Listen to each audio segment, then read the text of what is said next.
we can go live now. I'm clicking live, and it says we are live. So once again, we've managed to go. Are we live yet?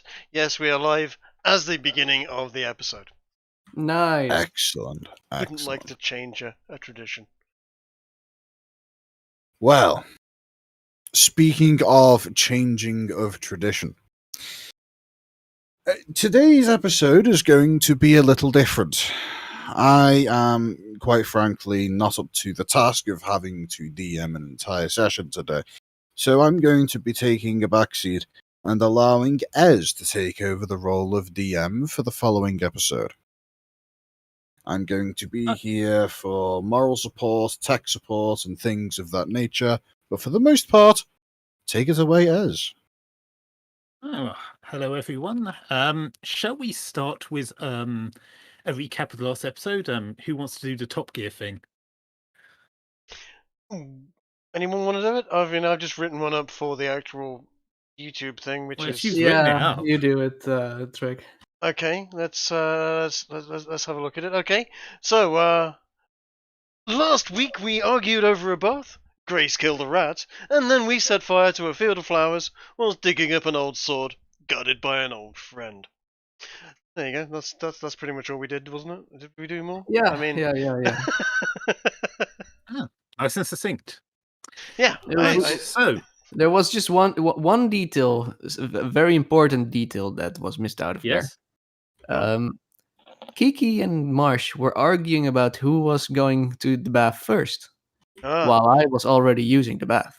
There was that.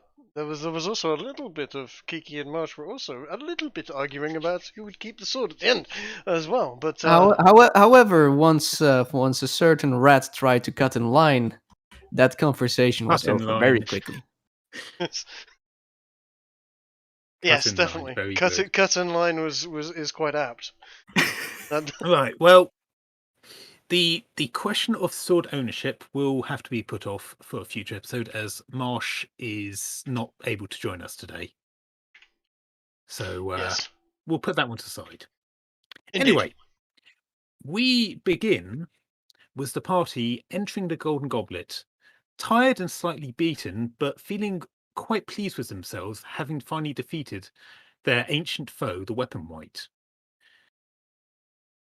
I assume you guys are going to want to celebrate, maybe order a drink or something? I think that's a really good idea. Golden Goblet might be not a bad place, or the pub might be a better place for it, as the Golden Goblet seems to be sort of like it's like a 20 gold a bottle kind of place, and I don't know about you guys, I'm going to pour very rapidly if we keep drinking in that type of a place, and but either way, I'm thinking more like a 2 silver ale. Yeah, cheap and cheerful. Let's get blitzed. Does it need to be the Golden Goblet, or can we just head to the pub? If you want to go somewhere else, that's completely fine. I would say that Garrow, feeling quite pleased with the outcome of the fight, would be more than willing to pay for everyone's meals and drinks in celebration, regardless of where you go. Fair enough. Well, easiest place was if we're in the Golden Goblet now. Let's have a drink here and see where the night takes us. In that case. Hey, yeah, you are quite easily able to get the attention of the establishment's owner. Being morning, the clientele aren't too busy. He comes over. You'll have to excuse me. I'm not as good at doing a French accent as Ginger, so this will sound terrible. Yes, what can I do for you, gentlemen and lady? Actually, it's an Arab accent, not a French one. Yeah. Oh. Well, Vlad the Impaler. Yes, he wasn't an elf. Sorry, my bad. I can do even less of an Arab accent, so you're going to have to deal with my bad French accent instead. Fair enough. It's all right. I'm allowing you to picture my people's accent. So yes, what would you like? We have our full breakfast menu available for you. Well, my good man, we're feeling a little bit like celebrating at the present moment. Things have gone rather well for us today.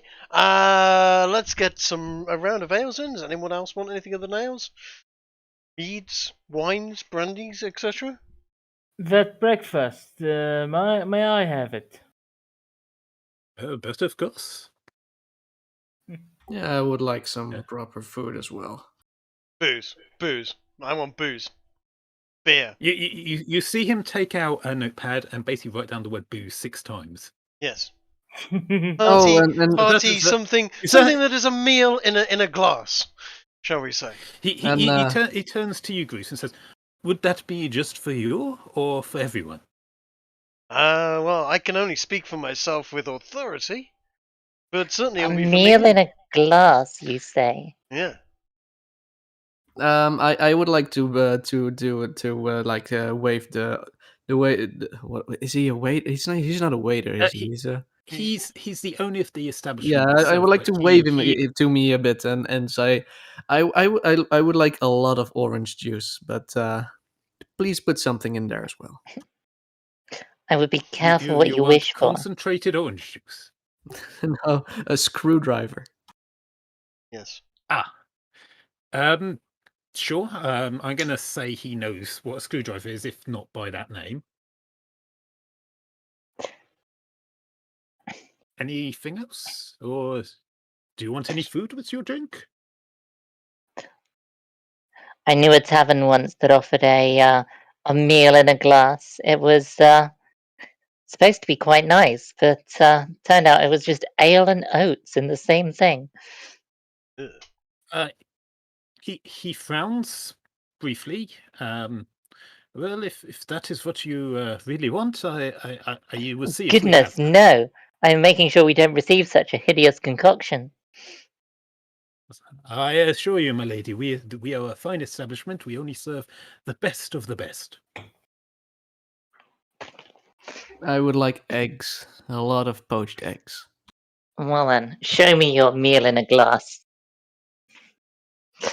Okay. Yeah, I'm going to assume then you're all just going to have like a hearty, full English style breakfast. Would that be fair? Yeah, why not? With beer, of course. Yes, he has now written down the word booze another 2 times, just to please Bruce. So he turns sharply and quickly walks to the back into the kitchen. And unless you have anything you want to talk amongst yourselves, we'll cut to him bringing your food and drinks. Phew, that was a hell of a fight, huh? Wonder how long it's going to take for the food to get here. Not long, I hope. Apparently as long as your conversation lasts, and exactly that long. Goodness, it was a difficult fight. I really hope the food doesn't take too long. I tell you what, we should sit and have a gambling game over how long the food will take to arrive. This is way too early. Agreed. Keep in mind, you're all a little bit tired from your fight. So you're probably not quite in the mood on playing a gambling game. But if that's what you really want to do. Like some tired of us, and slightly half dead as well. Some of us gambled so hard that they almost died. Fair enough. Were it not some inspiration. So, in good time, as you chat away, the owner comes back with a tray with plenty of booze on it, and one of the subordinates is carrying several plates of full English, which they set before you, bow smartly, and return to the counter. As you dig in heartily into your food, which you find revitalizes you quite much more than you thought it would, you overhear some loud conversation coming from the direction of the counter, where you see the proprietor arguing with a short woman in a pink dress with blonde hair.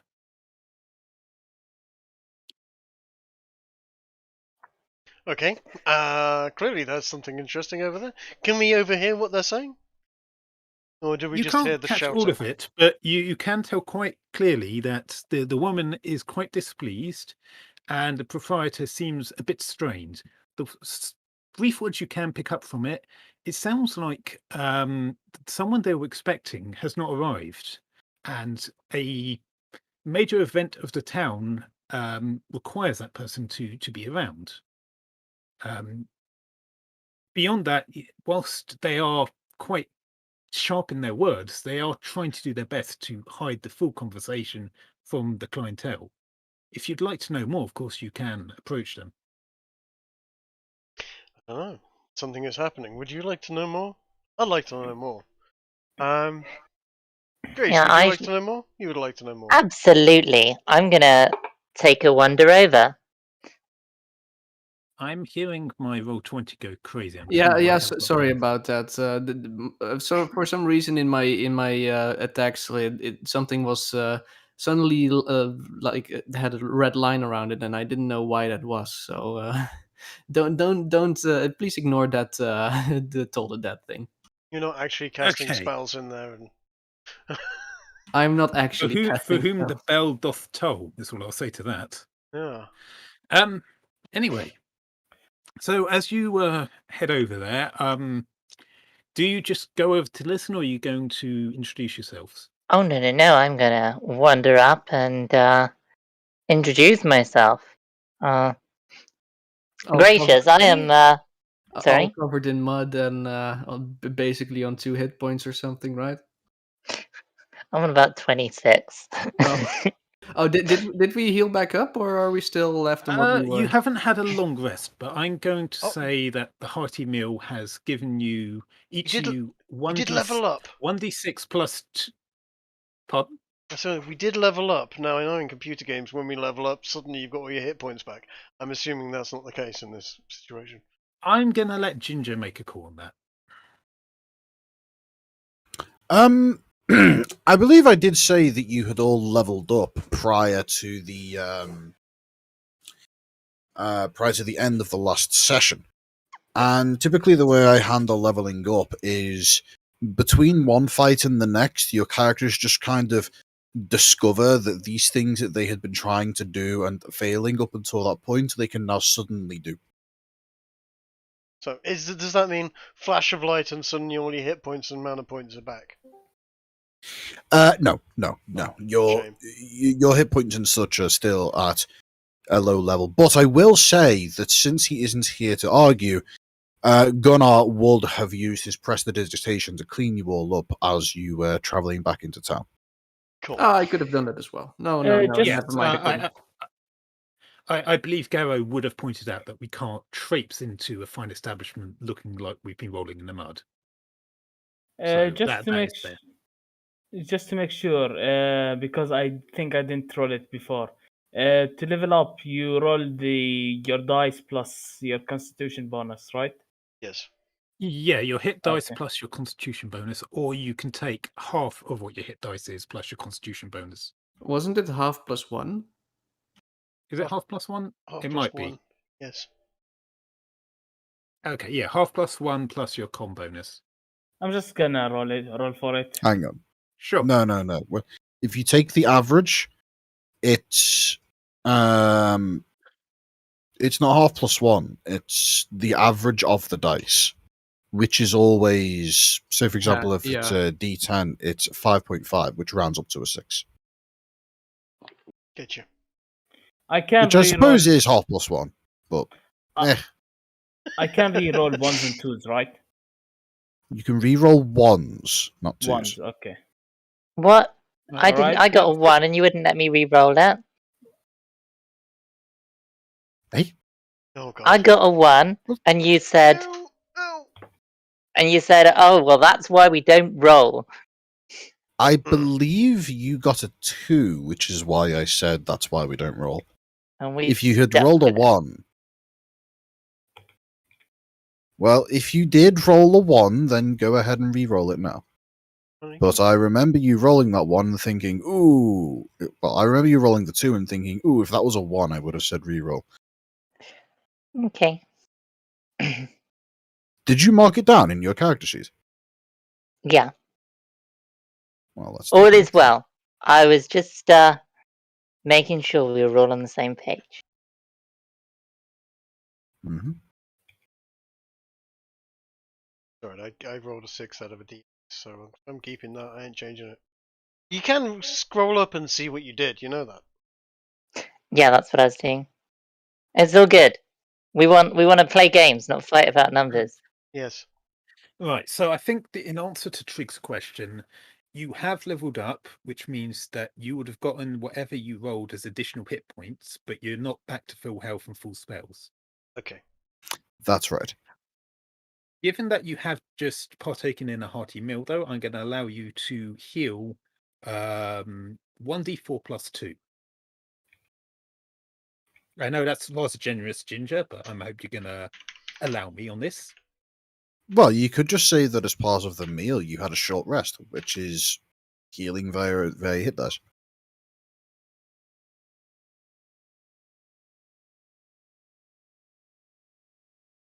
That's what I would do.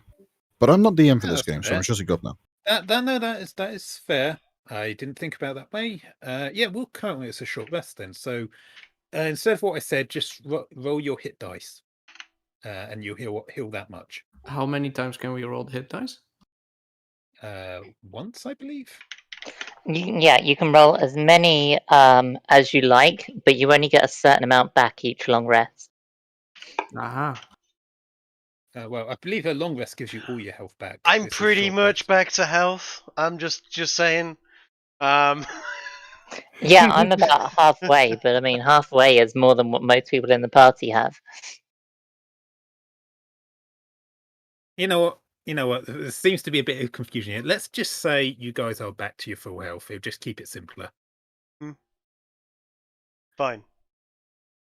Just seeing a complete confusion in dice rolls going on. Then I'm not interested in that.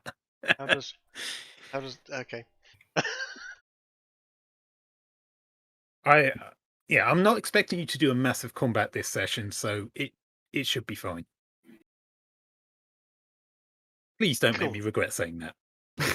Cool. Don't pick a fight with the entire town, please. Let's wipe the Anyways. town, guys. Anyways, I would like to attack one of the guards because I believe he stole something. Okay, which guard would you like to attack? There are no guards in this town. I'm joking. Well, Is the I'm town pretty sure there are walled? guards. Is the town walled and are there gates? Actually, I believe we were told there were no guards in this town. Yeah, but anyway, let's move on. We're not setting fire to the town and shutting the gates and letting only people out who are on fire. Hey, look, if this Not is yet. what you want to do, this is what you want to do. But keep in mind that there will be consequences to your actions. Like, perhaps being barred from every town in the Empire afterwards. That Oh would be no, sad. we'd have to drink elven wine everywhere. There wouldn't be any proper ale anymore. Grigori would be happy with that, I'm sure. Oh no, how terrible. Fair enough. Anyway, back to what was going Okay, on. what are you actually going to do? Kiki's going to go and say hello to these people. Oh yeah, Okay. I was going to wander up to them. I was going to say, it seems as though you guys are having a problem here. We've just returned valiantly from slaying a mighty demon, and perhaps could aid you in your troubles. The proprietor turns towards you, narrows his eyes a little, but before he can speak, the smallish woman pipes up and says, well, what does killing and battle have anything to do with anything important? Killing and battle is what's important all the time. Well, Can if I that's just- what you think is a... Yeah, go ahead. Can I just interject and say, don't listen to her. We're trouble solvers. We find trouble and we make sure that it stops being trouble. Can we do Usually anything we for find you making trouble and trying to fix your trouble, but he's not wrong in that. Yes. Did you say that last bit in character, Theo? Yes, of Yes. course. Okay. You know what? Theo and Chase, both of you, I think, should make a roll of your choice on this.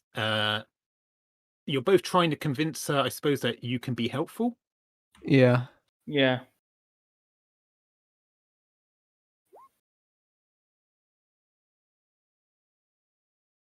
Okay.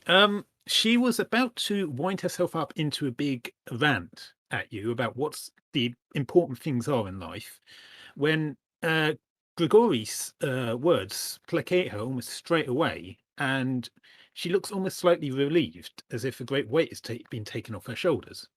Well, it's glad to see we've got someone we can rely on. See, we have a very big problem here. Our event coordinator for the New Year's celebration hasn't turned up, and there were so many things still to do. We've got the general still sorted out, but specialist food and drink, entertainment, even the decorations, and to top it off, the bards are refusing to perform. I sort of take like pretending to look very shocked. Wait a second. Today is the New Year celebration? Has it already been Not so not long? not today, but tomorrow night. Yes. Oh dear, that's on such a short notice and still so much to do. How can we help? Well, as I said, we have all the local towns' shops have already agreed to put up their usual spreads. See, what we do every year is everyone shows like their best produce for the year. But beyond that, we like to have a specialty dish that is picked by the event coordinator as the best dish in town. And we haven't sorted out any drinks yet. And as I say, the bards are refusing to play their tunes and perform. We don't know why they won't at all. The leader is just stonewalling us. Someone say And drinks. all the other... Sorry? Did someone say drinks? Bruce picks up on the word. She turns and looks at you. Sorry, young lad, what was that you said? I consider myself something of an expert in the drinks department. I might be able to help That's that. excellent. That's excellent. Well, young lad, good sir. You can definitely be in charge of the drinks then, since you seem to know all about it. Yes. That will definitely put myself and all the other wives of persons of influential success in society at rest. That's our organisation, persons of influential success of society. We kind of run things around here in Lavendale ever since the mayor. Well,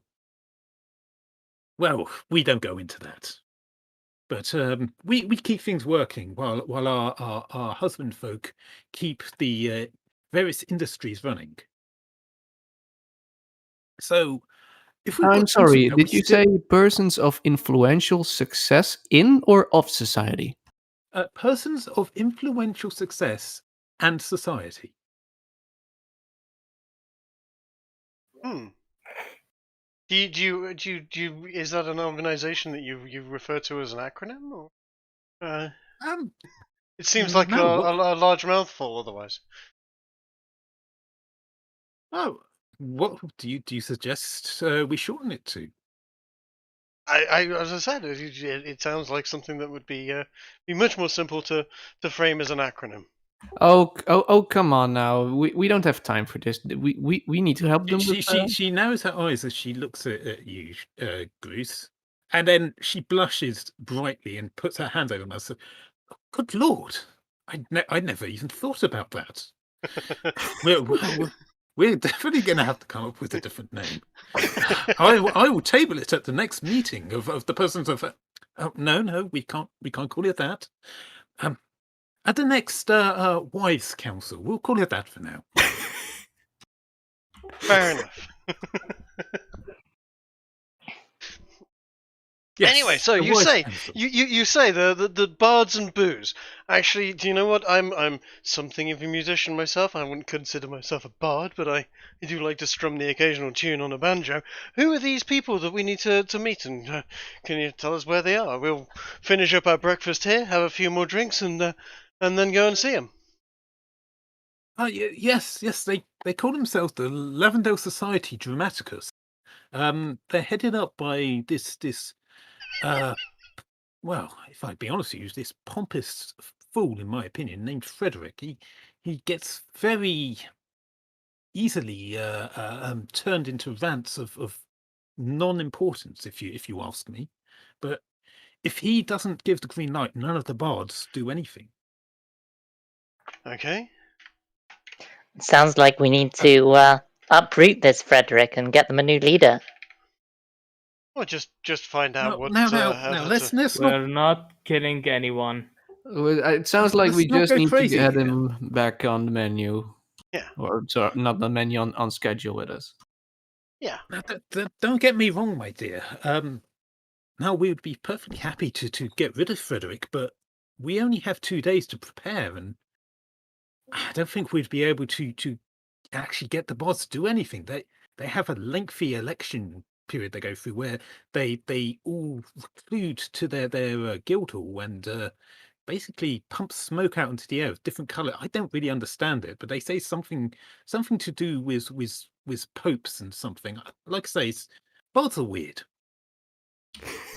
Yes, they are. Strange They- group. Fun though. Interesting. But creature. if you're willing to talk to Frederick and find out why he's refusing, that would definitely be a weight off my mind. Cool. Where exactly feel are like they we found? could- Sorry, beg your pardon, Grace. What were you saying? I feel like we could be quite persuasive.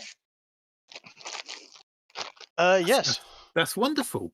That's wonderful. It's great to finally see people who want to do something to help our community.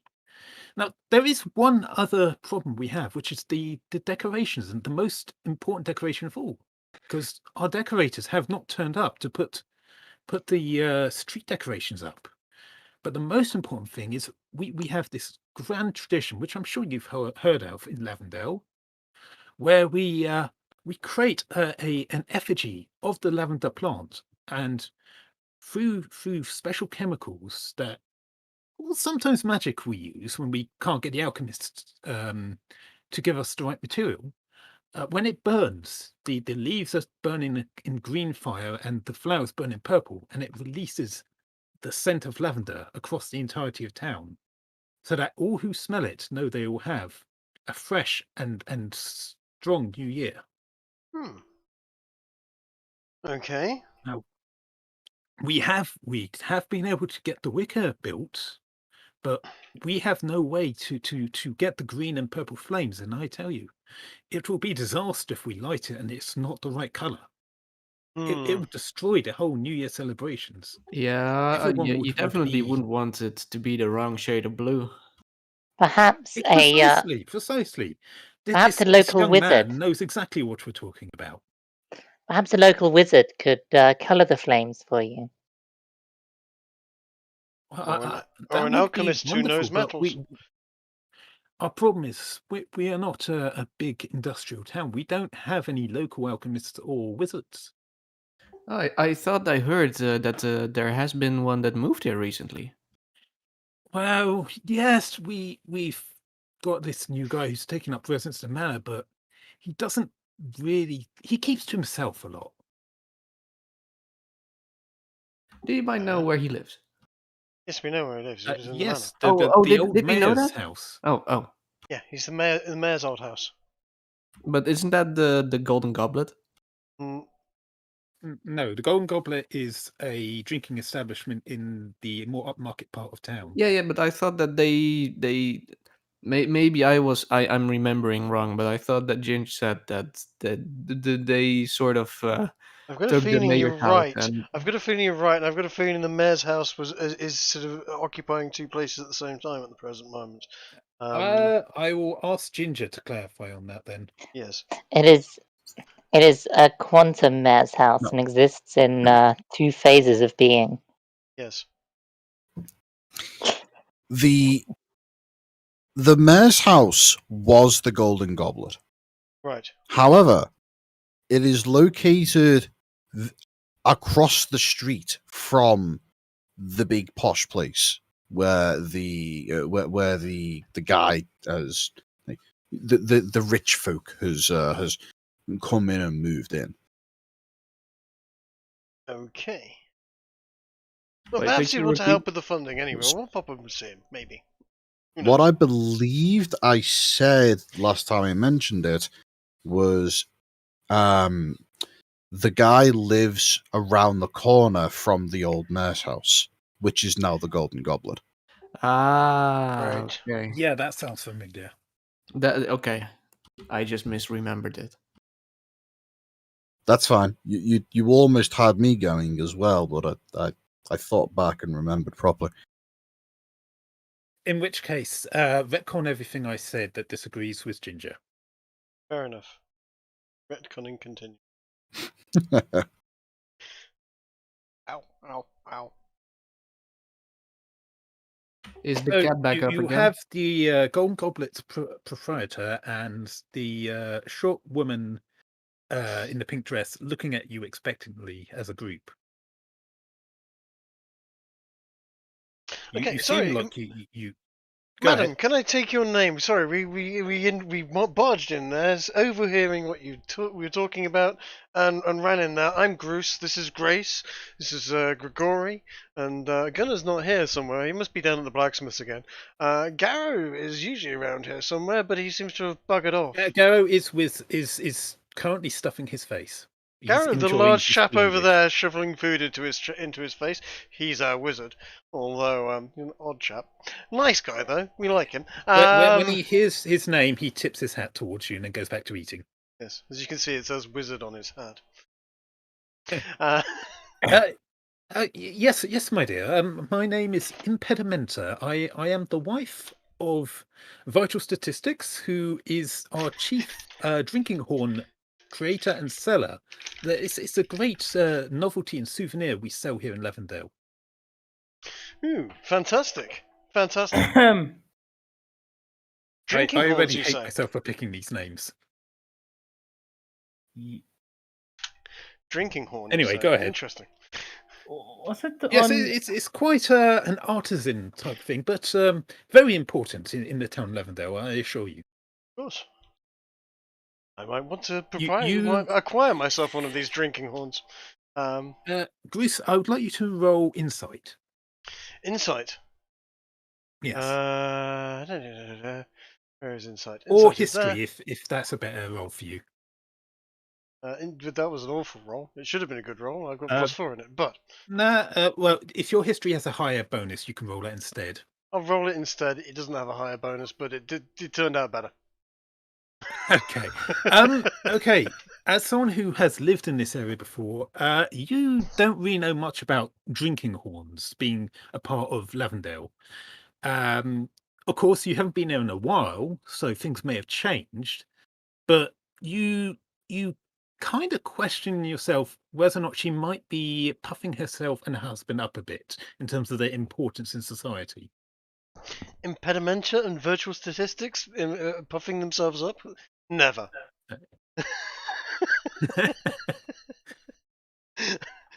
Great names, by the way. Yes, okay, so I'll raise an eyebrow and go, sounds like an interesting thing. I wouldn't mind getting myself one of these things. Tell you what, if we make a good show of everything, maybe you can throw one of these drinking horns in, or maybe a couple of them in, as part of our payment. She frowns for a moment and then realizes this could be a good advertising opportunity and then smiles broadly and says, but of course, I'd be happy to talk to my husband on your behalf. Absolutely. Fantastic. I'd be happy to tell everyone that I meet where I got such a fine drinking implement.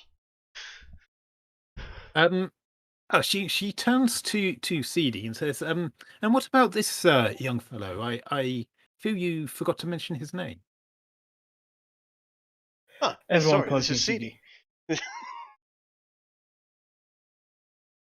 Excuse the smell. Charmed, We I'm try. sure. Thank you, my lady.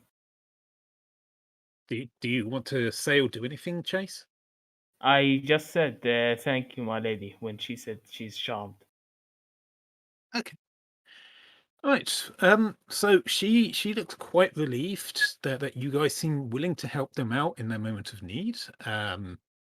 The proprietor of the Golden Goblet seems quite relieved that you've gotten her out of his ear and has actually slunk away whilst you've been talking to the back rooms. You get a general feeling that Impedimenta likes to make herself the center of attention wherever possible, and whilst not officially in charge of the town, has made sure everyone knows she's in charge of the town. Know someone.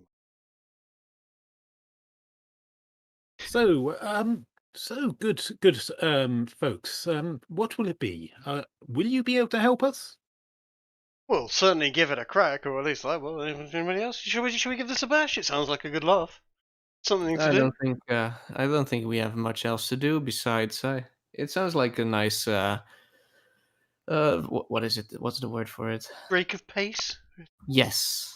Less likely to get attacked and killed for this one. I think it might be nice.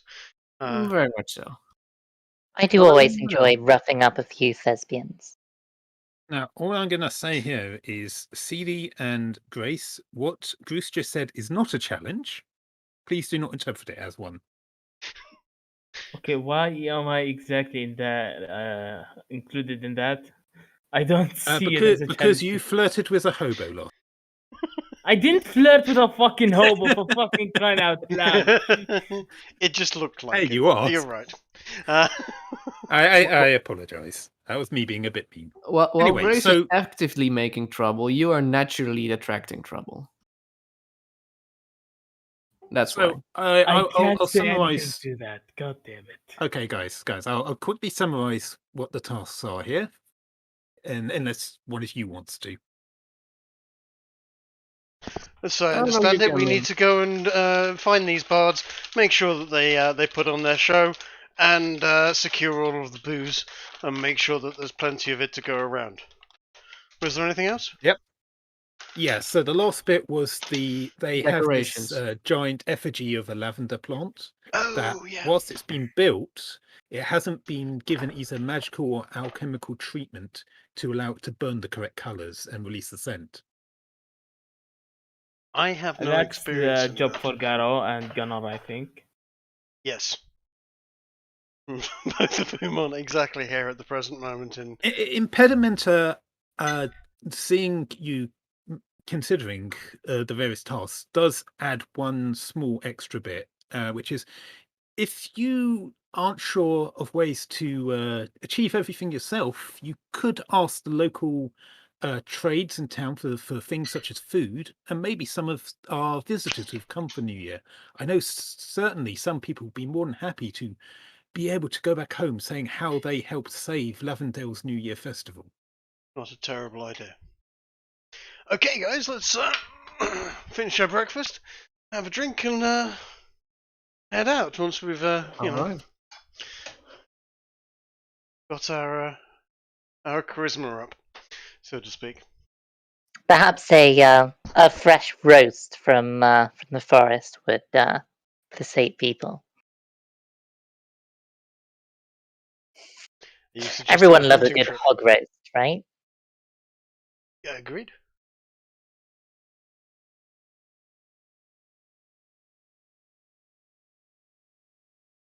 So, what we need to do is we need to get people... we need to find these bards. We need to find the bards. Yeah. We need to secure the booze. We need to look into whoever does this this effigy and fire thing and see if we can't get some help. Because I don't know anybody that can help with this directly at the present moment. Neither Booze- can I. We can probably if there's somebody that even the no, I have no clue. But what was the other things? The drinks. You think we could get some of that what Monastery. yeah, the monastery. The monastery's not a terrible idea. I don't know if it's a great idea for me to go down there and ask. I mean, you don't have to go there. You can fix up something else. Well, we can just Okay, delegate so- some tasks. That might be a problem. Can you see my ping on the map? Oh, hold on. Yes. Yeah. So that's where the monastery is, and you're over here. Wait, what? I thought Right. it was way closer. Yeah, I thought. It I was thought that over as here. well, but Ginger corrected me. Okay. Yes, the Athos monastery is on the it's on the coast, guys. Pretty sure I've said this Oh. several times. Oh. Yeah, I Okay, think so is it the like confusion at the here- chin of the dog? At yeah, give me a moment, round here. Okay, I'll bring up Roll20 myself and put a little orange circle roughly where the main building of the monastery is. Just put a little dot, and I'll make something out of it.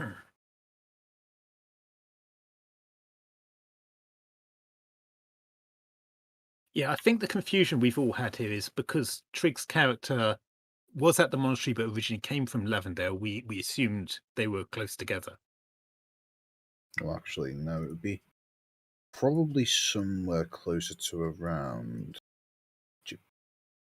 Okay, apparently it's not letting me move this. I'm going to have to squish and squash it. What are you doing? Is it if it's around there? That's fine. Just remove it, and I'll put something there. Yeah, I think Yeah. you'll find that we are more than capable of defacing your map on our own. You're far more Subtle and proficient at it funny, than any guys. of my other parties. Guys, subtle and funny. Mm-hmm. Oh, putting a cross. Yes, that's so cliche. I'm Anyway, still proud of the Hago bailet that happened last time. What? Not that I had anything to do with that at all. Oh God, I remember that. How could anyone forget?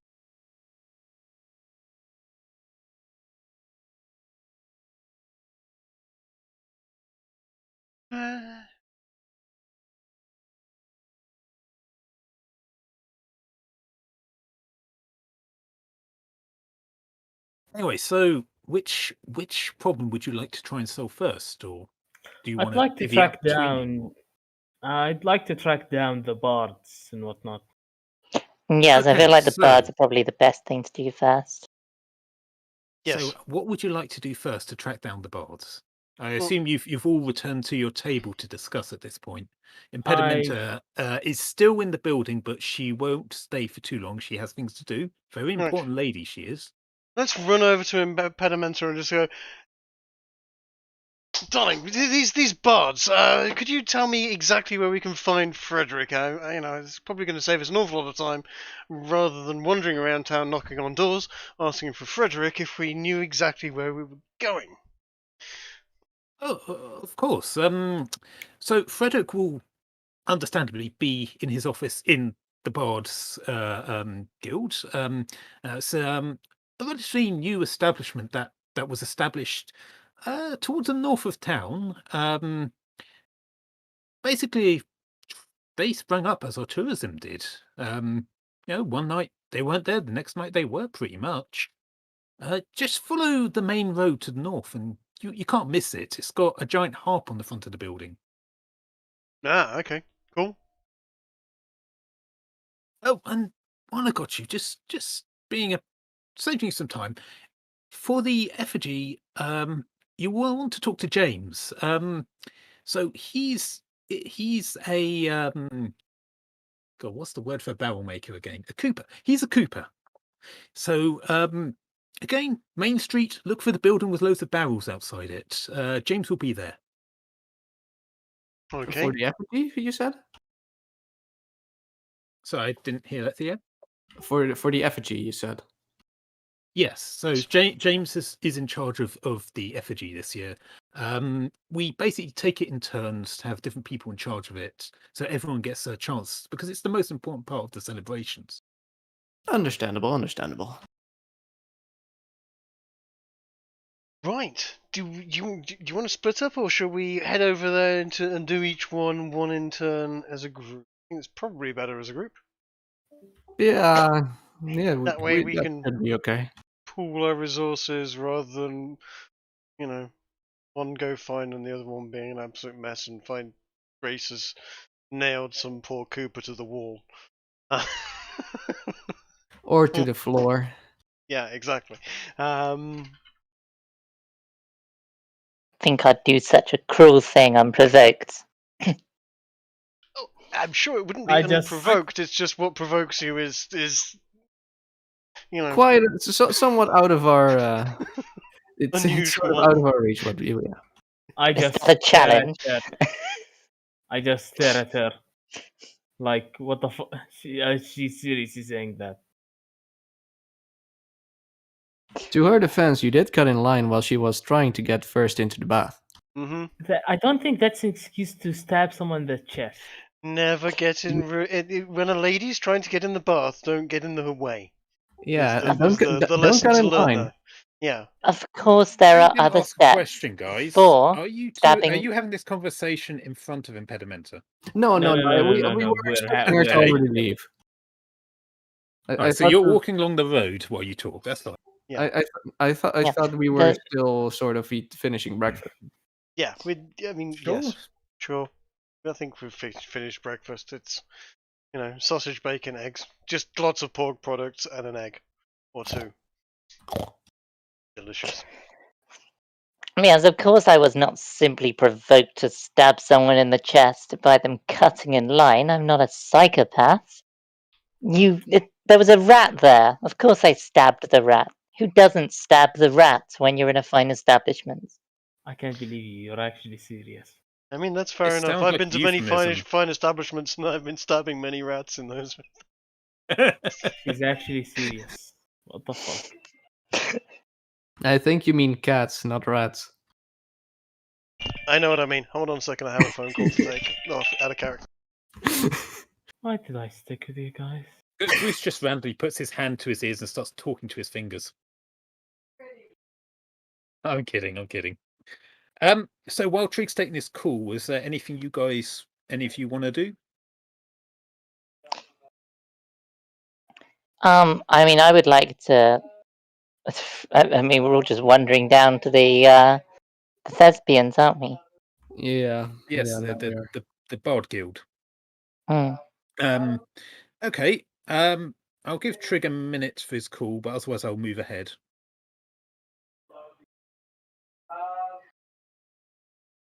We can hear him on the phone on your side, by the way, Kiki. She's muted herself. So, in the interim, if CD or Theo has anything they want to say, do, or anything like that. So I heard that you had an interesting conversation with a hobo yesterday. Had many similar stories to tell each other. I heard it got pretty heated. No, I was just searching for info about that cursed sword we just fought yesterday. Today. I He didn't have get heated. He just fucked around. He just fucked with me and before he gave me the info. That does remind me. I kind of promised him to show him the sword. Just wait a second. You just said you were fucking with somebody and that you promised him to show the sword.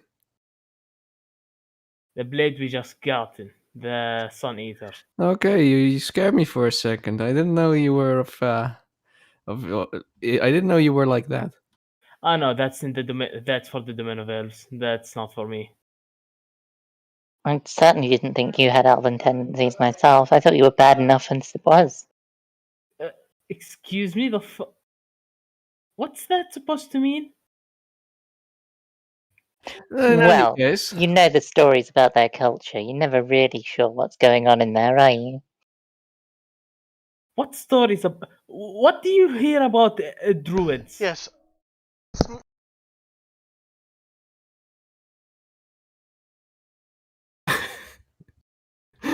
I need to know. That What was the fuck do you hear unintentional. about He's druids? not that. What the fuck?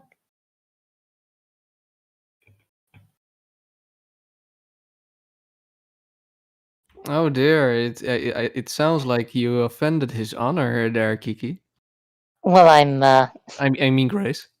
I'm certainly not going to go into graphic details. I mean, it's hideous stuff. What do you mean hideous stuff?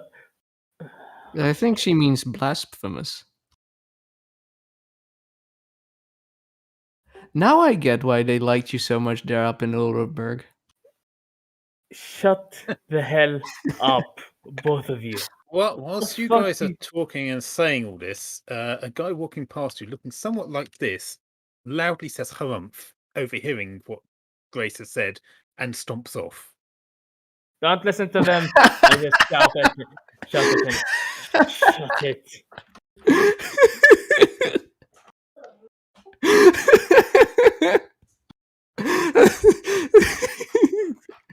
Yes, that's beautiful.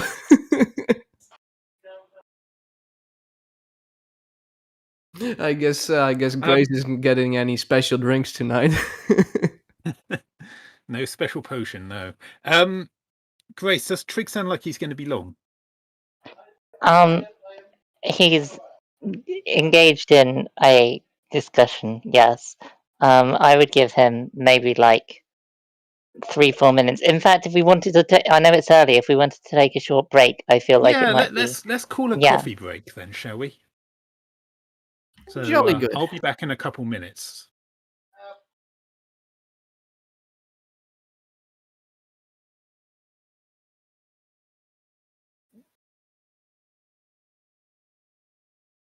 I do get the feeling that we can finally have a good sleep tonight now. Without that thing constantly chasing us. I'm gonna get something to drink too. Whilst we're on the break, I'm going to post some terrible memes.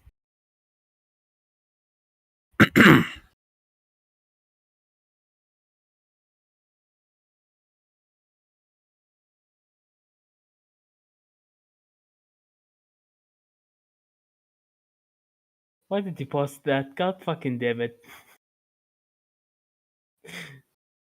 That's haram.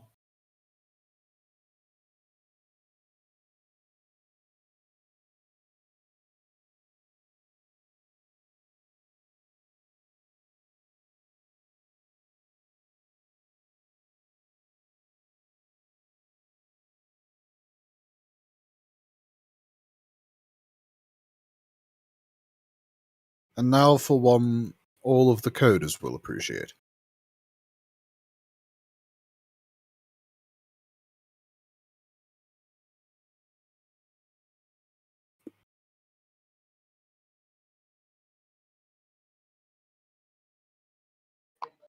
You're still muted. Is this working now? I'm not. Hmm. No, I'm not. I'm not muted. People can hear me. Yes, is that correct? Yeah, they can Excellent. now. Cool. Sorry, I had a quick phone call to take. It sounded Anything- heated. Was everything okay?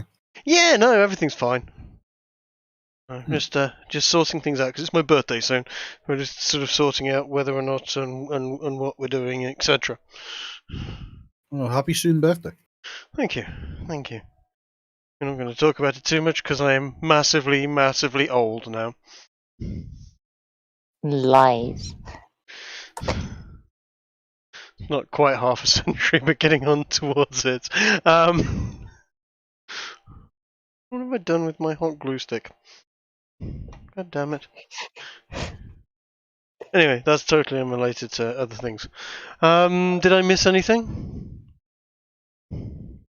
We've taken a short break. We were basically going down to the thingy what's it place and discussing how hedonistic elves could be and what foul horrors CD gets up to in the dark. I don't even want to think about what foul horrors CD gets up to in the dark. Don't join them for With his fuck's rat. sake. I have My returned. rat is What are you fine, talking thank you about? very much. It's probably cleaner than you all combined. What are you guys talking about? CD's talking about his rat. Can you finally stop? That's sure that thing is cleaner than you, but it's not worth mentioning every single time, you know. You make me mention it. I don't Oh, mention sorry, it because I want to. Did I just did I just name the rat? No, Did you what? no. It is. No one's bringing the rat up apart from CD. He's very proud of his rat, which is a thing I didn't think I'd ever say. Stewie just squeaks. You shut up right now. I don't need you in here talking. I think it's more the other way around. I get the feeling he and his rat have had a bit of a falling out recently. Now, Doc, I do not take kind to anti-Semitism. They seem to be having cool some... it with the anti-Semitism. Last time I heard someone like that, it was, murdering hookers. Half an hour later. No American Psycho references recognised. Oh well. Yeah, cool it with the anti-Semitic remarks. Yeah. Although it wasn't that. That wasn't the reason why.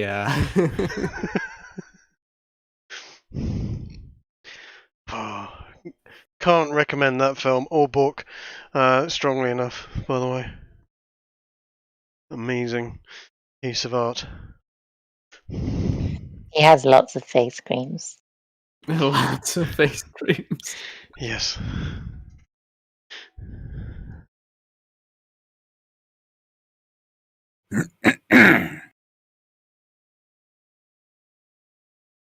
Right. Oh, ow.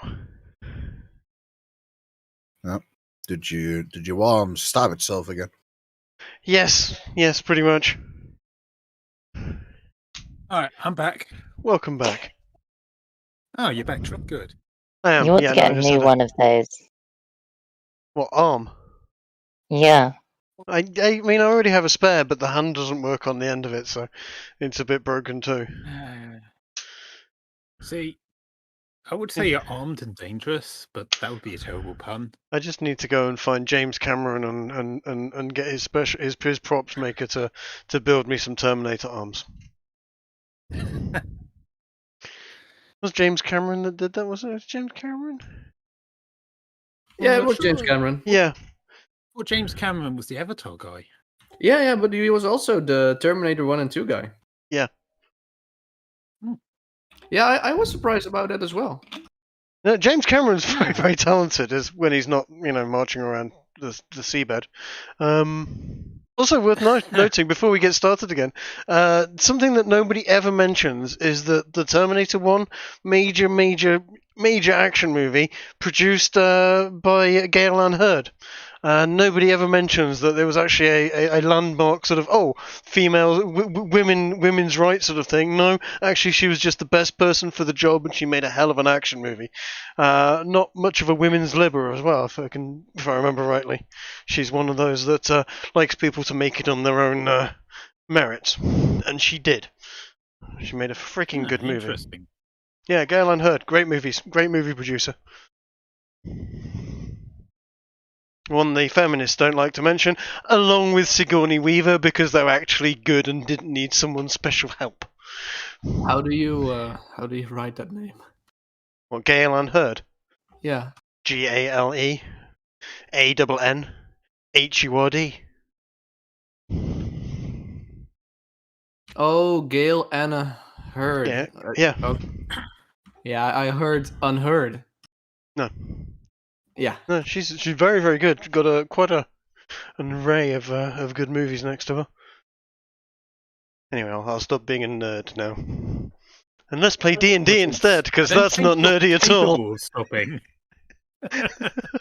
Well, is everyone back? I believe so. Shall I do a roll call? Right, I guess. All right. Roll. Do we have a? All right. We have Ginger. At least I know that. Do we have a CD? Yes, we do. Do we have a Theo? You know, Roger? I know we've got Trig. Grace, are you with us? Kiki? Kiki, Present, that's you. sir. Sorry, I'm only slightly late. Please still put me down on the register. I'm sorry, you're going to have to stay behind after class. There's a detention. This has happened too many times now. Oh, she was married to James Cameron. What? That's right, yes. No. Yeah. No nepotism at all. Oh, a Jewish person engaging in nepotism? Wait, I wasn't married to James Cameron. You're also not Gale Ann Hurd, are you? Unless I'm in a cunning disguise. Are you? I don't think so. All right, It know could what? We be- can settle this. All right, Kiki, roll a disguise check. Okay. I'm good at disguise. Hang on. I could be so good at disguise that I don't even know I'm disguised myself. That's called method acting. That would be unfortunate. Is there a It's called disguise? mental illness. What would it be? I I can't thought see it was a disguise. superpower. If there isn't disguise, then deception, I guess. I thought disguise was a skill in D&D. No, the closest thing you can get to that is performance. No, I'm not Gale Ah. Unheard, apparently. No, I think you're not. I'm sorry. Oh no, it's good. It means I'm Anyway, myself. That's worth knowing. So while Grace fails to pretend she's someone else, and Bruce momentarily seems to have gone insane and talking to his own hand. No, I kid. Anyway, you guys are walking to which one are you going to first? The thespians. You're going to the Bard Guild. Okay. Yes. So, what did I call them again? Oh, yes.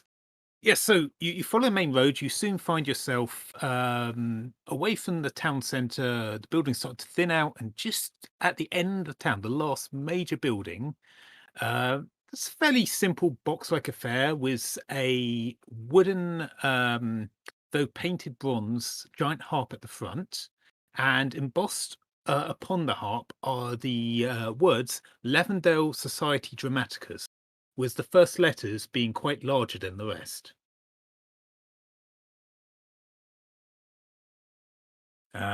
In front of it, you can see a couple of what you would assume to be members of the society milling around. So the Go Lavendale Society Dramaticus in Lavendale bold Society Dramaticus. in bold You can tell letters. they're quite proud of their name. Yes. I mean, they must have spent quite a bit on that sign. A lot of attention to detail, very, very artistically done. Yes, and as I say, the first letters are quite flowery and a lot larger than the rest. Ow! Ah! Fuck! Ow! Ow! Says Groose as he remembers the battle and the twisted elbow and trapped nerve he's got out of it. Let's go and speak to these The chaps. old war wound. The old war wound is playing up again, yes. Oh, fuck. Ow. Right. Time is it? 9. Okay, so Yes. are you going to enter the building or talk to the people out the front? I'm going to talk to the people out the front and ask them if Friedrich is about and if we can have a quick chat with him. Am I muted? Okay. As you approach, you just see them basically strumming instruments or just paying attention to each other. A couple reading over some lines, practicing for plays, that sort of thing. As you approach, one looks up and sees you, puts down his lute, and approaches you and says, "Oh, hey man, how you doing?" Good, dude. Yourself? Oh, it's all groovy, man. Cool. Look, man. I hear you've got like a cat called Friedrich here that kind of runs things, and I wonder if we could have a chill chat with the dude if he's around. Oh, you must mean our head honcho, don't you? Yeah, he's upstairs. He's just chilling. Like he likes to do. Cool. Righteous. Bruce is good at getting onto rapport with these types of people. He's run into this before. Just out of curiosity, Trig, what Yeah. are your character's secondary languages?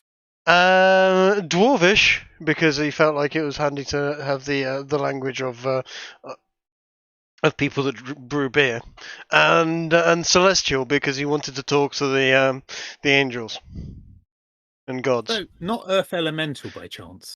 No. No. I mean, you seem to have picked up the lingo quite quick. Fair. So Earth Elementals are hippies, right? Okay. Well, stone based. Yeah, suppose. yeah, all right, got you. Yeah, Ooh, actually, Earth elementals in my setting are a very specific thing. right. Imagine conglomerations of animated stones with a mud covering. Oh no, they syndicalized.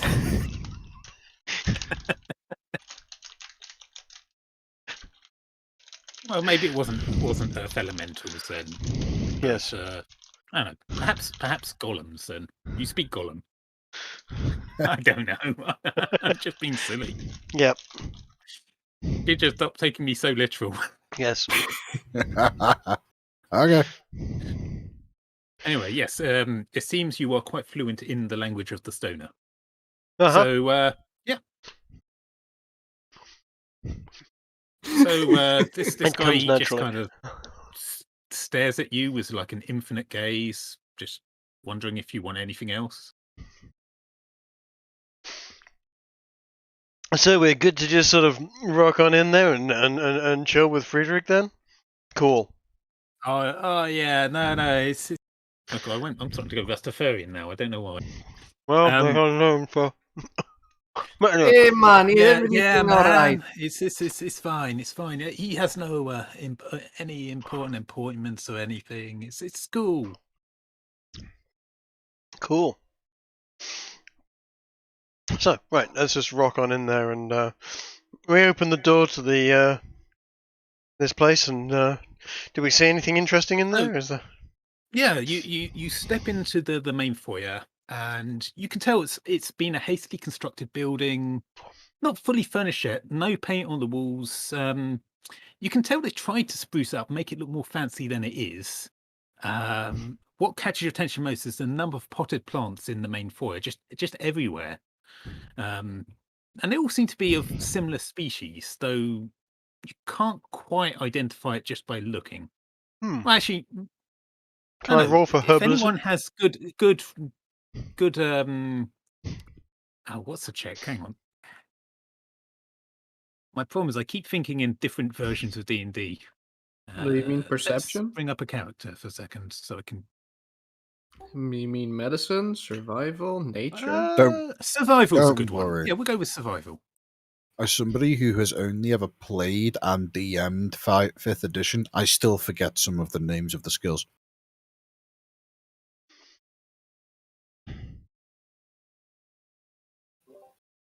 Should be rolling Does high anyone today. else want to roll for this? What is with the get double rolling of the exact same thing? Here's the thing. Here's the thing. These are I was going to plants. give both Bruce and Seedy advantage on this roll, given their backgrounds. But Yeah. You know what? Are these plants? They could be rocks. Yes, actually, as far as Grace can tell, it's just generic nature stuff. She's not sure if these are actually plants or just rocks with lichen growing on them. In fact, none of you really strongly know what it is, except for Seedy, who recognizes them enough to know that there might be some hallucinogenic properties to these plants. But he himself can't quite put his finger on what they are. Can I swipe them for later testing?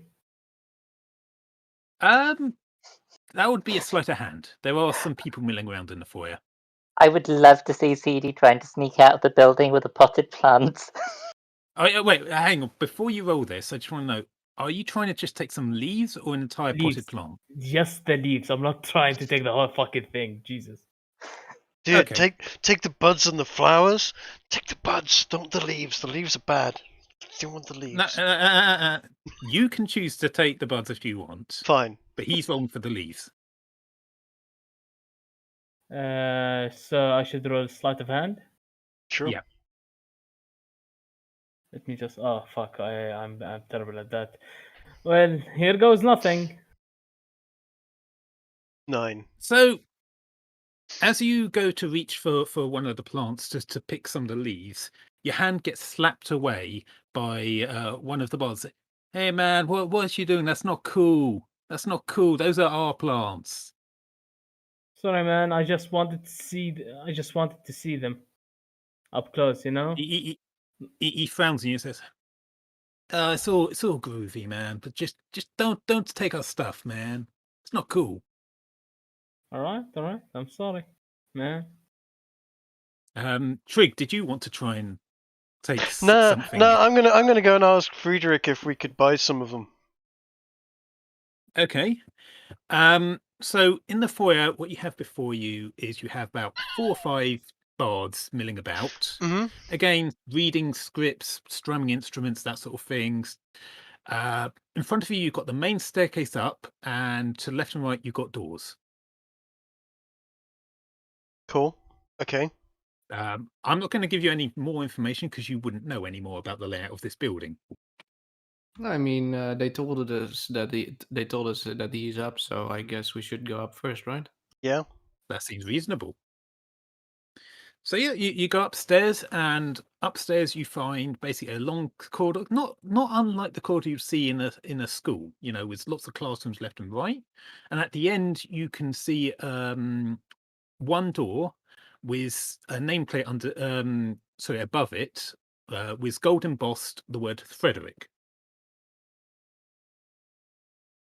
Cool. Let's. This looks like the place. Yeah. Let's knock. Let's knock on the door. Okay, you knock on the door, and I'd like you all to make a perception roll. There's somebody's fucking in there. How's it going? He's fucking in there. Not persuasion, perception. Oh, sorry. They look alike. It's fine. You are. I mean, you are an elf. You're very persuasive, but the door was not persuaded by your knocking. Fuck. All right, let's see what we've got here. CD and Bruce, you hear a soft oh shit and a load of shuffling. Kiki and Theo, you hear nothing. After a few moments, you hear one moment. I'm just finishing up with a student, and after a bit more shuffling, you see a young blonde bard leave. Her clothes slightly dishevelled. She looks slightly embarrassed, and she quickly excuses herself and heads off. After which, the door is left ajar, and you can hear someone inside say, "Well, who is it?" It's Bruce and some guys. We need to have a quick chat with you about the celebrations and yeah, nice. Not sorry to disturb you with your studies. It's all right. Don't worry about too much. I was just giving a personal tutorial to one of our students. I see. Oh, she needs well, any further come tuition. in. Let's not speak between a door. Yeah, exactly. Fair enough. Okay. So as you enter, you see what you'd say is a fairly typical teacher's office. You've got bookshelves full of various plays and history books and music books on one side. On the other side, you have a piano, or whatever the correct analog of a piano is, maybe a harpsichord. A honky tonk? And in the center, you have a desk, behind which you see a blonde man with quite an impressive moustache sitting behind it, wearing a blue and teal checked top and what you think is a red cape. On the desk, you can see various papers, a small hand harp, and a quill.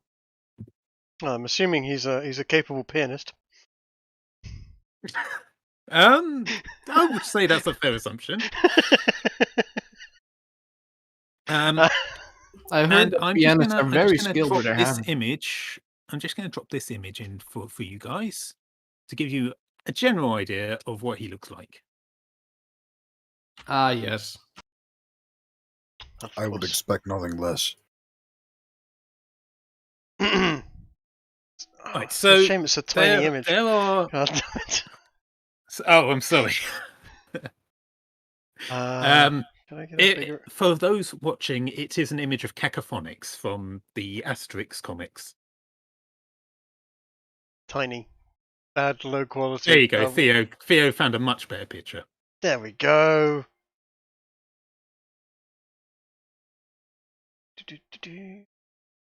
Yeah, awesome. So, yeah, he gestures to the Sorry, here's a seat more on accurate your picture. side of his desk and says, "Please have a seat." Actually, there might be more than 4 of you. No, there's 4. It's fine. Garrow and Marsh are not with you. They've gone on. They're either still enjoying their breakfast or they've gone on to do some talk about the sword or something. Fair enough. Dude, we've been asked to come see you by, what was her name? Weird chick. Impedimentia or something? She says you guys weren't gonna be doing the show that you'd said you were going to or something. And we thought we'd try and, Dude, dude. You're chilling my vibe. Impedimenta? What? Show? Dude, what? You know the New Year's celebration? It's like tomorrow. Thought you guys... that thing. Yeah. Look, we totally can't do that. It's not cool, dude. I'm sad to hear that. Why can't you do that, man? That sounds like it would have been a cool party. Oh, it would have, especially if we got our lads to do it. It would have been awesome. But it wouldn't be right. We can't do it, because they haven't sorted out their lavender scent yet. And it would be such a drag to our name. We are the Lavender Society Dramaticus. We are the guys. We are the dudes, and it wouldn't be cool if we perform at a place where they haven't got it set up right. They have to get their kit sorted out, dude. Okay. Can I interject and just in a very bad attempt to talk a lingo? Hey, dude, that's why we're here. We're gonna fix that stuff. Totally. You I refuse think to that's a play performance. Yeah. because the smell is not perfect. Yes, that's what he said. He said that they haven't sorted out the lavender scent yet. Isn't that also the whole lavender fire thing? That Yeah. performance or what was it? Persuasion? Performance. If you're trying to put on the airs of a bard. I mean, I've got a skill for that, but yeah. Oh no! By all means, if you think you've got a better skill than Oh performance. no! I've got like a little skill thing that if I spend a minute or two listening to people, I can sort of. Oh, like an acting type of thing. Then you can do it with advantage. Oh yeah, you're a rogue. Yes, they can do that shit, can't they? Yeah, Master of Intrigue is the one, but so. Yeah. So I'll let you do performance with but advantage. That's okay. I've got the performance of 19. Oh, sorry, I didn't see that roll. Yeah, no, that's yeah, no, he totally believes you're one of him. Like he smiles broadly at you and says, "See this dude, he gets it. He gets it. He's gonna sort it out," he says. And he turns to look at the rest of you. What about you, bros? What are you gonna do? So, okay, dude, right, just to get this clear, if we get the smell and the scent and the fire sorted out, you guys will definitely show. Can I say that you're going to be a total show on this? Because I don't want to be going back and saying something and then have you guys let me down, because that would be a total bummer. And you see my friend Grace here, the big chick with the sword? She's not as chill as we are. That would be totally not cool. The smell is not perfect. See, that's your excuse. Okay, He's certainly not chill, dude. I'm gonna say that Trig, you roll persuasion, and Kiki, you roll intimidate. Done. I am not very persuasive. What the fuck? However, Kiki is terrifying. Like you see his eye just shrink to pinpricks and just go wide and like. He's visibly shaking. It's like you've just basically sobered him up with a word, pretty much. It's like, hey, look, I don't want any trouble. I don't want any trouble. Look, Then you will play, it's correct? not what I want. It's not what I want, okay? But the other bars, they will not perform. They will not perform unless everything's proper. You gotta sort out the lavender scent. I'm just gonna walk over to him, place a hand on his shoulder, and wave Kiki a bit down, and say like, "Shoo. Don't worry, No, man. Hold Not on yet. a moment. Wait, Yeah. wait. Slow down. One at a time. Are you not their leader? He nods, but a good leader knows that you can't push a guy to do something they don't believe in. But they should follow at your whim. These are your subjects. You need to either Everyone clean is your here. house or hold to your word, sir. I told you, dude, she's not chill. Okay, Kiki, roll perception with advantage. I'm so glad you're giving me advantage to this perception because I'm rubbish at it. That's good Doesn't enough. help. That's actually just good Okay. enough. All right. Grace realizes that he's being completely honest here, that whilst he wants to not give you any trouble, he can't force his bards to do anything. Like he doesn't rule with an iron fist here. He's more of an impromptu or like unelected leader, as it were. God damn hippies. Like he would like Perhaps- nothing more than to do everything you tell him right now. He is absolutely terrified of you, but he doesn't control the will of the other bards to that extent. Grace, chill. We'll get the lavender scent for this guy, and then it'll be okay because he's given us his word, and I think he's willing to hold your word. That's right, Frederick. You're willing to do things if we get this stuff right for you. Yeah, yeah. He's nodding emphatically. Yeah. Okay. Cool. Like, Cool. You start to worry his head might fall off his neck. Just how much he's absolutely terrified. I just want to calm down, everybody. So, like, we're gonna get you the okay. tent. So We're I'm gonna gonna go get to you the Theo best for a second. lavender. Just question, Theo. Yeah. Did you say you walked over behind the desk? Yeah,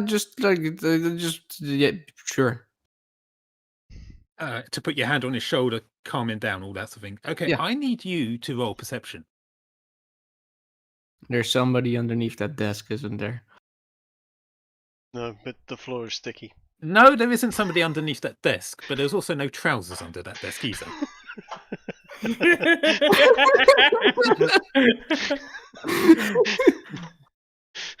Look, man. We're gonna get you the lavender. We're gonna get you the smells. We're gonna get you all the beautiful fire in there, and we're gonna get you a lot of booze as well.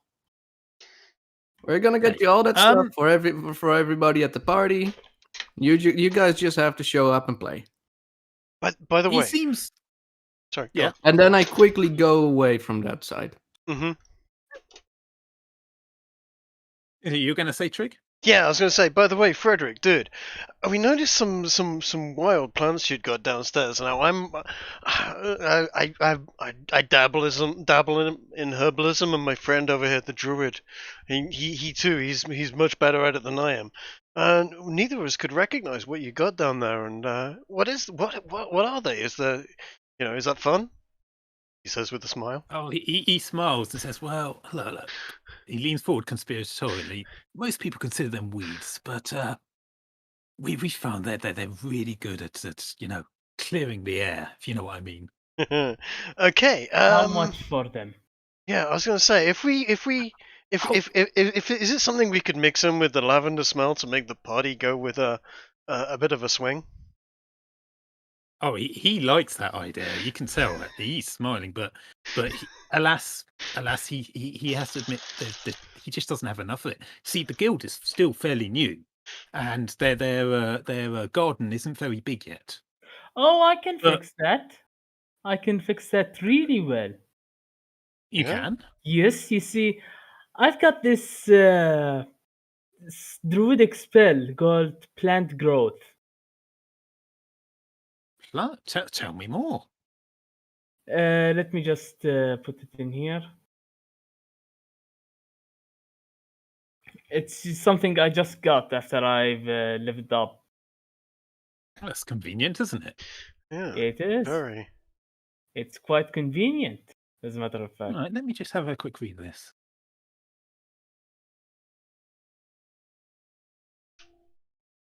Oh.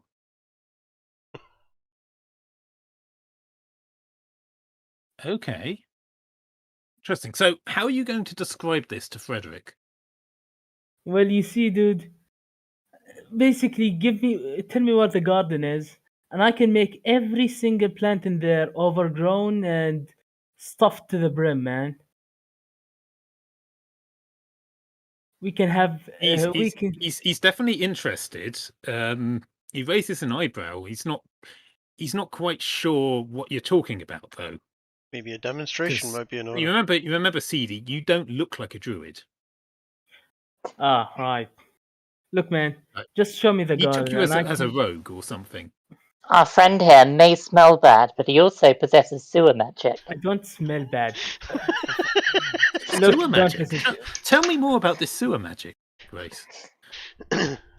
Don't listen to her. I can cast a spell to make the plants be bigger and stronger and enough to fill up a whole to make this whole town on it. How about it?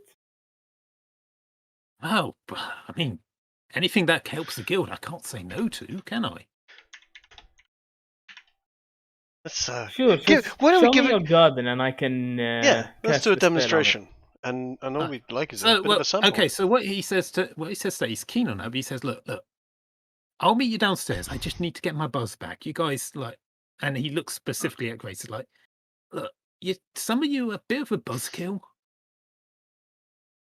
She's all right when you get to know her. She's just a little bit severe on occasions. Grace, chill. Severe on occasions.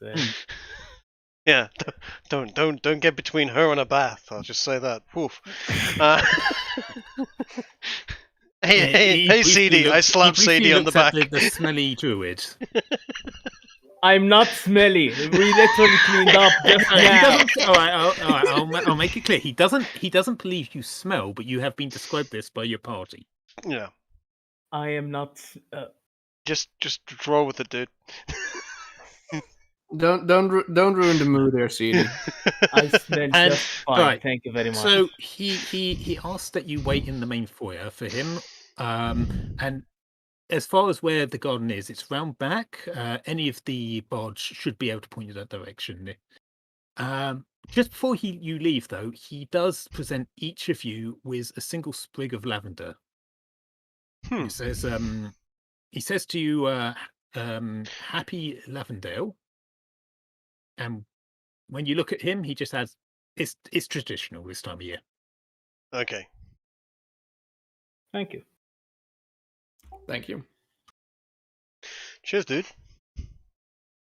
Happy will- Lavender. Right, as you leave, anyone whose wisdom is 16 is going to have realized that lavender scent isn't literally just scent of lavender, but an actual thing, given the way he said it. You don't know what thing it is, but it's probably got something to do with lavender and scent. Can we roll history to see what he's talking about? You may roll history to see what he's talking about. All right. Like the smell have of no lavender, idea. I would say. I have right? no idea. Trig, if you want to roll history on this, you'll get advantage. Okay, let's give that a roll of history, and also I've got an 18 wisdom, so Well, your advantage didn't help, but your roll was good enough. All right, Trig, you seem to remember that back when you used to live around here, one of the more famous perfumes was known as lavender scent. It was quite a successful export at the time. okay. Do you still remember where we can find it? I mean, shouldn't be hard if it's made in the region. You Might be don't able- specifically know where it's made, but I think you would Or know a shop that sells to it. look on the main street as a good Yeah, starting exactly. point. Yeah.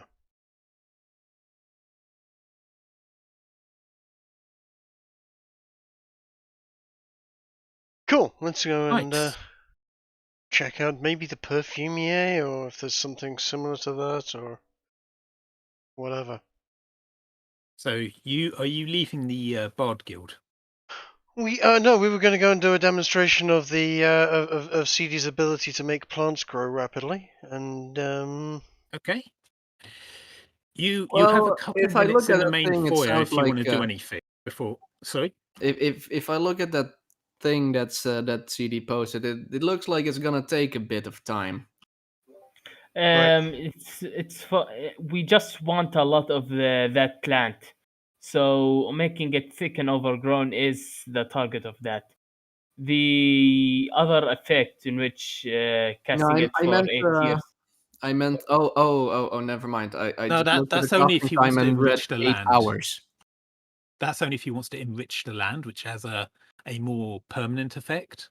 Right. I can maybe sell Uh, that to the mayor of this area and tell him we can enrich the land to even grow even harder. Do you you want to might, devote? You might be able to make a bit of cash on the side doing that. Actually, yeah. Yeah. If you Do can you find want the to right people to devote talk to. 8 years of your life to it, though?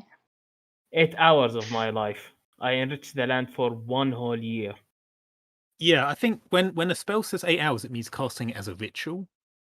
At least that's my understanding.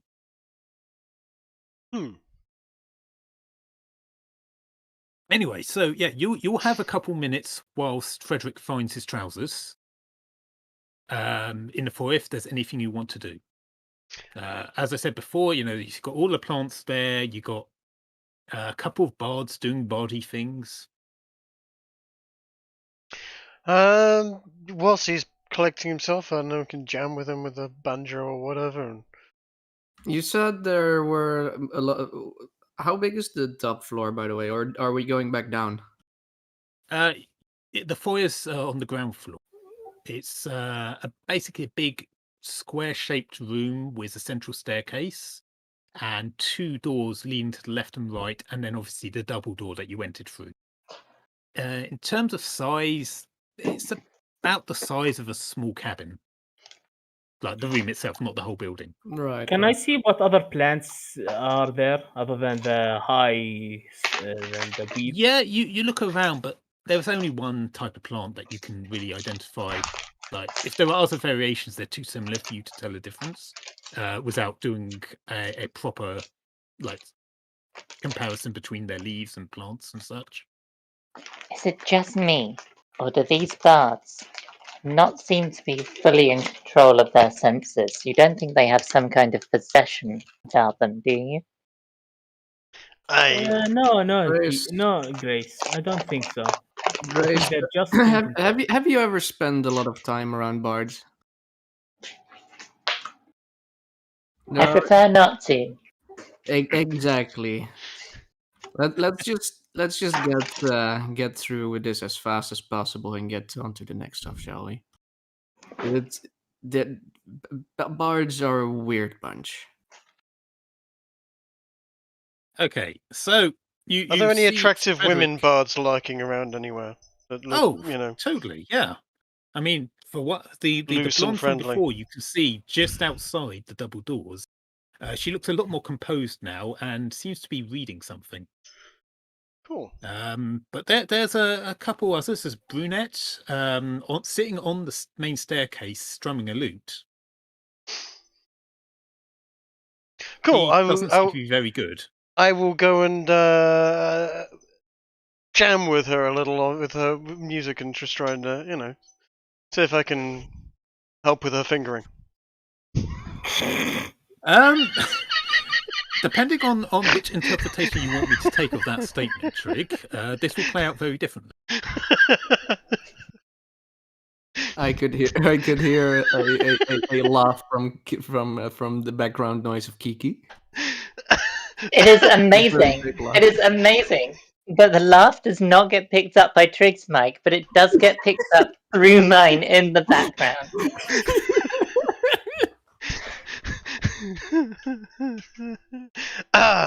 Sorry, let me I compose trust you myself. weren't muted there. It just didn't pick you up, right?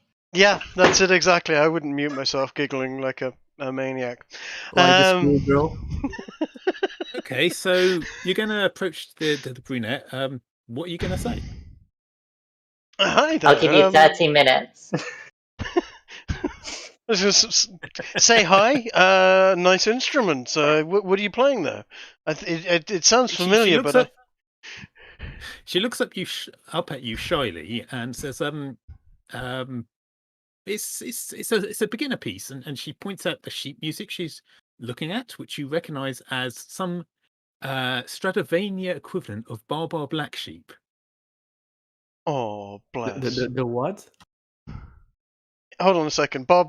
How old is she here? I mean, we're not. I'm not going to start chatting about. No, you'd put her about maybe 24 years old. Oh, cool, great, yeah, no, nice. In that case, I will whip out my banjo and. She blushes fiercely. and knock out the piece and see if can I play along with you or help you in any way? Yes. Let's see. Yeah, I think you can roll a performance on this. A performance to play Bar Bar Black Sheep in some like souped up like rock or other theme version. Like what style are you going to play it in? I don't know. It's a banjo, so it'd probably be what you'd know as sort of deep south. Yeah. Okay. Yeah.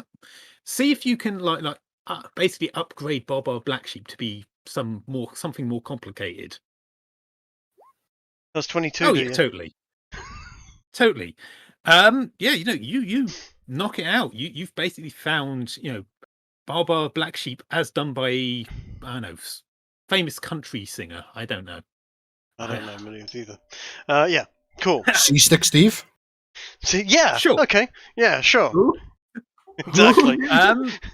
Or the unfortunately,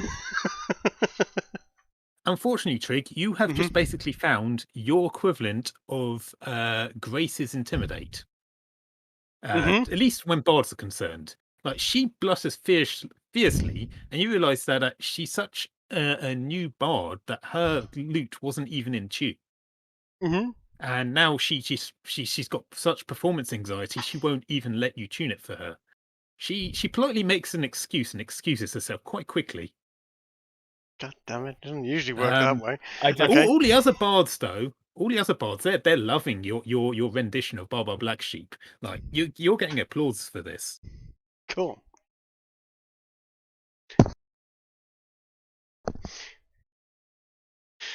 Cool. Okay. Anybody else want to sort of join in? I'm just like just playing to the crowd to see if they want to join in and see if we can have a big sort of hippie jam fest kind of thing. Okay. What should we roll for this? I'm going to ask you to another performance roll on this. Okay. See if you can inspire them. Another TV weather performance. I just want to point out the fact that Grush just walked up to a young girl, whipped out his instrument, played with it for a bit, and scared her off. Yeah. He intimidated the hell out of her. She might be giving up her dreams of being a bard now. I've gone from sublime to the ridiculous. Well, no, to be fair, you're still playing your piece very well, but in your attempts to like encourage people over, like people like nah, that's Bar Bar Black Sheep. Like, I don't care how much you spruce it up. Like, that's like, wait a second, isn't that just Twinkle Twinkle Little Star? Similar. I think it's the same notes. Yeah. It's also the same as ABCD, the song. Oh, yeah. I didn't know that. Okay. But yeah, so you're still able to play the piece and play it well, but Like, all you've really been able to accomplish in trying to invite people to join in is some embarrassed looks and some people commenting about how you've basically buzzed their chill. Damn. No, actually, over the course of about the 5 minutes it takes for Frederick to turn up, you've basically cleared the room. I just clap for him Are you clapping sarcastically or in support? sarcastically. If Plug, I played a kick-ass Okay. piece. They're just because these guys are so weak they can't handle my skills. Sure, let's go with that. Something like that. The roll of 22 on the performances, yeah, that is it. The 4 is clearly they are intimidated by me and run off. Right, so after you finish up your rendition of Baba Black Sheep, you are all surprised as the lights in the lobby just suddenly dim, and a single light appears at the top of the stairs. After a moment, Frederick appears sliding in on his knees, dressed as Elvis. I warned you He he looks might be around, possessed. realizing. Sorry. I warned you guys he might be possessed. He's Despite despite how he looks like, he is not possessed. he stays there on his knees, like in a basically dabbing. But when you hear nothing but pretty much tumbleweed and crickets, he looks up and realizes you've cleared the room of all his students. Mm-hmm.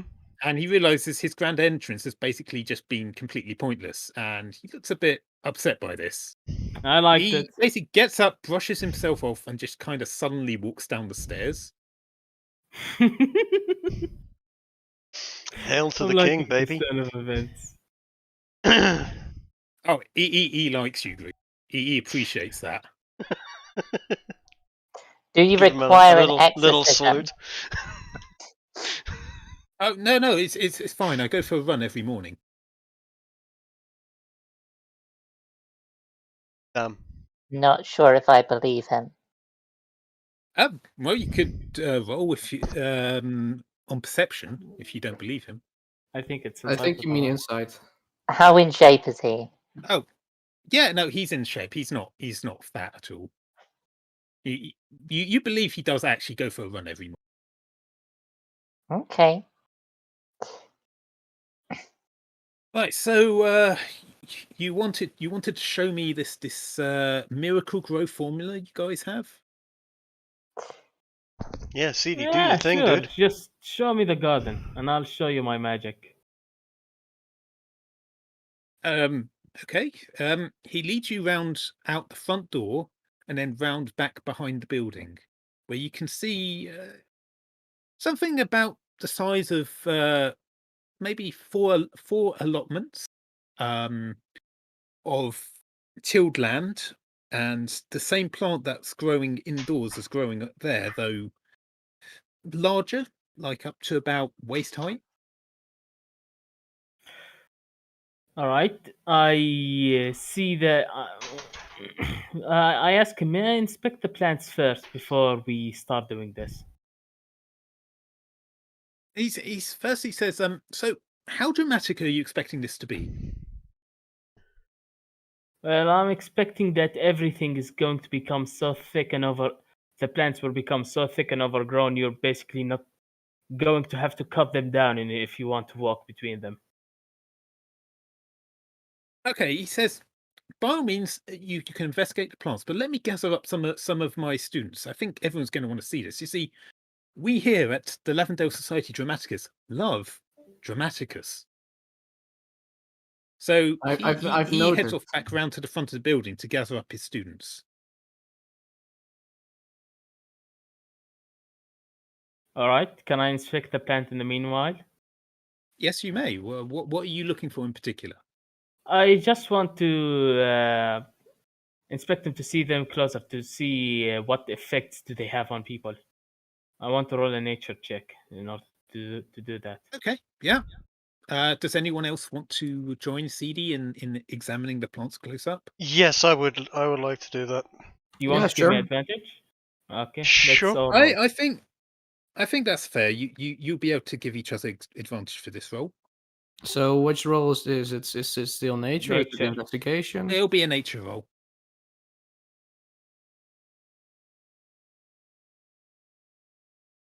Okay. What is Grease's roll? Well, my nature roll would be average. Bloody hell! Look at your rolls. Luckily, You we got basically it. all rolled the same thing. Yes. But because advantage, so Theo, you also engaging in this shared look, or are you looking on your own? Yeah, I'll look with them. Of course. Okay. So I'm going to say then that both Bruce and CD recognize these as plants with a mild hallucinogenic property. You've never seen this plant before. However, your elven friend does recognize these plants. He doesn't know where they originally come from, but he knows that they are cultivated in the elven lands as a way to de-stress at the end of the day, shall we say. Elves who are quite long-lived tend to build up a lot of, shall we say, let's go, they get stressed out quite easily. Ginger, could this be regarded as contraband?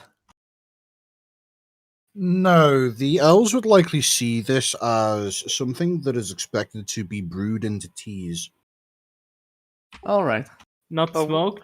Are wizards known to No, smoke it in not- pipes? You don't have enough knowledge to be able to make a firm decision, but We don't have you a might wizard want to on us ask here, Arrow fellas. when you next see him. Exactly. So we... All right. I'll convene back to Groot and to see what I know about the plant. The other thing I'll tea, add sorry. is that Grigori will realize that this plant is it's not too difficult to grow, so it's not that expensive either. It's not an exceptionally rare plant in your homeland. At least. You don't know how common it is over here in Stradivania. Yeah, so I'll tell him that what I said earlier, what he told us earlier, and I'll add that it's not very uncommon to find this in my back in my home country, in my home nation. Cool. And you say you make tea with it? Yeah, they people put it in tea. Cool. I have to give I that mean- a go at some point. Maybe after the performance. I don't know how So- strong it is for you people, but yeah. I will say that Theo, you might have an inkling that this might be a slightly stronger version of what you've seen before. Okay. But as you're examining the plants, Frederick returns with about 24 bards. He's clearly rolled them up a bit. They're quite eager to see you make their fields grow big and strong and all this. So don't disappoint. All right. I cast the spell. I'm gonna post it As in you here go again. to cast, Frederick puts his hand on yours and puts down and says, No. That's not how you do things here. You have to do it with Performance. flair. All right. Yeah, I'll roll I'll- performance. So I don't want you to just roll a performance. I want you to tell me how you're going to do it with flair. Okay, I basically that's difficult to describe, isn't it?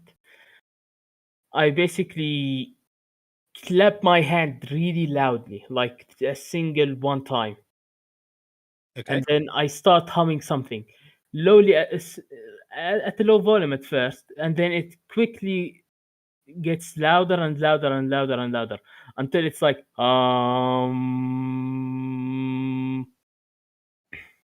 So and then- you are role playing a transformer charging up. yes. Okay. I think Does what anyone want to what help Chase with is this trying. performance? I think what Chase is trying to describe is basically he Mongolian throat sings his way into power. Yes.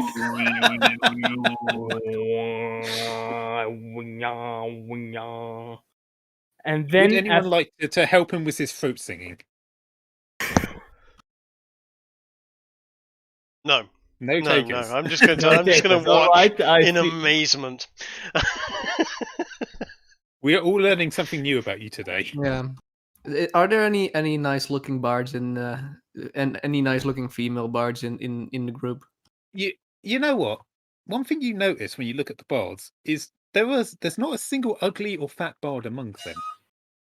They're all particularly quite thin, and some of them, not all of them are Beautiful. well toned, but there are some well toned bards among them. I think the only thing particularly you do notice that might be off putting is that none of them seem to be able to keep a straight gaze for very long. They keep kind of like drifting off to an infinite gaze. That is to be expected. Yep. All right, so once Chase has suitably charged up his vocal capacitors, Yes. I'm assuming you unleash your spell. And then I clap a single time, really loudly, and then unleash my spell. Oh, you're not gonna do the kind of that Dragon Ball Z. Everybody give your energy to Chase, and then like sort of. Well, judging by how you reacted, no, I don't think that's going to work. Oh my goodness, you should have done it as like exploratory theatre. Fuck is that?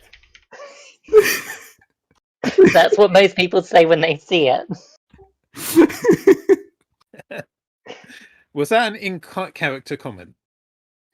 No, I hope Oh. not.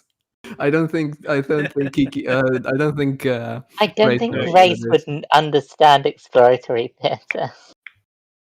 That's fair. I don't think I understand it either. I don't I think hear anybody. exploratory theatre, and the first thing I think is does that have anything to do with going spelunking with your Uncle Ivan? The first thing that popped into my mind was Dora the Explorer.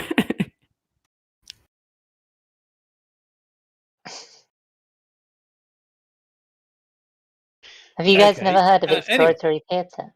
Nope. No, Nope. it's not a phrase I've come across. Oh my goodness. It's like where you've got. It's essentially amateurs just having a mental breakdown on stage.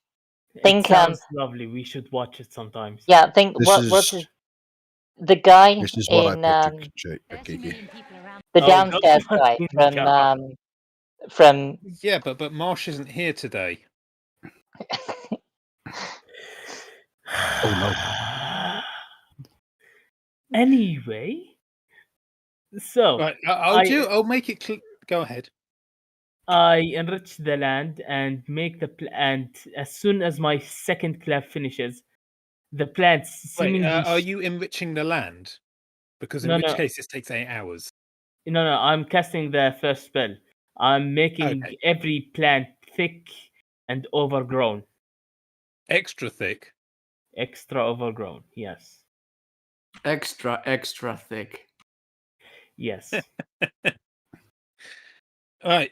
So I've been reading the spell description, and this has a radius of 100 foot, and basically overgrows the area so much that it takes 4 times the normal move cost.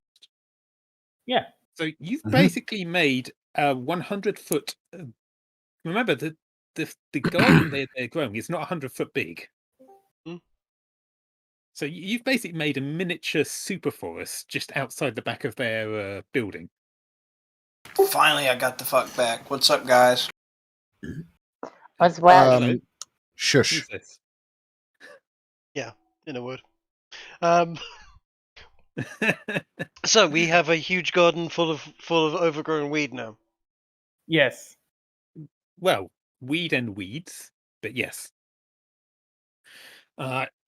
Basically, all right. You can no longer see the bards because within 100 foot, centered around where you cast the spell, includes basically the grass around you as well. But you can just hear just general like Whoa, cool. Just noises just emanating from the direction of the bards. Like, they're properly impressed from what you can hear. And now we have enough weed to give everyone in here the high we need. So Frederick, basically, you see him kind of like just parting the grass to come and actually have a look. And he's like, "Holy shit! What? That's incredible! You got to teach me how to do that." Sure, you're a bard, aren't you? You can cast this. Okay. How do I do it? It sounds like you need to give him some one-on-one lecture. Maybe we can do that after we finished up all the rest. We can talk about teaching you this spell after we finish up with the festival, yeah? Oh, well, he basically says, "That sounds great. You know what? Sure, you can have some. We've clearly got more than we could possibly need right now. You can have some of this for the celebrations if you want." Cool. Cool, dude. Thanks. Okay, now we need to go and get the fucking lavender smell and the other stuff Weed. sorted out. We need to put the weed in it as well. Of course. Of course. Are you going to take any of it from now, or are you going to? I'm going to take back I don't know, little sample, just like a small handful or so. Okay, yeah. Take as much as you feel you can comfortably carry, and add it to your character sheet.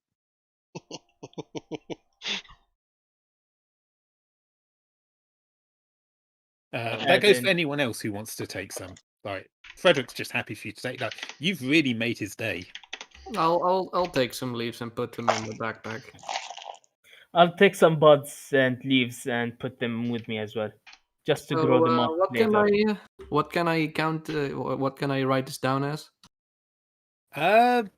Unless Ginger objects, I'm going to just say bag of weed, and you can. Let's call it. No, half a kilo. Half a kilo. Shit. I would be a little bit more vague personally. Call it something like hallucinogenic leaves. But sure, bag of weed. Let's go with that. You've made literally a forest of this stuff. So, like, Frederick doesn't carry. You can take as much as you can carry, but obviously, if you take as much as you can carry, you can't carry other things. Yeah, I'm just gonna take 10 bags of weed and 10 bags of weed buds. Okay, just mark it in your character sheet. I can grow them up later anyway, so. Oh, you want to take cuttings as well to grow fresh? Yeah. Okay. Make sure you mark that separately from just leaves and buds. Oh, weed cuttings then. All right. Just maybe 3. Yeah, that's fine. Okay, well, you have successfully made the bards very happy. They are quite pleased with you guys, but they still won't play without the lavender scent being sorted out because tradition demands it. So, where would you like to go next? Can I just tell the bard something before we leave? Yeah, what would you like to do? I basically want to tell them that don't worry, dudes. The lavender scent is going to be there. So just make sure to come up and play in there. All right? Okay, that's a performance by you because you're trying to act stoner again. Before this goes any further, there is something that I just want to point out. Generally speaking, small pieces of plant that would otherwise be considered disconnected from the ground can not only be revived but also forced to grow through the use of the plant growth druidic spell. For example, if you were to use it on a raisin, it would rapidly grow into a full grape, and if you were to plant that full grape, it would then produce a plant. Meaning, the small sprigs of lavender that the bards gave to the party earlier may now be rather interesting to look at. That's a point. Does We're that in the require 100-meter conscious radius. effort, or does it just happen? Let's say it just happens. It's more fun that way. No, I are would you saying say it's Go on. I would say it's down to DM interpretation. If you want to have the party's pockets suddenly filled with lavenders, go for it. I would take that as plants in the ground is what he was targeting with intent. So I think that's what it would affect. I think to make basically effectively dead plants grow, which what the sprigs would be, I think he'd have to have wanted that. Told me that's exactly what he Specifically. wanted to do. That's fair. So yes, Chase. Would you have wanted all plant life to grow, or just the ones growing in the ground that you were interested The ones growing in the ground. I wouldn't cast it on anything else. in? That's fair by me. All right. Grace was saying something. I was suggesting that maybe tradition is something we can move from, something we can advance. Perhaps old scents can be replaced with new scents, and this scent could be sufficient. I give her a sour look and just say, "Don't be so absurd." I think Kiki, your character is very about like tradition and honor, if I've understood her right. Is that correct? I also want the bards to tradition, yeah. So honor, yes. Tradition and strength, yes. Tradition, not necessarily so much. Okay. If it doesn't feed into honor, it doesn't So- matter to her. I think. How would you say this to the bards? Let me hear how you say it. Well, as I said it, Okay. Are you addressing all the bards or just Frederick? I'm addressing the group. Yeah, you get a general feeling of they're not too keen on that. You haven't really sold it to them, I'm afraid. Can I roll my performance check in order to make sure that they appear? Oh yes, your stoner performance. Let's see if you can give them the confidence that you're going to sort things out. God damn it! They actually are looking less convinced now than they were before you tried to talk the lingo. There's some muttering of doubt in their minds, and almost as if they're like, Ez. Clearly, he has demonstrated himself to be competent with plant life, and therefore is far more likely to be the genuine deal. I think you should give him oh yeah, advantage they on that performance accept check. they. Well, they won't make a single bit of difference. Exactly. Yeah. Fuck you all. Okay, I'll put it this way: they have no doubt in their mind that you are an expert at making plant grow, but they really don't think that you know what you're doing when it comes to convincing the rest of the town to sort out the other problem. Bruce, could you help me with these people? I just say quietly. Well, what you want Cruz to give you advantage on this roll because it won't help. Hmm. No, I want him to try. You want me to try? Okay. Yeah. I will roll performance as well. I'm I gonna give- let you do that on advantage. Okay. And he You rolled a smashed it. natural 20. Yeah. Wow. Yeah, well, I'm gonna let you have that on advantage, if only because otherwise this could go on for a while. All right. Okay. And you know what, Theo's like elven language skills are just amazing. He knows this lingo so well. In fact, if Theo's still able to talk, I'd like to hear him speak the lingo. Oh, the lingo. Oh, boy, yeah, my elven tongue snaps left, right, up, down constantly while I'm talking this what was it? You're trying to assure that the bards that you guys can handle everything. Look, dude, dudes, it's gonna be totally fine. You don't have to worry about it. We're gonna get you your beautiful, beautiful lavender smell, the best scent that you've ever had in this town. It's gonna be great. It's gonna be the best. It's gonna be amazing, and you're gonna love me. It's strange. As Theo gives this speech, his hairstyle seems to change into a slightly different shape, and his skin turns a slightly different shade of color, if only briefly. Only briefly, he turns slightly orange with a blonde quiff. I'm not going to ask you guys to roll anything on this. I'm just going to give you this. You will note, besides Theo, who's giving the speech, everyone else notices that Frederick was casting some sort of illusion on him to help him out there. And it seems to have worked. So after this is all over, I'm not running a separate campaign. This is Ginger's campaign, easily. I'm just filling in today because Ginger wasn't really up for running it.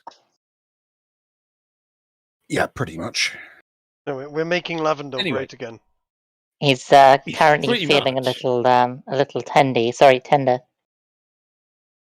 A little tender.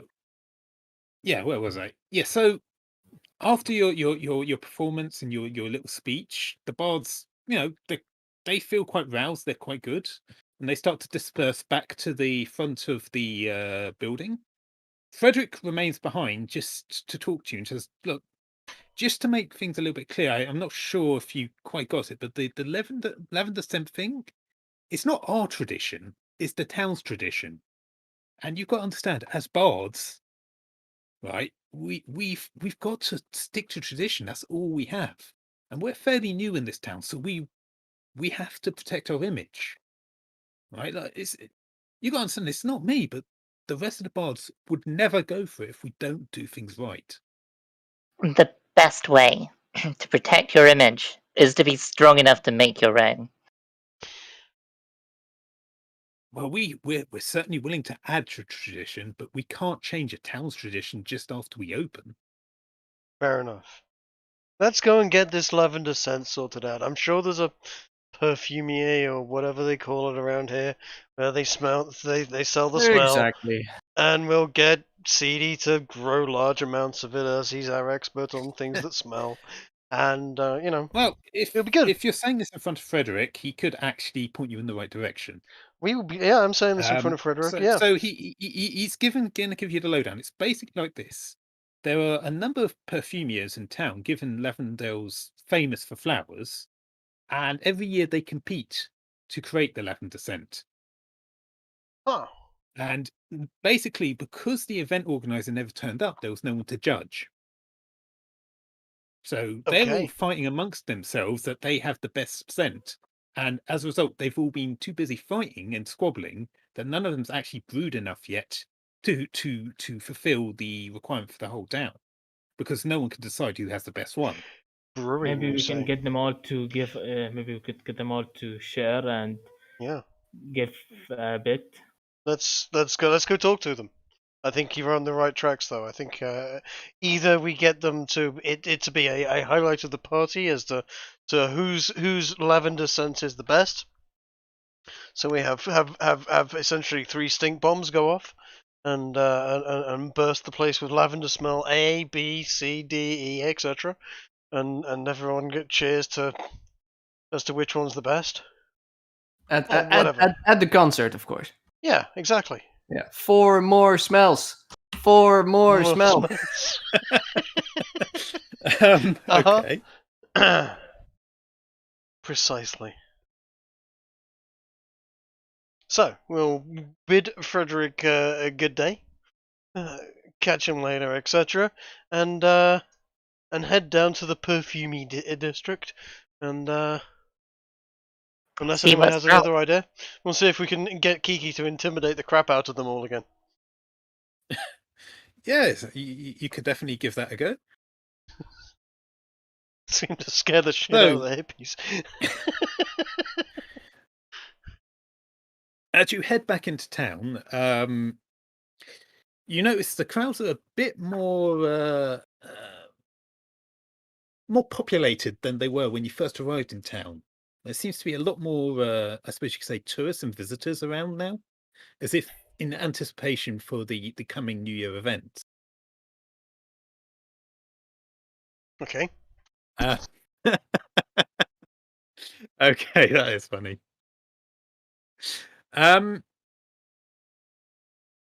People do seem to be bustling around their own business, and no one's really going to pay mind to you unless you want to strike up conversation.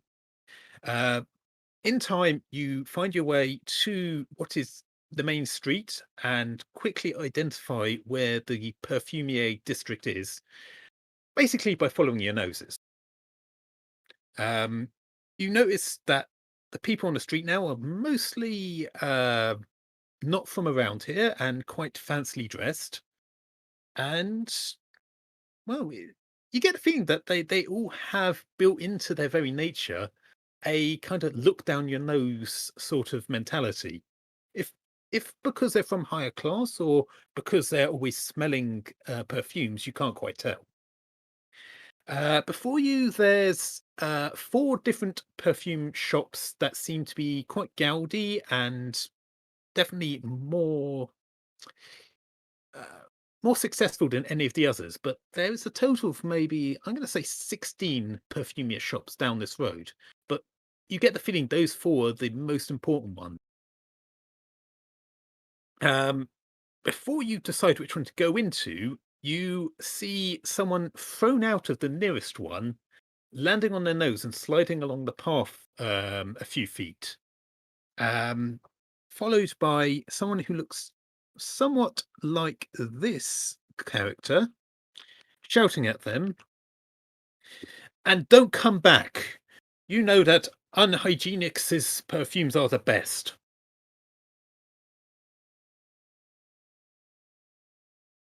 Unhygienics, you say? Yes, that's what he said.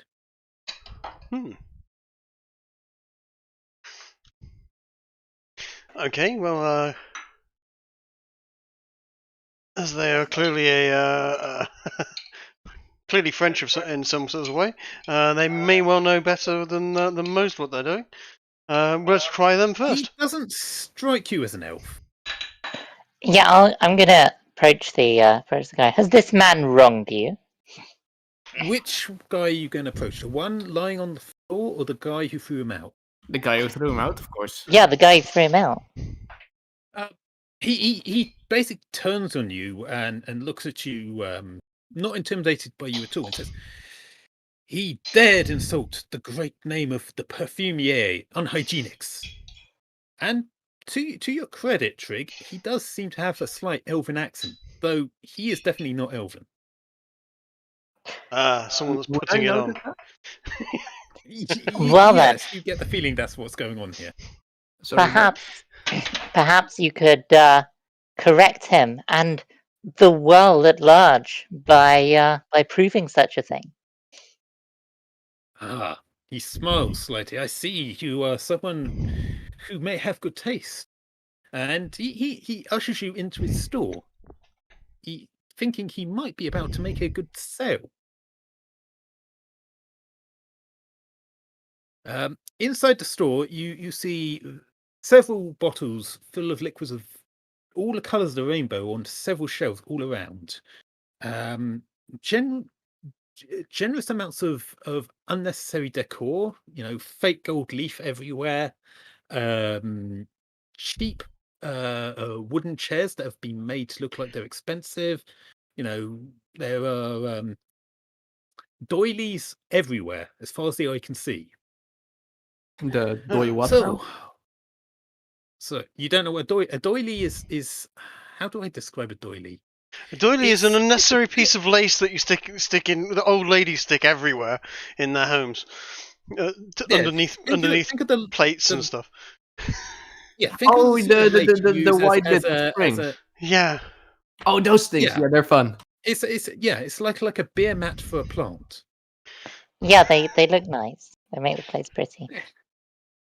Yes. Can I make a comment that it looks like he's had the place decorated by a flamboyant gnome?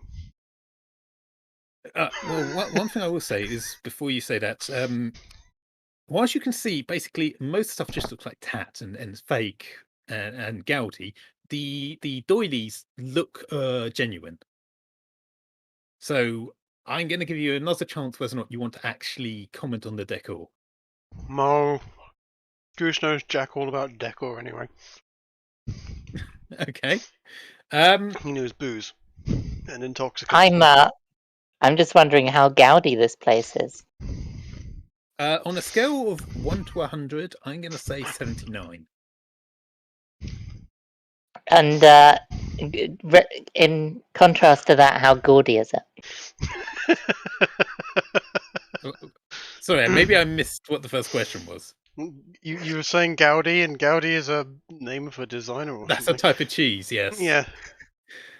Yeah.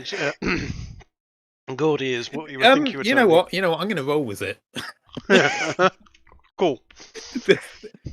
Yes, there are just as you find in restaurants, you might have a dish of mince. You can find some dishes of Gouda cheese wheels.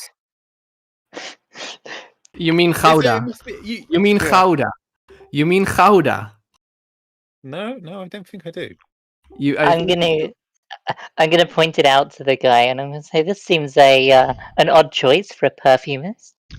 Oh! I thought you meant the cheese. It is tradition. I see. My master, the great. God, I need an elven name quickly. Someone give me an elven name. Gaston. Ponce. Gaston. Okay, yes, master, the great Gaston. He taught me in the ways, and in deference to the great Gaston, I choose to decorate my store in the style of the great elven masters. Do I? He picks up a bowl and of Gouda cheese wheels and goes, please, take. I'm gonna pat Gregory on the back and going, must be like being back at home. I take a piece. So what is he offering? What is he offering? He's offering you a glass bowl full of small. Do you know what baby bells are? Yeah. Basically, baby bells. You're free to take them, so I would ask that you roll a perception on this. I'm gonna turn back to the party. Let us go elsewhere. This man is clearly mad. I roll perception. What do I see? I'll wait for everyone to roll. Everyone who's choosing to take a cheese wheel. Is this to see whether or not we have to take the wax off? No, it's not. Is it still No, but, wrapped? Is it still wrapped? It's wrapped in the wax, yes. And as you peel it off, each of you will notice that each one has been scented with a different perfume. Ooh. Well, except for Kiki. Kiki has not noticed this. Like, she must have a blocked nose or something. Yeah, she got blocked nostrils. They're not blocked. Grace got too much of a face full of the smoke in the last fight. Now, the other thing I will add is both CD and Grigori noticed that the color of the wax is correlated with the scent. Huh. Bruce and Kiki, Bruce, you notice that is scented cheese. Kiki doesn't notice anything and just eats it.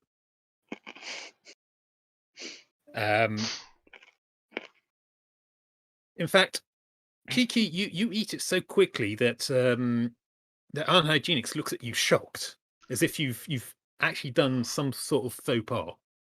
So anyway, what was the name of that lady that we saw at the tavern? Impedimenta. That's the one.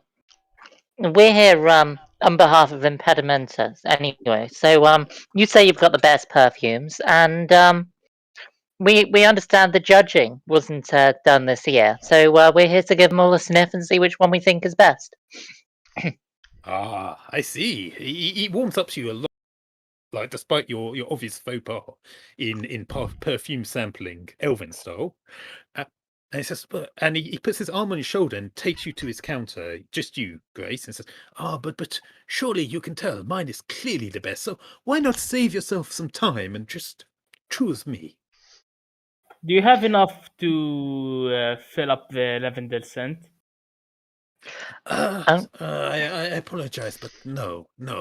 None of us perfumiers have started that yet. However, I can guarantee you that if you pick me today, I will be able to get enough in time.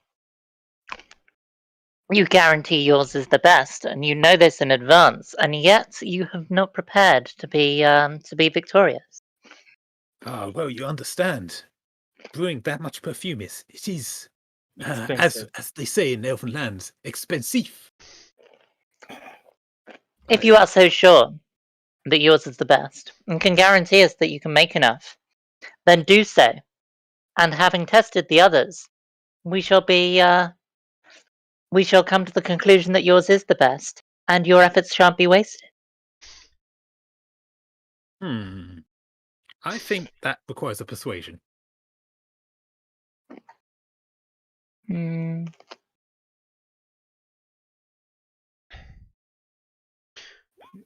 Oh God, fucking Well, not again.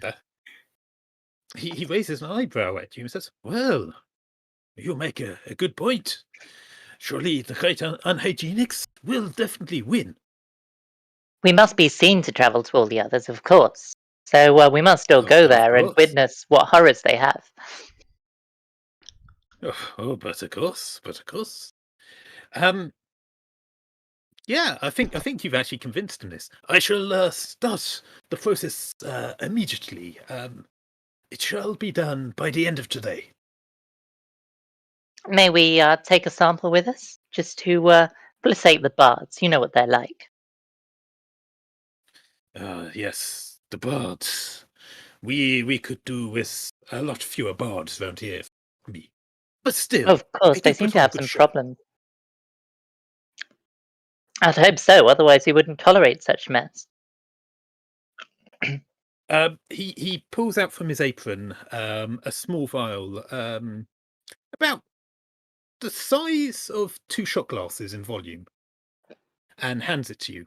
This is a sample of the greatness that is unhygienics, who was trained by the great Gaston. I shall. Can I do an insight check on if there's such a thing as a Gaston, By all means.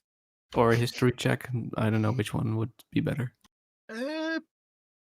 Insight would be more if you're trying to work out what he knows, or if he's trying to pull your chain. I think history would be perhaps more accurate for a general understanding of Elvenkind, but at the same time, keep in mind the Elflands are large.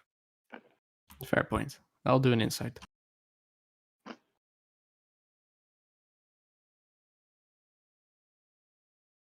You are aware that Gaston is an Elven name, but you don't really know much about perfume. All right. Like you're more of a cologne sort of elf. Correct. So you have no reason to doubt him, though, so far, except for the fact that his decor seems to be as if he saw elven decor in his youth and then tried to emulate it by explaining it to a local carpenter, and perhaps doesn't have enough money to actually buy the real materials. I'm gonna tuck this in my shirt, and I'm gonna look at the guy and I'll say, "Well then, we'll be seeing you at the festival then. I think we can be on our way, guys. Don't you?" Cool. Yep. On to the next. Does anyone want to do anything else here? No, let's continue. Can Okay, I just? what would you like to do now? Let's well, we should probably pop into the other perfumiers, but we seem to be having a bit of luck. In order for we've got- fairness, we should at the very least pop in and show our faces. Yes. Okay, sure. So there are 3 other shops that you see that are of note. I'm going to say that the second shop after Unhygienics' shop, you notice a trail of blood leading from where that guy had been thrown out on his nose to said shop. It's decorated with a wooden lavender at the front, and it's definitely nowhere near as gaudy. God, I did it again. Gaudy as the first shop. The other two shops, one of them is completely covered in gold leaf, as far as the eyes can see. It's just really fancy, looking really expensive. And the last one looks like it could be a flower shop, the way they're doing their displays. So, which one would you like to go to? The one with the wooden lavender plants, the one with the gold leaf everywhere, or the one that looks like a flower shop? The one with the gold leaf, I thought. Yeah. Okay, so you go over to the one with gold leaf, and there's no one in there when you enter. There is a bell on the counter, and like the first shop, you can see shelves of multicolored liquids on all walls.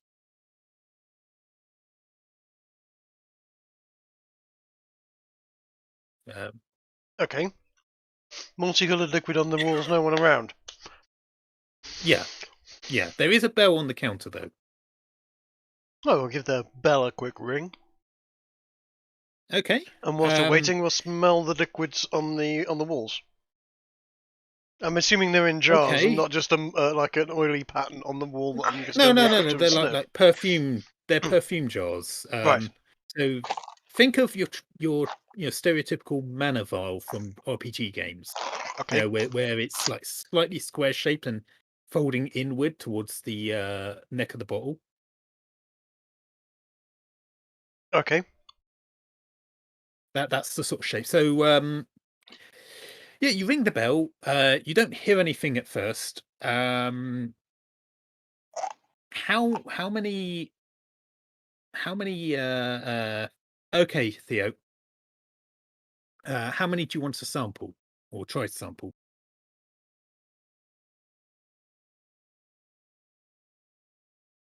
I mean, we could just split up and try multiple stores at the same time.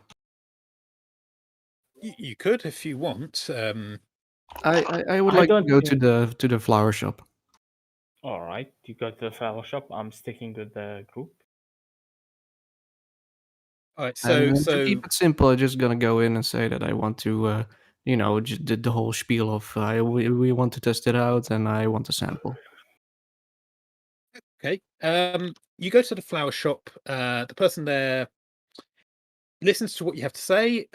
Quite simply, gives you a sample of their perfume. Again, in a double shot sized vial, and says, "Look, I really hope you vote for mine. I've worked really hard on it this year."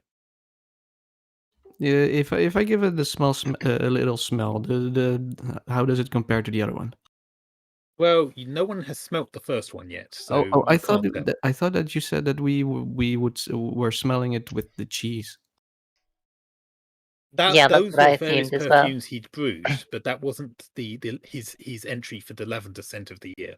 Ah, okay. Well, how does this one smell? It smells very lavendery, unsurprisingly, with a hint of mint actually in the smell. Oh, You quite like it. all right. It's How does the original one it's smell? not over the top. It's not trying to be pretentious. And honest. Okay, good. Yeah. No, this isn't the first one, Bruce. This is the one This is the from new one. flower shop. Yeah. Okay. This is flower shop. So Theo got that from the fourth shop, the flowery shop. You are currently in the gold leaf shop, still waiting to be served. So Right. we'll go back to you now. So are you guys, just so I can get clear, are you stealing perfume while there's no one there? I'm not stealing perfume while there's no one there. I'm smelling perfume whilst there's no one there.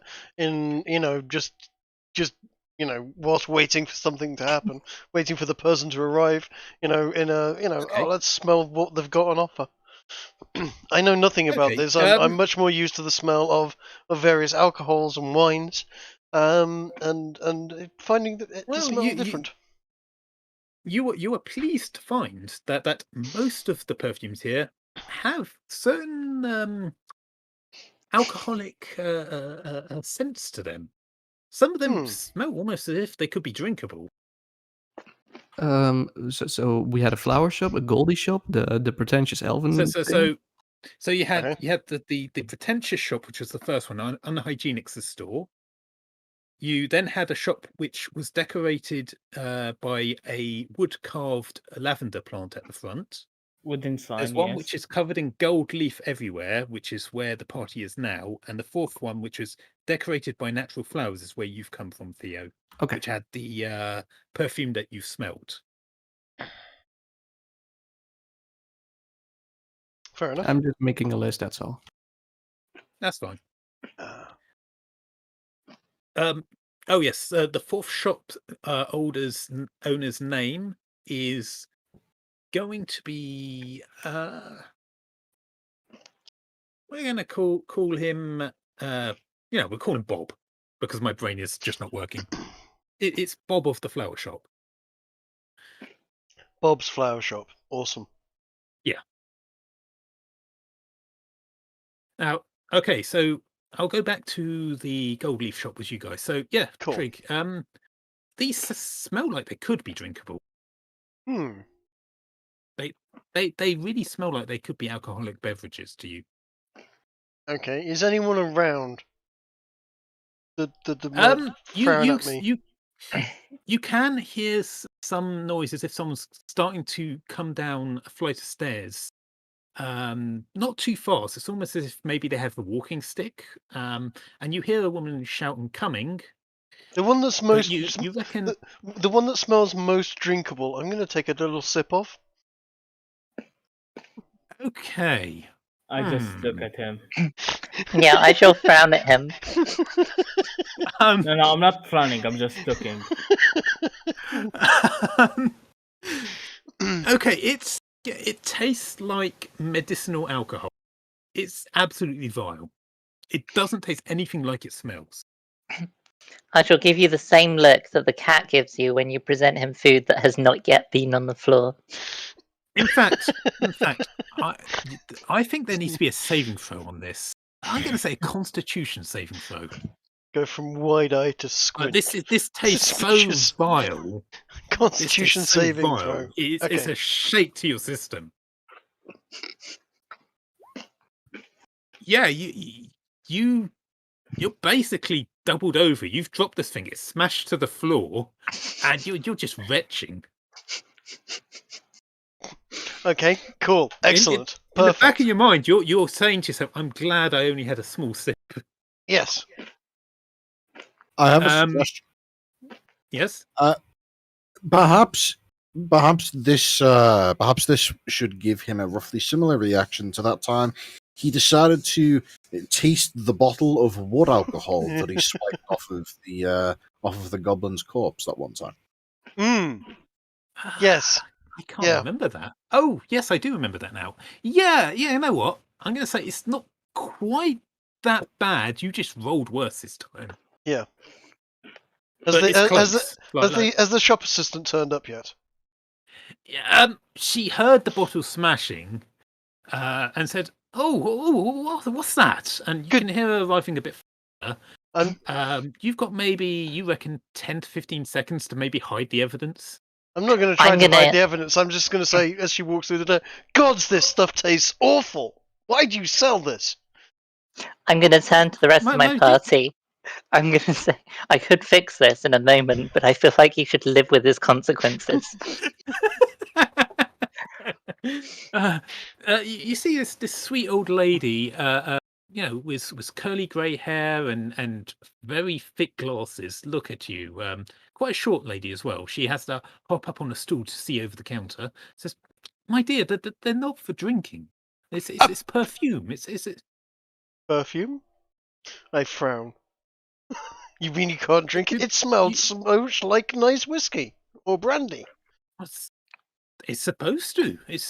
it's supposed to put you in mind of a good afternoon after a hard day of work. You're sitting by the fire, drinking a brandy. But you can't drink it. You're not supposed to drink it. My apologies. And apparently yes, it tastes terrible. She looks down at the ground and sees the mess you've made and says, I hate to be the one to do this, but you broke it, you bought it. Sure. I'll offer a couple of silver. That one was 2 gold, but because of the mess you make, you think maybe overpaying might get her in a better stead with you. Hmm. 2 gold, you say? It's okay. Chase is paying for you. Excellent. Thank you, Chase. Okay, take 2 gold off your character sheet. She accepts the gold happily and smiles. And I would like everyone to roll insight.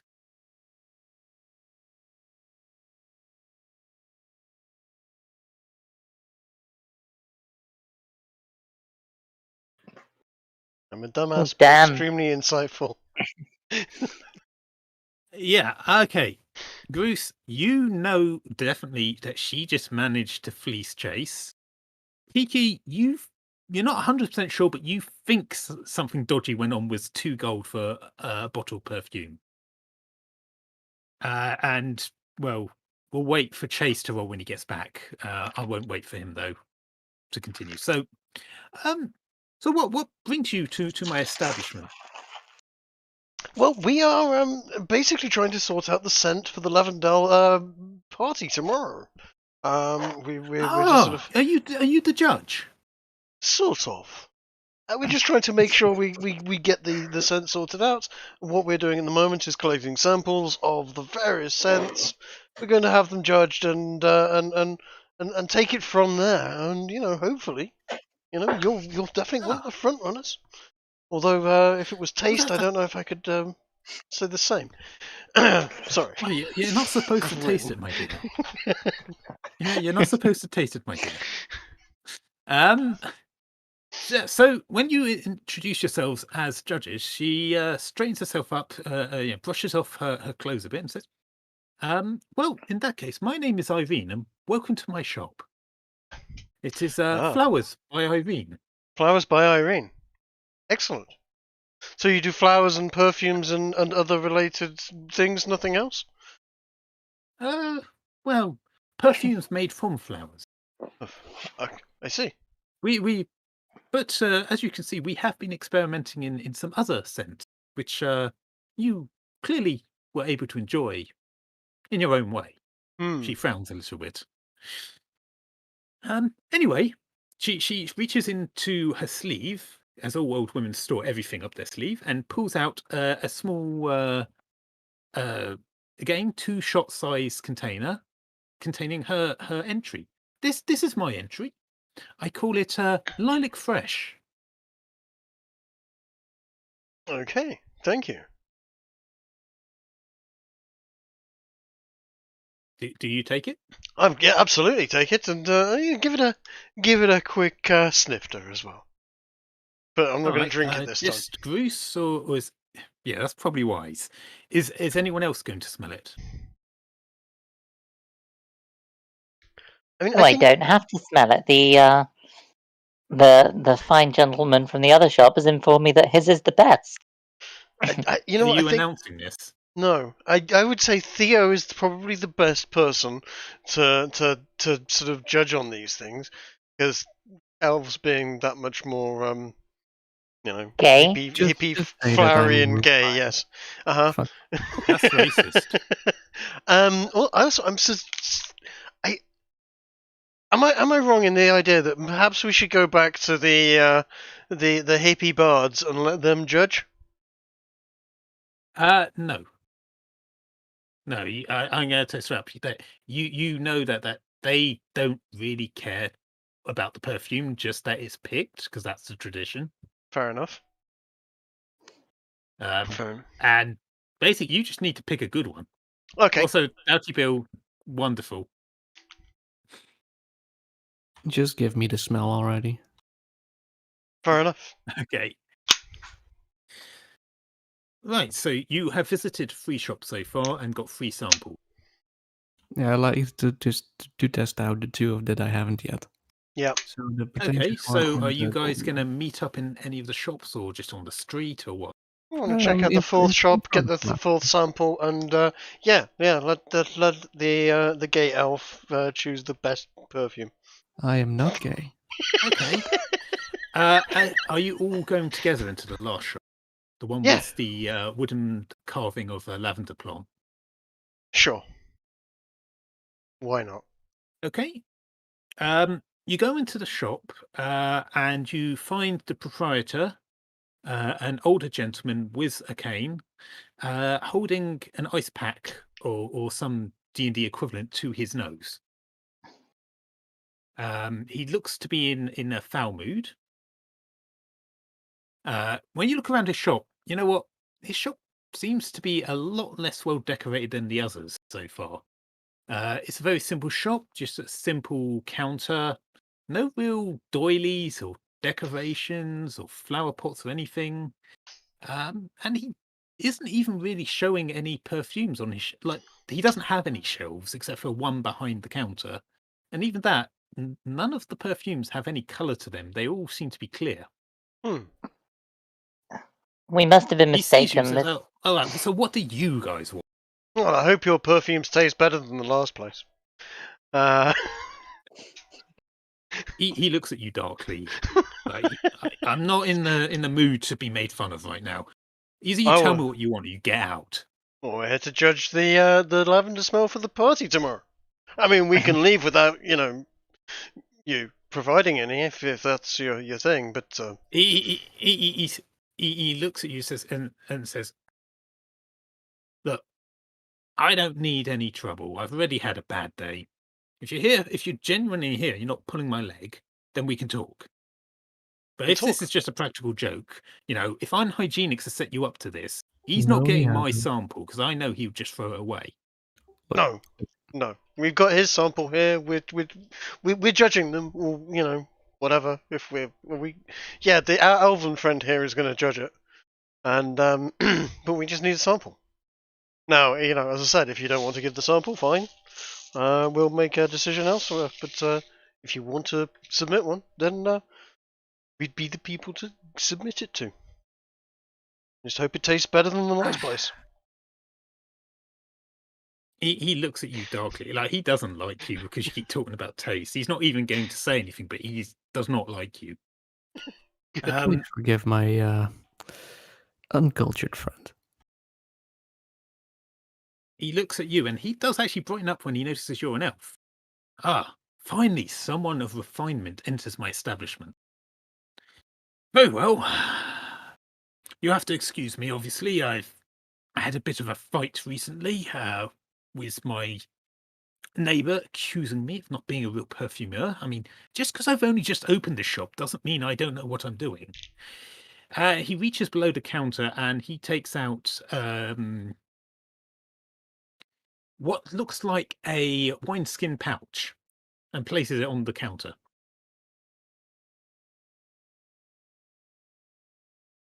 Okay. Well, this is it. This is mine. Grigori takes it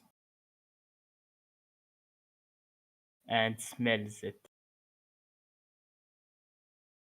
Okay.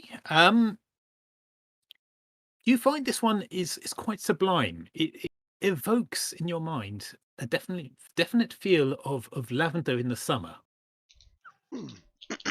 It's basically it is what it says on the tin, nothing more, nothing less. But it's not in a tin; it's in a skin. Shut up. The old gentleman looks up at Grigori expectantly. Grigori can't speak at the moment. He's gone to. I know. silent I'm mode, so- watching what he's typing. Also, Okay, that right. is the best slogan for a tattooist. It does what it says on the skin. That is actually pretty good. All right. Not bad. So, what would you guys like to do next? We're going to go and get outside and confer as to which one the best one is, and we'll deliver the good news. But be ready to get mixing up a good old batch of this stuff, because we're going to need a lot of it. Okay. So, there are 2 perfumes that Theo has not yet tested. So, would you guys like to offer them to him? Yes. Right. So, the one from Irene's shop, the Goldie shop, as you put there, smells like lilacs. Not lavender. But it's still quite nice. Right. It's quite And nice. It's the just Pretender wrong. Shop one. FBI have got it wrong again. Hey, it starts with an L. That's Yeah. close, right? Uh-huh. Absolutely. And the one from Unhygienic shop, it does smell of lavender, and something you can't quite put your finger on. Is it But that sort as of you old smell it- ladies, old ladies, sort of cupboard drawers kind of lavender If smell? you had to put a name to it, you'd say it smells of lavender and doilies. Yeah, But- old person's house smell. They like A little lavender. bit. It's not just old people who like lavender. It is though. Calling me old. I like lavender. Well, the Goldie shop does smell nice. It just smells of lilac instead of lavender. Like, none of them smell repulsive. Is it gooseberries and lilacs? Sorry, which one? The one that smells like lilacs. Does it smell like gooseberries as well? No, just lilacs, nothing else. Very Oh, plain well. in that regard. But it's well made.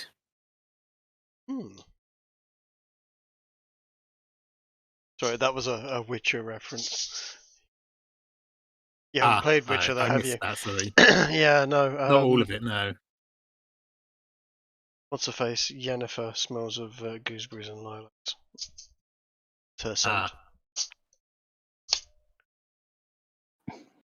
Right. Okay.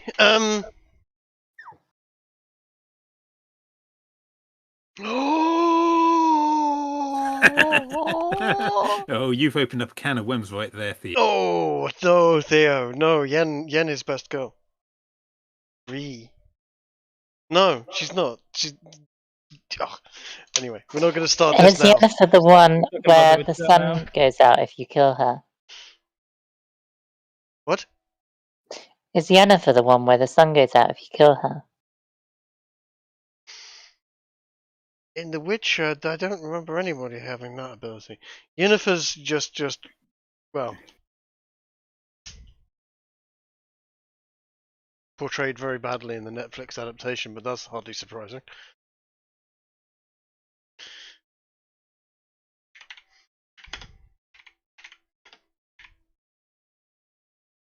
Triss is a bitch that takes advantage of people whilst they're. Alright, I'm gonna make a DM decision here of we're gonna not talk about The Witcher anymore right now because Yes. it is a distraction. Yes. All right. Which one do you Oh. vote, Theo? So you're all allowed to smell these, and you can all make your decisions. But I will add one thing: as you are conferring, a middle-aged woman approaches you. I'm going to drop a picture for you. Just give me a second. I'm sorry these pictures are so small. I'm just doing this on the fly. And she's not holding a fish, despite the picture having her holding a fish. I would hope she's holding a fish. This is supposed to be a contest of smell. She's not holding a fish. Actually, she's She's not holding a holding- doily. Okay. She's holding a half knitted doily and knitting needles. Um, And she says, "Excuse me, are you the perfume judges this year?" yes, we are.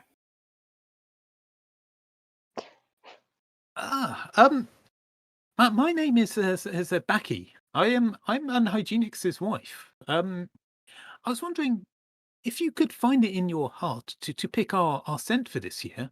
I could make it worth your while. Is that bribery? Worth your while? Oh no, No. of course not. It's just I could see you are adventurous, and I know adventurers always need equipment, and I just want to help you adventurers out. What equipment did you have on offer? On offer, Well, yes. you see, I have a couple of healing potions, and she whispers softly, 100 gold pieces.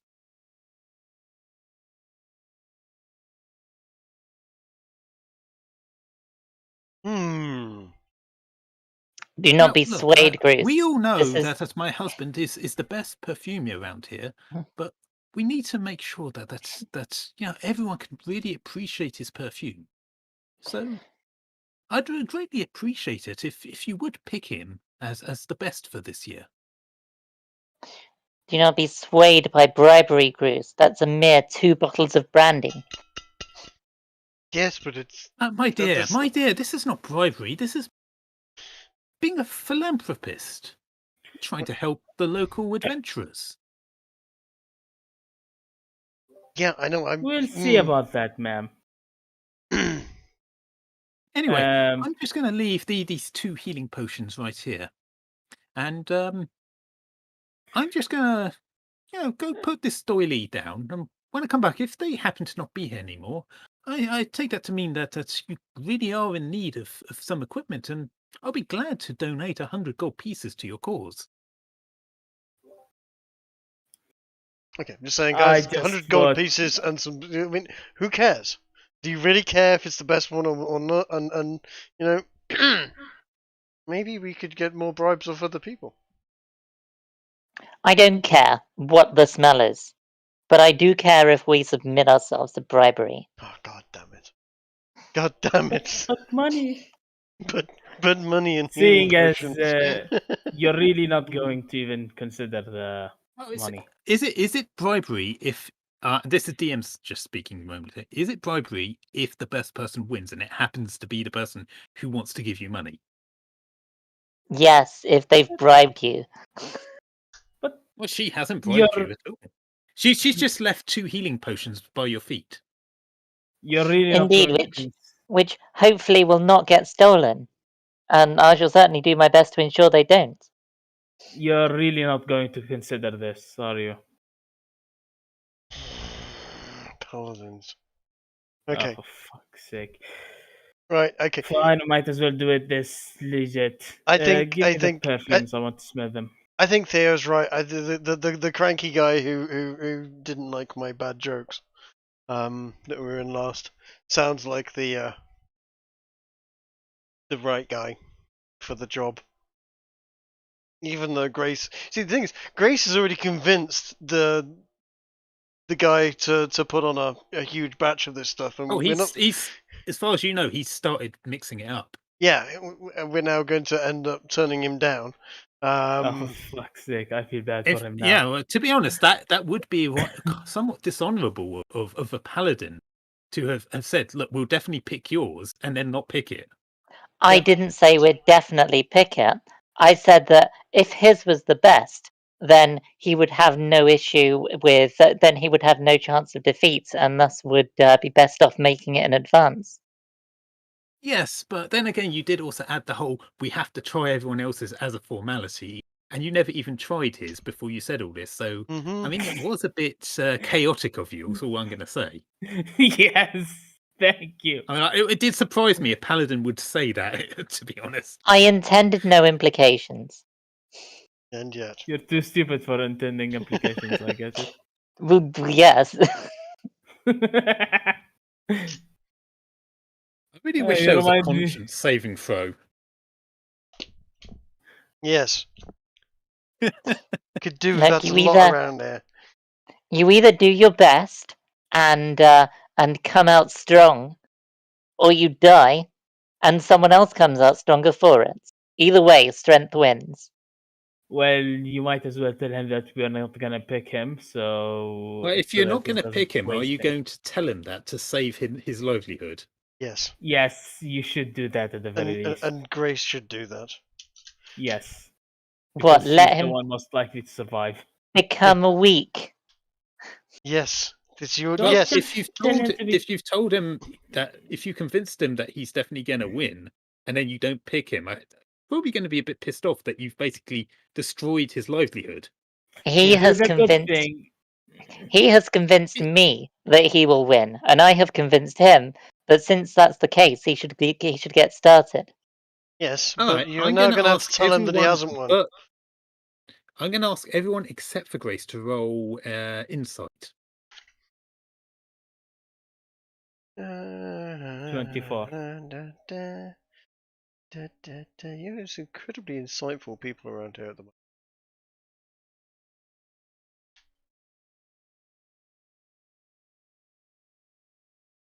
We still have Theo. We might have lost Theo. Theo's Theo's typing. here, but he's not allowed to speak right now because of parental reasons. Are you still able? Ginger, can you roll for him? I know I Sure thing. could, but it feels better if someone Let's beside me see does the roll. here. Let's take a look-see at the inside. Hey, look at that. It Okay. was a terrible roll. It was I'm indeed. going to say that Bruce and CD have enough understanding of the situation that they would feel guilty in some regard. Whether or not they choose to act on feeling guilty is up to them, at not telling him if he's not chosen. And they also get the feeling that he would not take it lying down and may try and do something later on to them. If as a result of this, they've basically ruined his business. Why are you walking at me with a Mac 10? That's a bit extreme. Yeah, what the fuck? So I'll be back in a sec. Just testing something. What are you testing? Kiki's ability to handle playing D&D under stress. Look, I've got my Mag 10 rigged up to fire tracers at the moment, and just scaring the crap out of the this cat. kind of reminds me of that scene at the start of Swordfish where the guy has to break into the Pentagon whilst having a gun to his head Yes, exactly that. and getting a blowjob at the same time. Well, I should be so lucky. Um, The cat is now chasing after the tracers that I'm firing down the garden. That's hilarious. Oh, that's a shame you can't video that. Puck, come in. See, most people get their cats to come in at night by, shaking the food bag or something like that. Trig does it by shooting at it. Generally, you to come into your home by standing at the door and shooting at them with a Mac 10. Do you I've also got my make cat back here. pew pew noises as you shoot, Trig? I get the impression that Puck is so big at this point that only firearms are capable of getting his attention. Probably not far wrong. Oh, sorry, I was muted. You didn't hear it? Okay, well, this is what it sounds like. Come on in. Come on in. There you go. Yeah, your noise suppression, I think, cancelled out the That shots. came through. Yeah. Yeah, hang on. Will you? His noise suppression kills it completely. Oh, you didn't Yeah. hear that? You didn't hear that? No, we heard nothing. It's out of gas now. Oh, We'll see. It's just disappointing. That was I it heard fine. that. Did you hear that? Yeah. Puck's outside I again. heard what sounded vaguely like a tennis ball being fired out of a cannon. Yeah. Yeah. Yeah, that's about it. Fair enough. Anyway, so what are your guys' decision here? Are you which perfume? And if not Unhygienics' perfume, will you tell him? I like the last one, the one that was basically rude to me and didn't want to give us the sample at first. Okay. And You yes, I should- would insist that Grace go and tell Unhygienics it's not going to be him.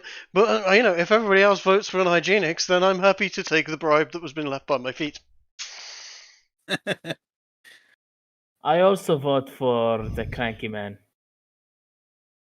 God damn it.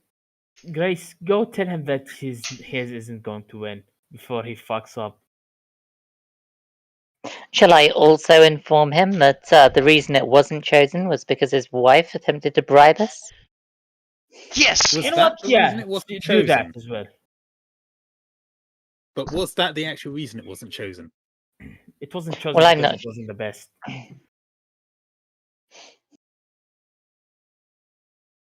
Go on and tell him that so that It's he up to may you. become even stronger and better at the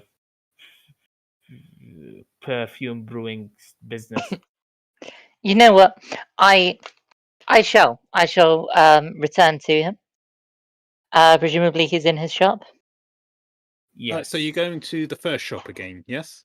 Mm-hmm. Are you taking the health potions with you or leaving them on the street? Yeah, Oh, take and leaving them on the street. No, take them with you. Take him with you and give them to him, alright? Yes. How about that? And Yeah? there is a solution anyone here. going with Grace? Yes, I'll You- go with Grace, you can- bringing the health potions. Oh, wait. You Actually, can you do know what? both. What? One of you leaves them on the streets, the other brings them with you. Yes, Shut up, Ginger. that's what we're doing. Exactly that. Actually, you can just leave the potions in here. I'll make sure they lay in good hands. I guess it is useful to have evidence. God fucking damn it.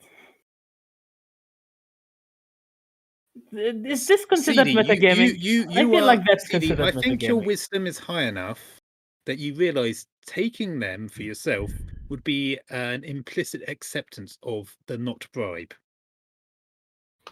Well, yes, but we Which already is- know that who's. I've he's already not said. going to win, I've already so- said. Hold on. Can you hear me? Is this working? I've already Yes, said yes, I'm yes. picking Yeah. the health potions up and taking them into the shop with me to put on the counter alongside Grace's explanation. Trying to Oh, take them you- and hide them elsewhere would mean having to take them from me and explain to me what you're doing. You're allowed to try that if you want, Chase. That would be a sleight of hand. No. I'm not gonna steal from the other party members. That's scummy playing, and I'm not into that stuff. Yeah, no. I just if we, come if on, we, man. Not a rogue. If you did say it's not a bribe, we might as well. No, if you're taking the bribe, you're taking the bribe. If you're not, you're not. We've voted elsewhere. God fucking damn it, you and your moral two good issues. Whatever, just give it to them before I regret this. Dude, you can do magic you can heal people with magic. You don't need healing potions. I need healing potions and I'm giving them in. Anyway. Grace, go explain to the nice man that you just convinced to make lots of this stuff, that he doesn't need to make lots of this stuff. And give him Before he- I'll give him his wife's bribe back. Good. Okay, Right. as you enter the shop, Unhygienics looks at you like with smiles everywhere. He gestures his hands. Ah, my favorite people of the day. Whatever can I do for you? I know we you're Sad gonna make me news. rich. Sad news, unfortunately. Your wife has made grievous errors. My wife? Your wife, indeed. You have a wife, yes? Yes. I shall my darling describe- bacteria. I shall describe her and say, yeah, this is your wife, yes? Yes, that does indeed sound like my lovely wife, Bacteria. Well, we were attempting to put together our informed decisions, and we were approached by your wife offering us these potions, a bribe of sorts, an attempt to destroy the integrity of the judgment. He looks at you and waits an Yes. I see my wife is doing her job well. She's ahead of the game. This is part of the tradition, don't you know? Bribery. But have you not waited to receive the deal sweetener from all the other contestants? Bribery is a part of How the do you tradition. think? How do you think the perfume is really judged? They're all just lavender. It's a lavender. Every year it is lavender. It is the best deal sweetener that really wins. If bribery is how this town is judged and bribery is its tradition, then Such a perhaps... dirty word, he cuts you off. No, this is not bribery. This is the deal sweetener. When everything else is the same, how do you choose? And you, my friend, you have already told me that I have won. I have already expended so much resource to start the process. It would cost me dearly if I had to throw it away. Now, you would not do that to a man that you promised he would win. I made no such promise, and it would be unfortunate, would it not, if you were to be disqualified for such ungracious act? My dear, I would not be disqualified. This is all part of the rules. But you have promised me that I would win. And you told me I should start brewing immediately. So I did. I informed you. He looks that... at your companion, Goose. Did she not say you were here? Did suggest that he should start making vast amounts of this stuff right away, Grace. Well, he informed me that his was the best, and I presumed that he was not lying. Did make the nicest offer of recompense for coming first. Look, I am not a dishonorable man. I will tell you this. If you have not had the deal sweet enough from the others yet, perhaps you want to go outside and see what they offer you. But I would be very disappointed if you did not pick me after I already started making it. Unfortunately, we do not deal in bribery, and you have been disqualified. Would you like to argue with me or my sword? Well, in which case, you owe me for my wasted resources. I owe nothing. You made your own decisions. And now you must live with them. I will bring this up with the... Oh, what did I call him? I have to look this up again. The persons of influential success in society. You, my friend, will not be welcome in this town henceforth if this is what you will do. Undermining our tradition. I will be part of no tradition that involves bribery. He looks pleadingly at Scrooge and said, explain to your girlfriend that this is not bribery. This is part of the process. I think we're done here, Grease. Shall we move on and declare the winner? God. I'm terribly sorry to the chap, and much as I would have liked to have accepted the whatever sweetener of the deal, the deal has unfortunately the contest has been decided. It seems. Well, you think this is bad? You should see what happens. You owe me for my lost resource. You told me I would win. I tell you what, with regards to your lost resource, why don't you take that out of the 100 gold pieces you were going to offer us as a bribe? More than that, I can't offer you. But that is nothing. I have already put in 300 gold pieces of components. I'm sure then perhaps you shouldn't. Perhaps you should not have resorted to bribery, and perhaps you should have followed through with your word and been the best. But my dear, I am the best. Who else has given you the dill sweetener? No others have yet tried to bribe us, and thus that makes them better than you. They give you nothing, I give you something. My wife, she gives you something.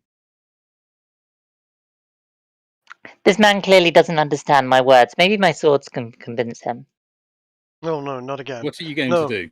No. Oh no. I'm just going to go, dear God, not again, and walk out. Alright, right. Before you draw your sword, I'm gonna let Trig roll a roll of his choice here in terms of understanding the situation. a roll of my choice as to what, as in whether or not I understand what's about to happen. Look, what this man is saying, like, is he just talking absolute trash, or is there something behind it?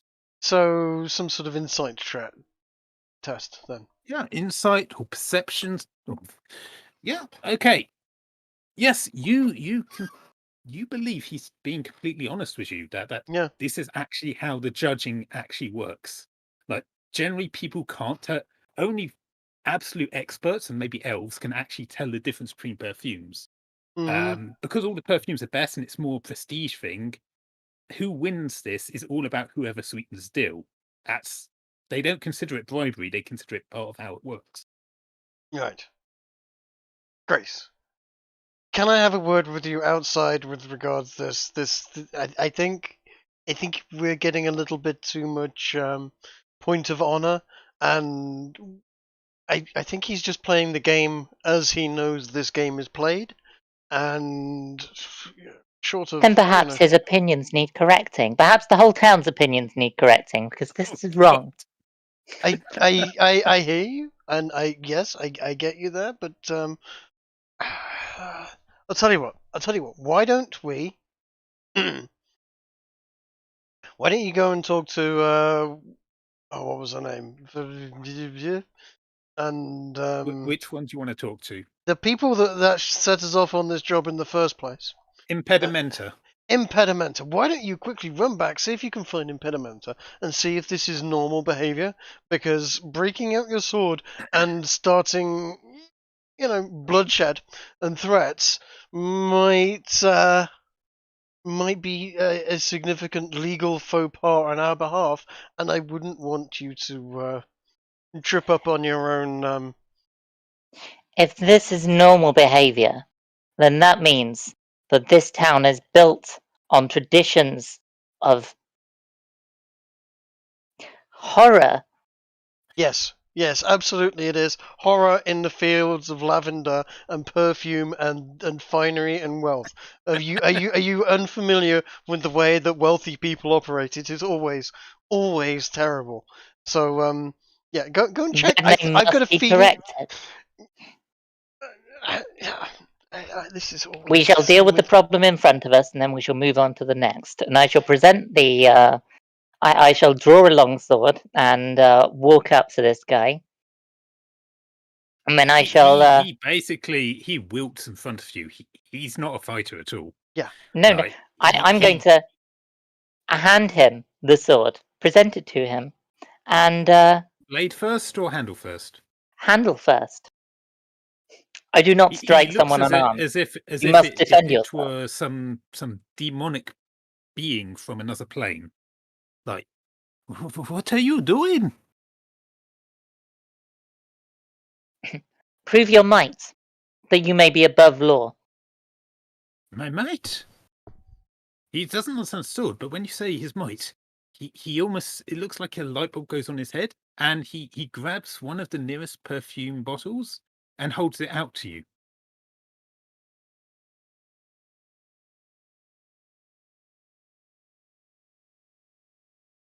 This is my might. Defend yourself. Grace. I am defending myself. This is one of my best perfumes. Do you have a better one to compete with? Defend your might, my lady. You are the one who challenged me. I shall present the Victorious perfume, one of the sample. We've got the samples, right? Yeah. Actually, I don't know.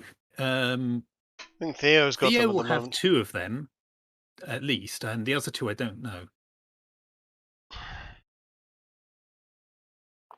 Yes, Theo's come in and Is handed her Theo the sample. with you guys? Yes, Or yes, he said upstairs? there. He's handed her the sample. Okay.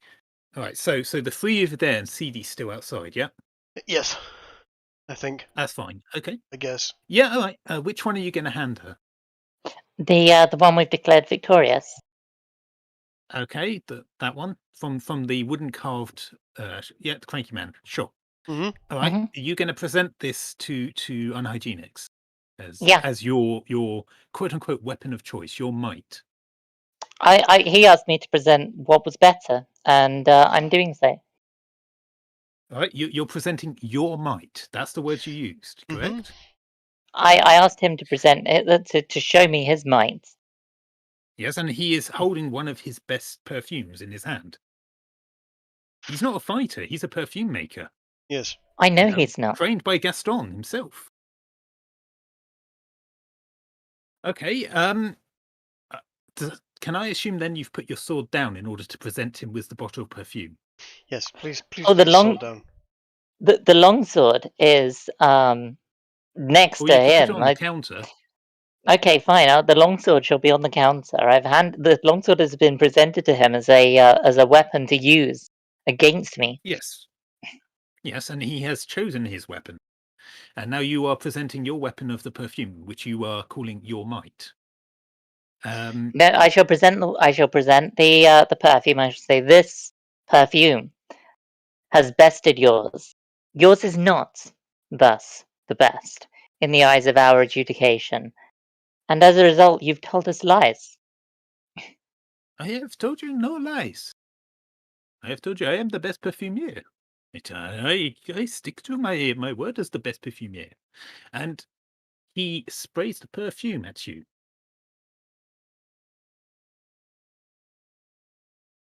Do you react?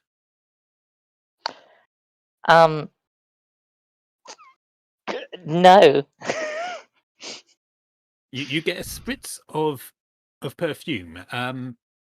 It doesn't smell anything like lavender. If anything, you'd say it's a hint of rose in it and several other very nice smells that you can't tell. But it's almost as if you were transported to a flower garden when it rolls over you. It's very clear this guy isn't like a fake. He does know what he's doing.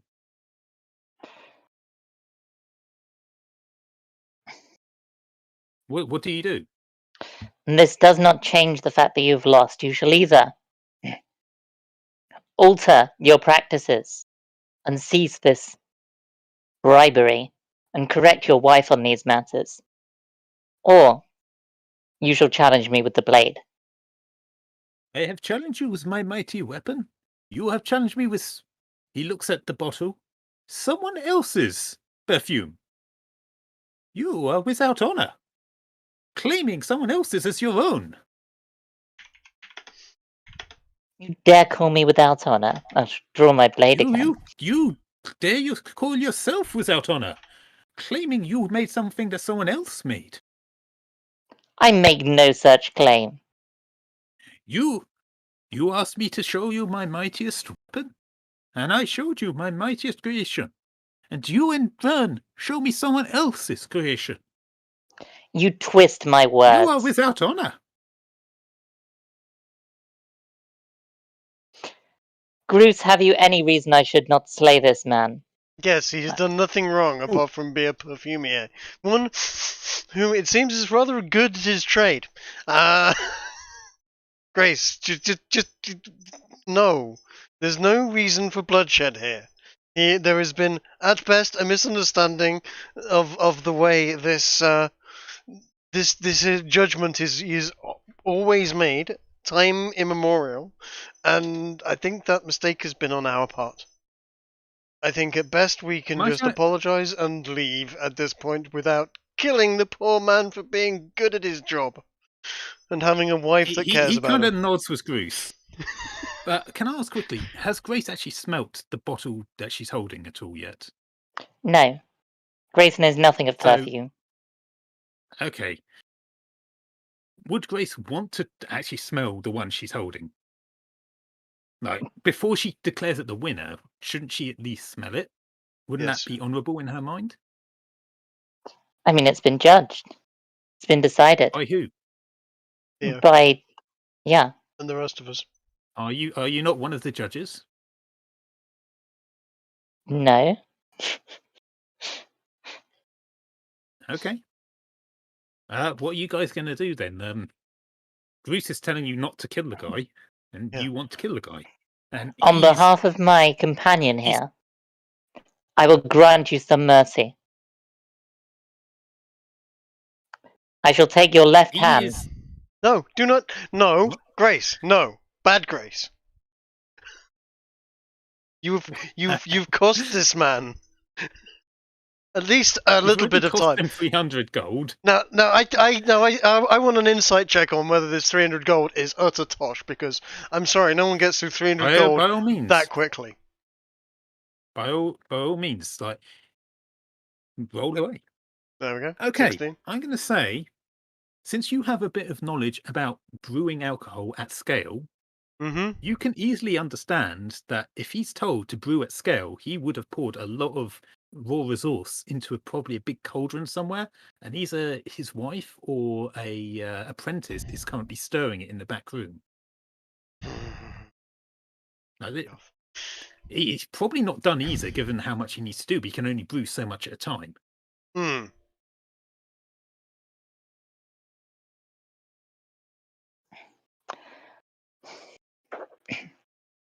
Right, no, something has to be done. I shall take his left hand and pin it to the table. No.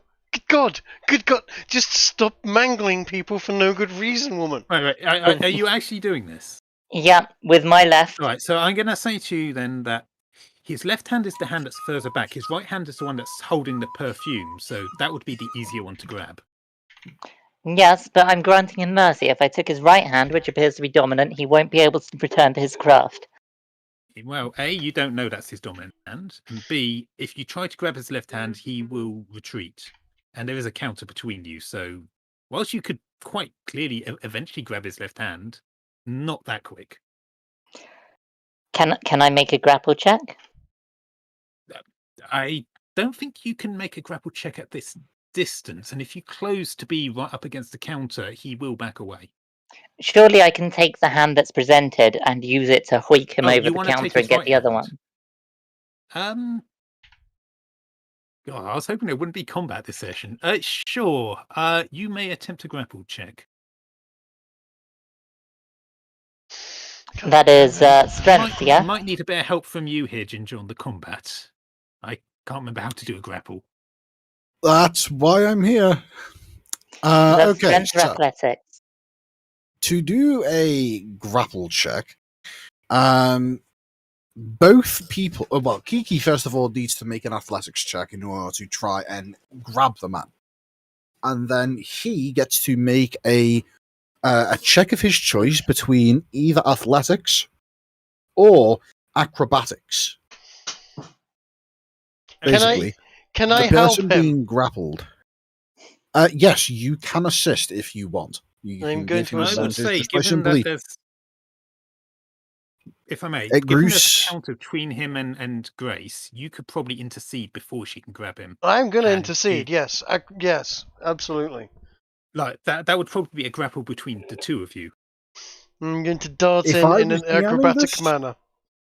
If I was DMing this, I would say interceding a grapple check would require you to yourself be making an athletics check, as you can't exactly backflip over the person doing the grab and expect it not to work. Especially if it's not going for the person that's doing the backflip. Athletics or acrobatics? I can see athletics. However, if you're going to try and, I don't know, jump on the counter Jackie Chan style, that could Yeah. be acrobatics. It would Like be if you're very. going to jump between them. It would be very jump 'Cause you're- between and rolling type of stuff. I'm That's- assuming you're standing to her side, not behind her. Yes. Okay. Either athletics or acrobatics. Well, she rolled higher than you, so I think she wins. Can I give Okay, him my you- inspiration to reroll? Wait, you have an inspiration? I thought you already used that. I just remember that I had actually two. You can't I have don't think you to. can have two. You can ask change. I will. I thought you could only have one at most. I made an exception for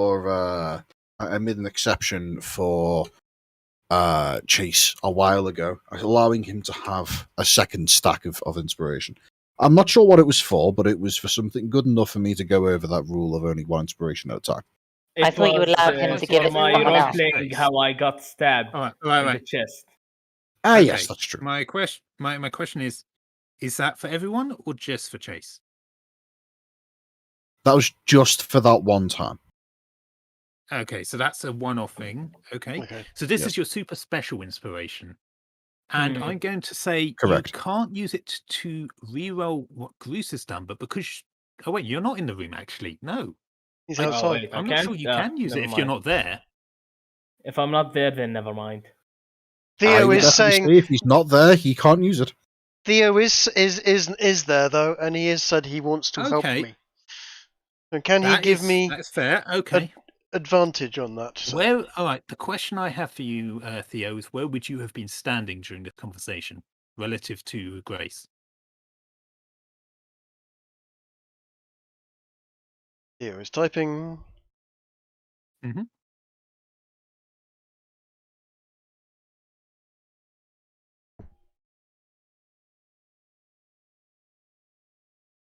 He That's handed fair. the Okay, bottle. so So yeah. I'm gonna say Trig, you're on her left and he's on her right.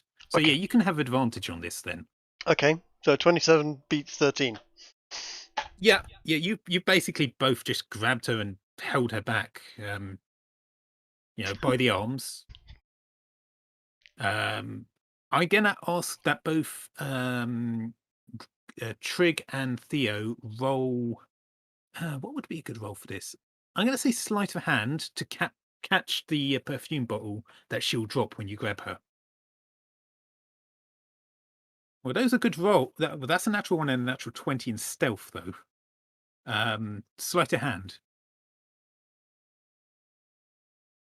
Okay. I'm gonna say that Theo managed to catch it. Yeah, Only just. I get my foot underneath it, knock it out of the way, and it drops into his hand as he reaches down to catch it. There you go. So you're basically gonna Wallace and Gromit it. Okay, Yes. I'm fine with that. Yeah, that's good. I can't be catching okay, it whilst the I'm man- trying to restrain. Yes. Unhygienics recoils from all of this, slamming into the shelf behind him, knocking a few perfume bottles off the shelves, and they crash onto the floor around him. He's basically terrified of this paladin, and he really doesn't know why she's acting this way. Like, he's done nothing, as far as he knows, that's wrong. Then he's been challenged to his honor, which he, in his mind, clearly won because she didn't even use her own perfume to defend herself. And now she's threatened to attack him. He is likely. You don't need to roll for this. I think you're going to realize he's likely going to talk to the what's that call it? The persons of influential success and society about this, and it might not look good on you guys.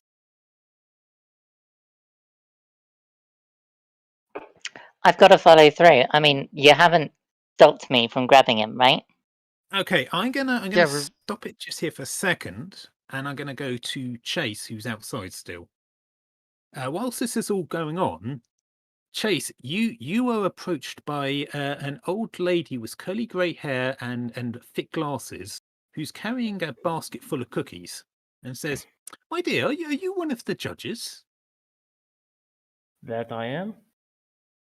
Ah, well, this would be for you then. And remember, this was from Irene. Flowers by Irene. Sure. And she leaves it with you, and then heads off. Would you like to examine what she's given you? Yeah. You can tell that these aren't just any cookies. I'm not going to ask you to roll it because I'm assuming a druid would be able to do this. These are, shall we say, munchy cookies.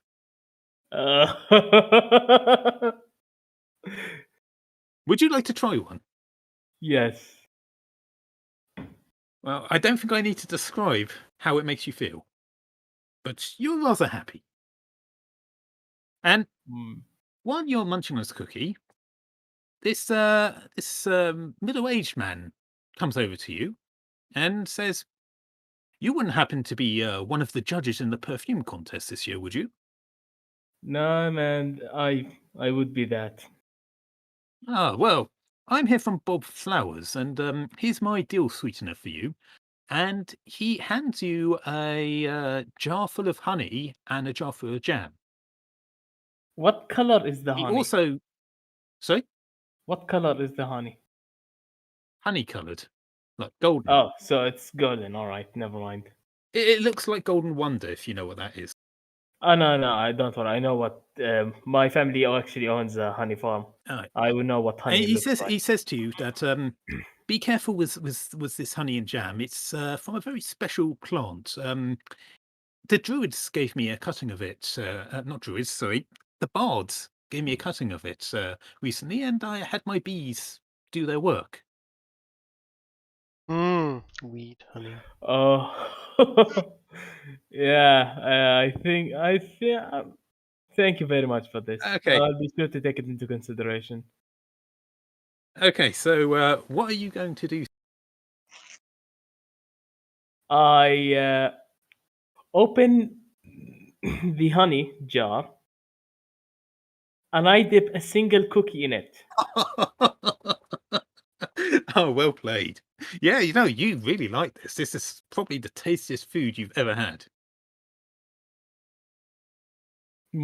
While I'm munching, I just like. Okay, I'm going to while you're enjoying these steel sweeteners, you can start to hear a commotion. You can hear your comrade Grace shouting out quite loudly from the shop. What should I roll to see if I care? I usually suggest a wisdom saving throw. Yeah, fuck. and- Wisdom is my okay. head stat. God damn it. Well, no, hang on. If you pass this, though, you decide whether you care. Roll bad, please. Yes, 10. You don't pass. So yeah, you're just in your happy place. I just take a bit of the half-eaten cookie with the honey on it, and I just push some in my backpack, the place where Tatooine would be resting in. Here, have some. What about the jam? The jam? Oh, I'm gonna try it. Let me enjoy it with the honey first. Okay. All right. So I guess we'll cut back to inside the shop then. Yes.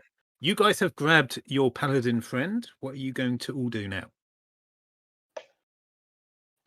We basically, well, Grace, are you continuing to try to, shall we say, shrug off our stopping you, and are you going to continue trying to disarm this man?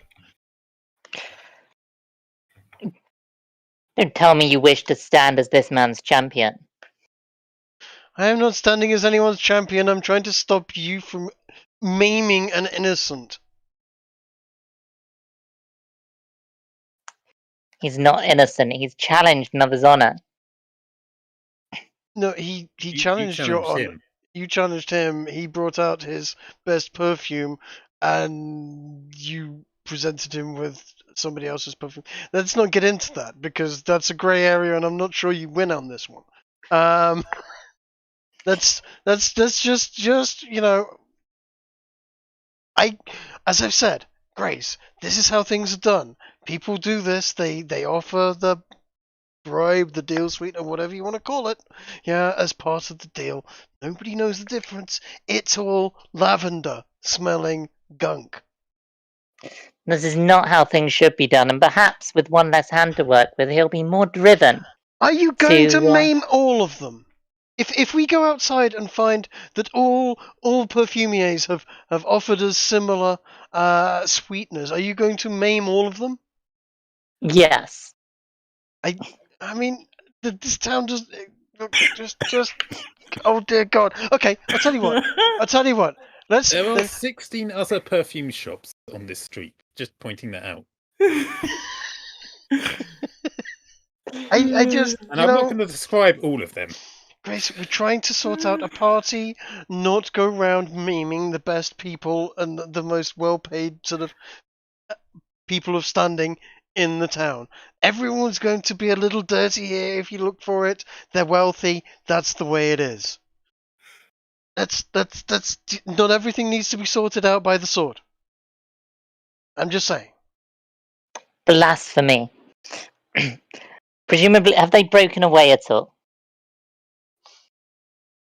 As far as I know, they're still holding you back, unless they say otherwise. Yeah, no, I'm holding them They back. know what you're like, so they Mhm. they all know when you're tensing your muscles and such. Yeah, it's in the way that he's cowering. Is his hand open for the taking? Oh, Well, hang on. well- Hang on. Theo wants his character to say something. He Grigori just speaks up and says, "I didn't know Grace was Belgian." Hmm.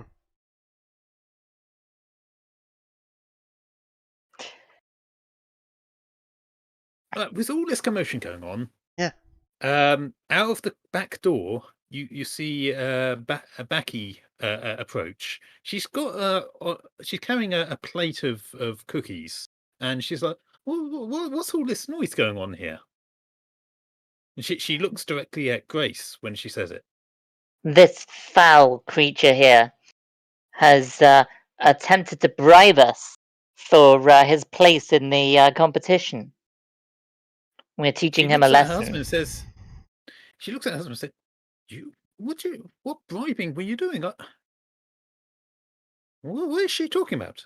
He was, I don't. I have no idea what she's talking about. We just engage in our standard. I brew the perfume, then the dill sweetener happens. My lovely wife, and then she goes nuts. She tried to challenge me, and when I showed her one of my best from the top shelf, he gestures emphatically at the top shelf as if it means something. She shows me someone else. I mean, what is this? And so Becky says, "All right." She holds up a hand. Now, look. I think everything's got our hand. So how about? And she puts the plate of cookies on the counter between you all and said, "How about we all calm down, start over? I know this isn't bread, but let's assume it is, and we can break bread together on cookies. And I'm sure we can come to an understanding that." She looks pointedly at Grace. Does not require someone's hand to be cut off. Someone's hand is a far lesser sentence than their life. Yes, but people Be that do as need. it may, but it sounds like there's been a misunderstanding. And let's not unneededly cut someone's hand off when they might not have done something wrong or misunderstood something. Don't you think? I mean, at the very least, it would save you cleaning your blade. Or less sinew on the sword, it could dull the edge. A blade's edge is more often dulled by lack of bloodshed. Can I try to persuade Grace that this is a terrible idea? You may try to. Can I try and strong arm my way out of this grapple? Do things one at a time. So, God, are we going to have to do an initiative on this? No, not if we can. No, my persuasion is lousy.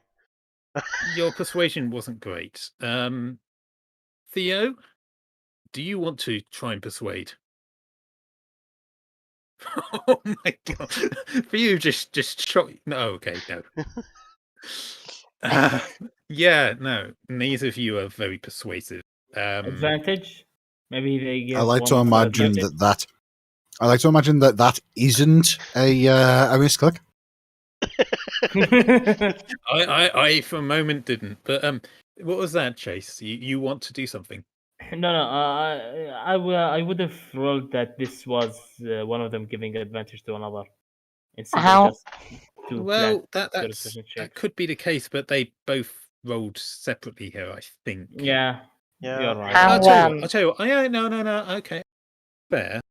I'll be fair on this. And since Theo can't talk, I'm going to let Trig do the talk on this. If you can do a good argumented statement, I will give advantage to Theo's roll. Grace, You understand, you realize that the law is based on the customs of the land and so on. A natural law is that which is found to be lawful by the majority of people and is the status quo. This practice is what is deemed to be the way that things are done for this particular competition. You, whilst you might find it offensive to your sensibilities, are acting outside of the law, which would Natural law. preclude you. Yes, the natural law of things, which Natural law is based on strength, not trickery. This is not strength or trickery. This is what is known to be the law. This is the way things are done.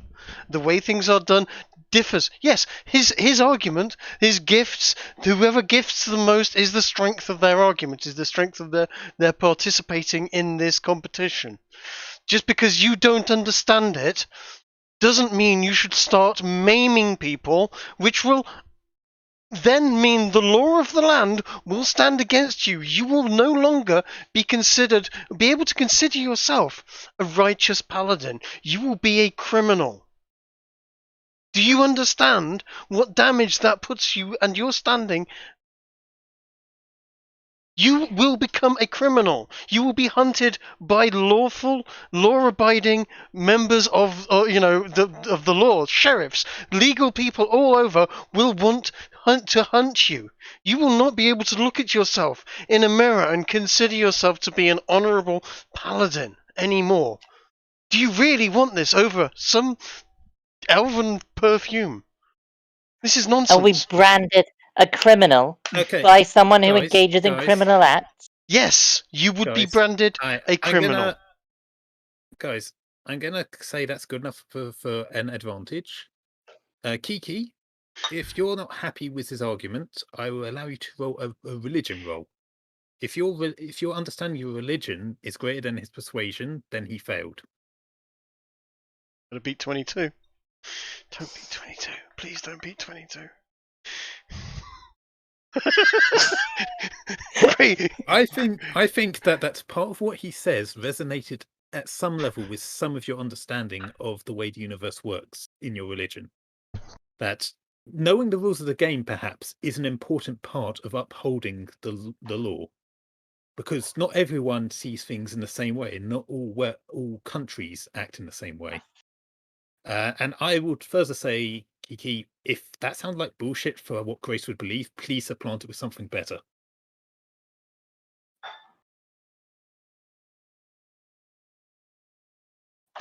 Perhaps we can come back at a later time and see whether he's improved on his means. Maybe the threat enough is sufficient for now.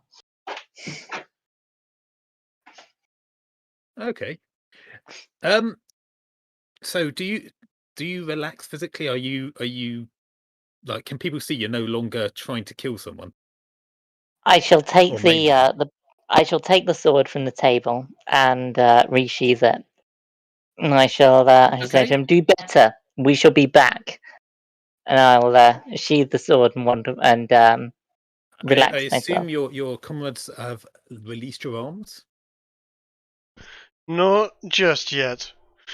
But I'm going to take a cookie off the counter, and they go, "There you go, Grace. Take a cookie. Have a cookie. You'll feel better."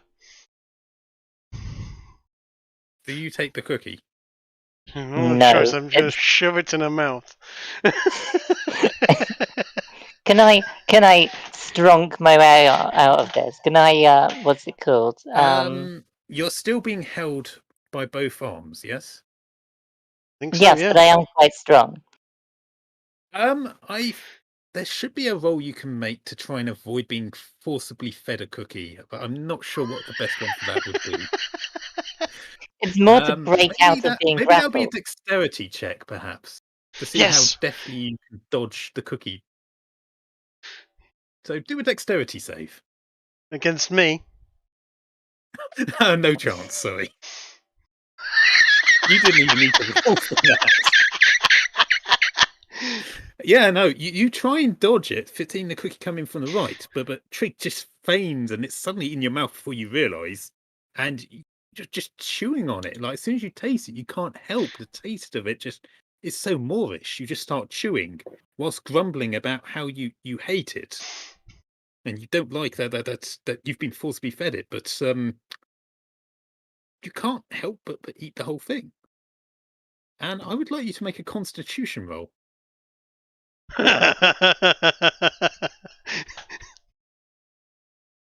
And also, Trig, you read Bacteria's motive very well there. Mm-hmm. I'm going to say that was a partial save.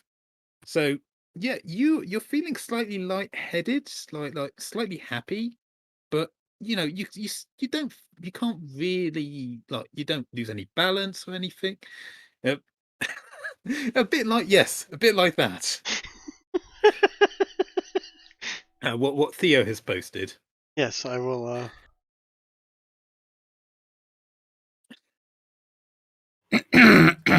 Yes, they are quite You tasty. find it's really hard to still be angry at anyone at this moment. That was a really good cookie. Like a really good cookie. Probably the best you've ever had.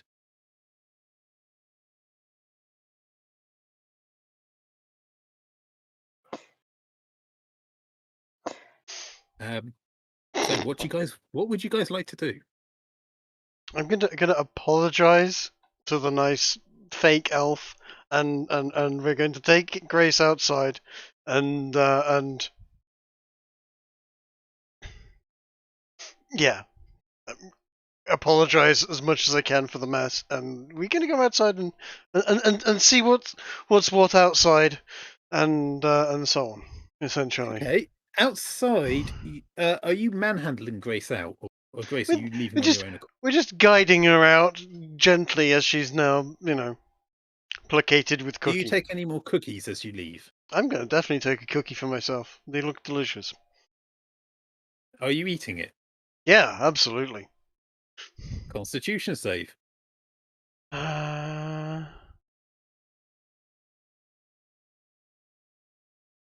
Now, it's against the effects of alcohol, so I don't. Yeah, go on then. It's not alcohol. I have the ability, which is a practice drinker, instead of using Constitution saving throws against the effects of intoxicants, I can use Wisdom or Dexterity. But that's more because I'm a practiced drinker. Okay. I will allow Ginger to make the decision on that. What do you reckon, Ginger? So, describe what the actual effect is, either in voice or just in text to me there.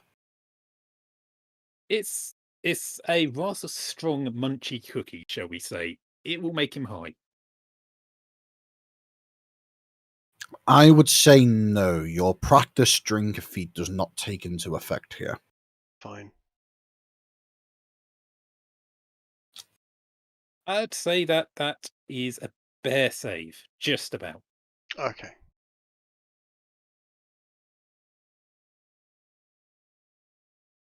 So yeah, you're enjoying the world. Everything looks slightly, I don't know, more vibrant than usual, but you're not out of it at all. Is this a weed cookie or an LSD cookie? It's a weed I haven't cookie. fully decided. Yeah. But yeah. Anyway, you I find do a hope rather he- happy Chase outside.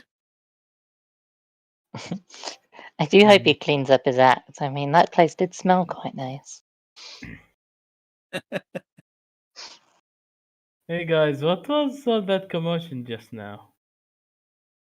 Oh, He it says was with a just stupid smile. it was just Grace trying to kill the shopkeeper for giving us I bribes. wasn't trying to kill him. I was trying to cut his hand off. I was granting him mercy. That's not mercy. That's psychotic. Oh, so now, never mind. I don't even give a shit. Hey, did you try some of these cookies? They're really good with honey. Where did you get the cookies and the honey and this from? Oh, nowhere. Some guys just came by and gave them to me. you know, I just punch you like lightly and say, whisper to you, sweeteners, you know. Do I need to make Bruce and Theo roll insight here, or can we take it as given they will figure out what these are?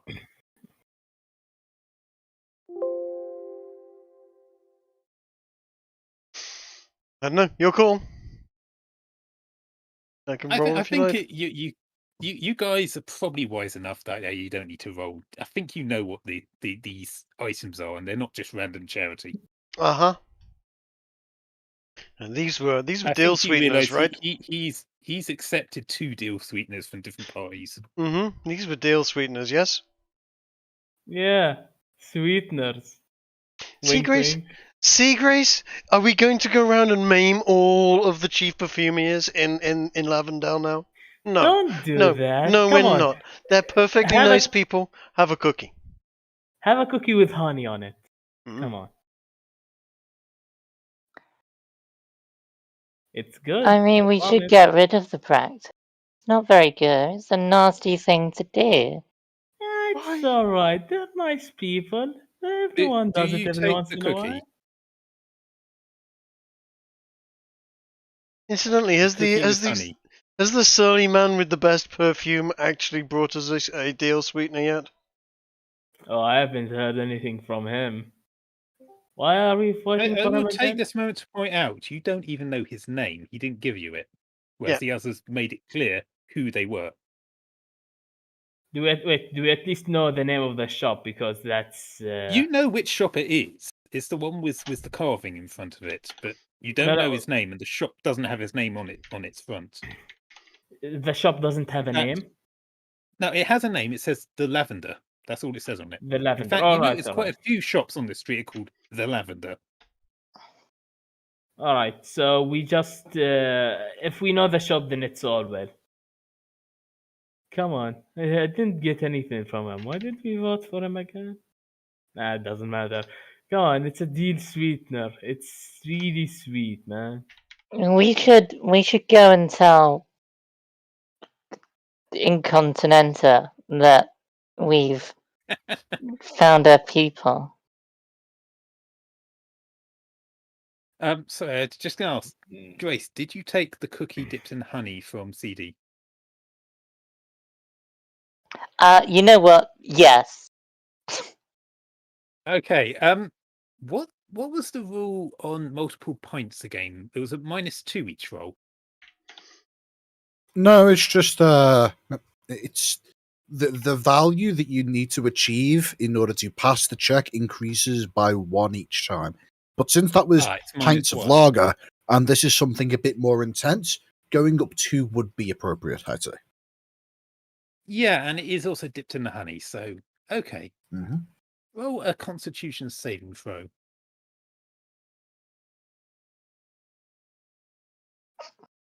That again is just a bit minor fail. So not much changes in your perspective. You might get a bit more higher.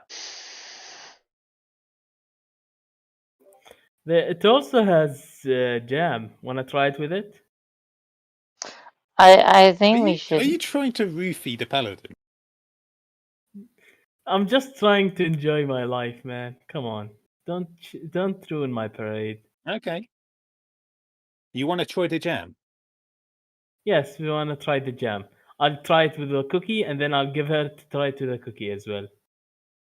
Okay, make your Constitution roll. Saving throw. Come on, fail. Yes. You failed. First off, I'm going to say, turning this stuff into a jam, i.e., the fruit of it, doesn't actually work. This stuff doesn't taste very good. The cookie saves it somewhat. So you know, but still, like, it was a bad idea to make a jam out of this stuff. However, you're completely high now.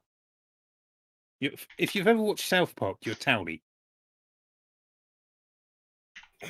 I'm high, man.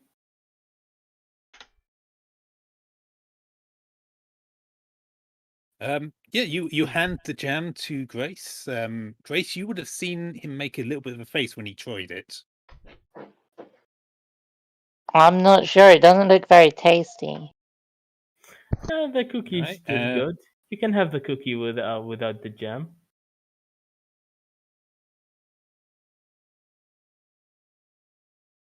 What about the others? Does anyone else want to try the jam? Come on, guys, try it. It's really good, Dip in. especially with I'm honey. gonna pass on the jam, but I will definitely have a cookie dipped in honey. What about you, Okay. Grigori? You wanna try? No thanks. I don't want to try any of this, he says. It's That's your probably loss, man. wise. More for us, All right, man. Trig. Well, you know what you need to do. I need to run upstairs and press a button on the computer, having made my coffee. Give me a second, Christ. Okay. I'll get that for you. Okay, Wait. cool. Yeah, does Garo is with me right now, right? No, Garo is with Gunnar discussing wizardly matters in relation to the sword. That is a fail. That says Trig, Grigori, you but that is definitely supposed to be Trig. Well, do they have the same constitution value? No, I pressed the button on Trig's sheet. They also, rolled the same number on a d20. Yeah, but the plus modifier on constitution will be different. My constitution is +1. It's terrible. All right, then that's good enough. Yeah, Trig, you are high. You are Towley. No, you're a towel. No, Good yeah, answer. yeah. Okay, so we have 3 high party members and an elf being the designated driver. No. We should Now, we should tell Incontinenta that we've done it. okay, I Is it- will Is it point out and Incontinenta? remind you first that one guy did not give you any deal sweetener. Yes, and he's currently the person we're considering to be the winner. I As disagree far as I'm at this point. concerned, he gave the best smelling perfume Yeah. for this. I actually disagree with it at this point, considering we know that how this game is played. He has not played the game properly, and It's the all guy right, that man. the guy that Come the on. the Grace assaulted so heinously did in fact offer the best deal, It's all and right, has been man. Come on. inconvenienced somewhat, and has been rather grievously assaulted by Grace, who is now looking at me as if she might assault me in the same way if I'm not careful. However, Keep in mind that the guy you're espousing is also the guy that physically injured the other guy. yes, you're muted. I'm not letting you chop off some poor perfumier's hand who's just doing his job. Psychopath.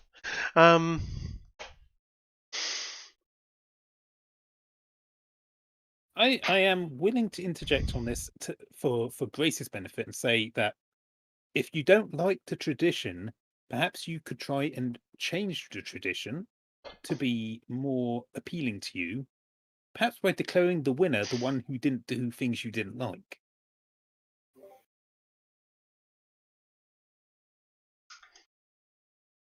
Let's get back to the hotel and discuss everything. I want to meet that small pink lady again. Okay. Is that where you all want to go? Back to the Golden Goblet?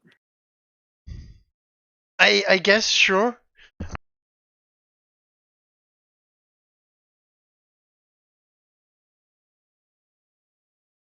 Okay. Yeah, you Sure, why not? Yeah. you have a bit of trouble making your way back because the Golden Goblet doesn't seem to be where you left it. It's all right. But you eventually found your way there after asking a few people to help you. Though Cool. a lot of people giving you funny looks for some reason. You can't quite figure out why. Grigori, meanwhile, looks very frustrated. It's almost as if something's bugging him, but it couldn't be you guys. You guys have definitely been very helpful right now. Hmm. You know, not And trying to pull him in hilarious. the wrong direction at all. No. Oh yeah, you're hilarious. Grigori, unfortunately, he's a bit of a doldrums, but you know, you tolerate him. He is an elf.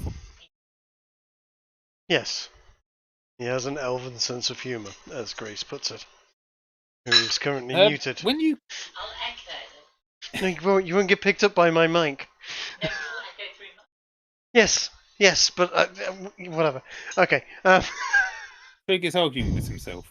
I am not arguing with myself. I am arguing with Kiki, who is currently loading the dishwasher. Your coffee's there, darling.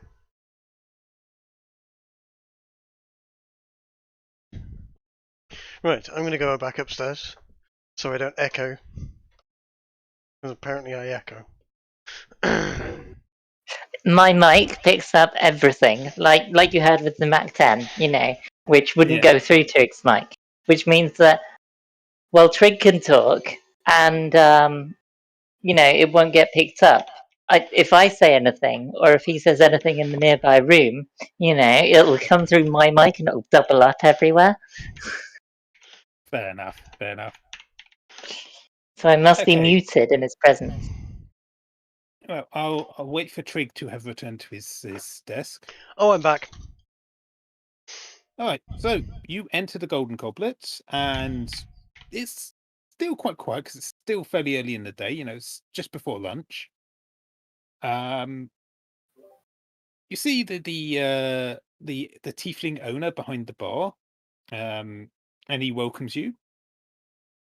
Also, is there anything he can get you? I'm going to ask him if what was her name? Inconsequentia. Impedimenta. Inconsequentia. Yeah. I mean, you can say the name wrong if you want. Yes, I'm going to say the name wrong. Is she still around? Do you know where I might find her? We have things to discuss with her. Furrows his brow, and then takes you in and says, you've been doing the judging, haven't you? Yeah. Yeah, man. We've done a lot of judging. Can you tell me? You know, we run a bit of a pool here on who will win. Could you let me know who's the current favourite? It's the cranky man from that lavender shop. That one with the one sign that didn't on. give us any bribes. He didn't give us any bribes, though. I mean, we got some nice cookies. He frowns. He says, "The lavender shop? There were like 14 shops called the lavender."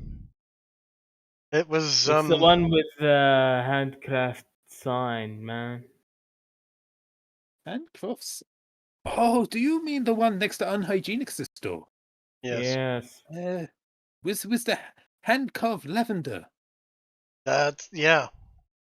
Is it? That would be Jerry. That is Jerry's shop. Yep. Our elf said his fragrance was the nicest. Yeah, that's how we judge. Well, he didn't give us any cookies shown, or you anything. have shown you're a man of good bouquet. What's this you say? He did not give you Well, the man is new to the game. He has only recently opened a shop. He's not from around here. This still smells good, man. Like, what was I saying? I don't know. I never know. I am sure I have no idea. Anyway, I'd like to crash. Your rooms are 30, right? Are we paying for a room? What? You still have the room that you already paid for. You have it until this afternoon. Ah, right. Nice. I'm gonna go crash. Do you guys want to spend a couple hours to sleep off the worst of it? Hell no, we've got stuff to do. I want to find Incontinentia Buttocks or whatever her name is. I'm just looking at the thing that's been posted back in the Odyssey channel, and now can't get that name out of my head. Impedimenta. Yeah, we need to track down Impedimenta. I'm on a mission. Because some people, when they're on a buzz, can get on a mission and can really get into that mission, and I'm that guy. Yeah, Trig, you definitely know how to roleplay being high, don't you? I have some, yes. Inspirational experiment, yes. Well, if you don't, I think you may deserve it for Hmm. this. We'll see how it goes. I'll let you know. Okay, so CD, are you going for a nap? He's gone for a nap. I think. Wait, you're still going? Let me go with you. I don't want to sleep alone. Yeah, sure, you sound sleepy. I mean, it's okay to be Man. sleepy. Okay, look, I think I didn't have played nearly half as much as I should have. I've basically ignored the whole fucking ordeal inside of the there. I want my voice to be heard at the very least. Okay. I tell you what. The proprietor can see that you're struggling a bit. CD probably not had it before. He said, looks like this might be a new experience to you. Hold on 1 second." And you see him, he starts mixing up a drink. At first, it just seems like a mundane cocktail, but at the end, he puts something in it that definitely does not look mundane. Says, "Here, drink this. It should help you think clearly." Alright, I drink it since I'm susceptible to literally everything. It doesn't get rid of you being high, but it does clear your thoughts enough that you should be able to. So, whilst everything seems fairly entertaining, you're able to hold back your giggles. Let's say it's like that. I'm fine now. Thank you very much. How much does No it? problem. That would be 3 gold pieces. Yeah, sure. Take him. You're just giving him? Yeah, okay. I'm not going to go through this again. I'm just going to say everyone in the party besides CD realized CD just got ripped off.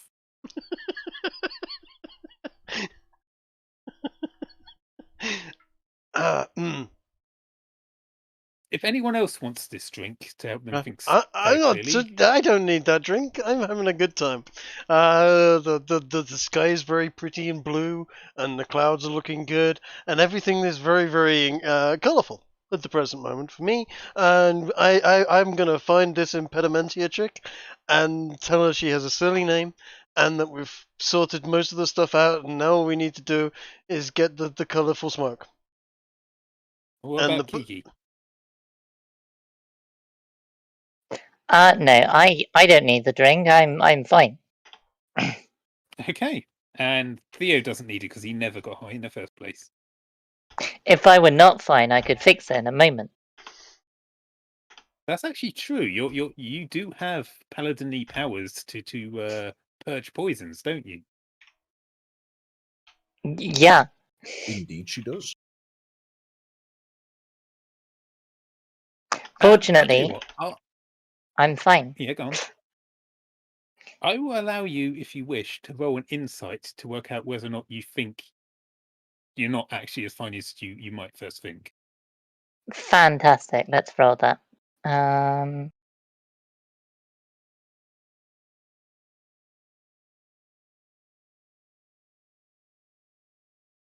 There it is. Nope. I'm Nope, fine. You're fine. You're better than fine. You've not felt this good in a long time. In As fact, far as you're concerned, you can change the world just by walking. So, are you going to ask? I suppose, yeah. You ask where Impedimenta is, and he points you to where she lives. So, off you go, I guess. Yep, sounds good. We've got the cookies with us, right? We've got the cookies with us. Yeah. Well, CD has pocketed it all and left it with his rat, I believe.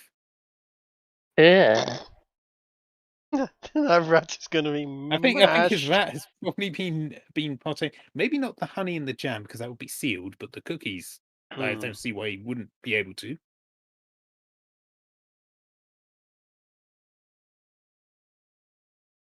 Silence. Leaving the food with a rat. I know, right? Jace, are you still with us? Oh, I've been screaming on muted microphone. No, I'm holding the I'm holding the bag in The my hand. basket. Yeah. The basket. Okay. Sorry, Yeah, in you my can hand. hold it like loop it on your arm and carry it that way. No, not loop it. I'm just holding it in my hand. Okay. And where are you carrying the jars? The jars are in my backpack. They're sealed, so they're safe.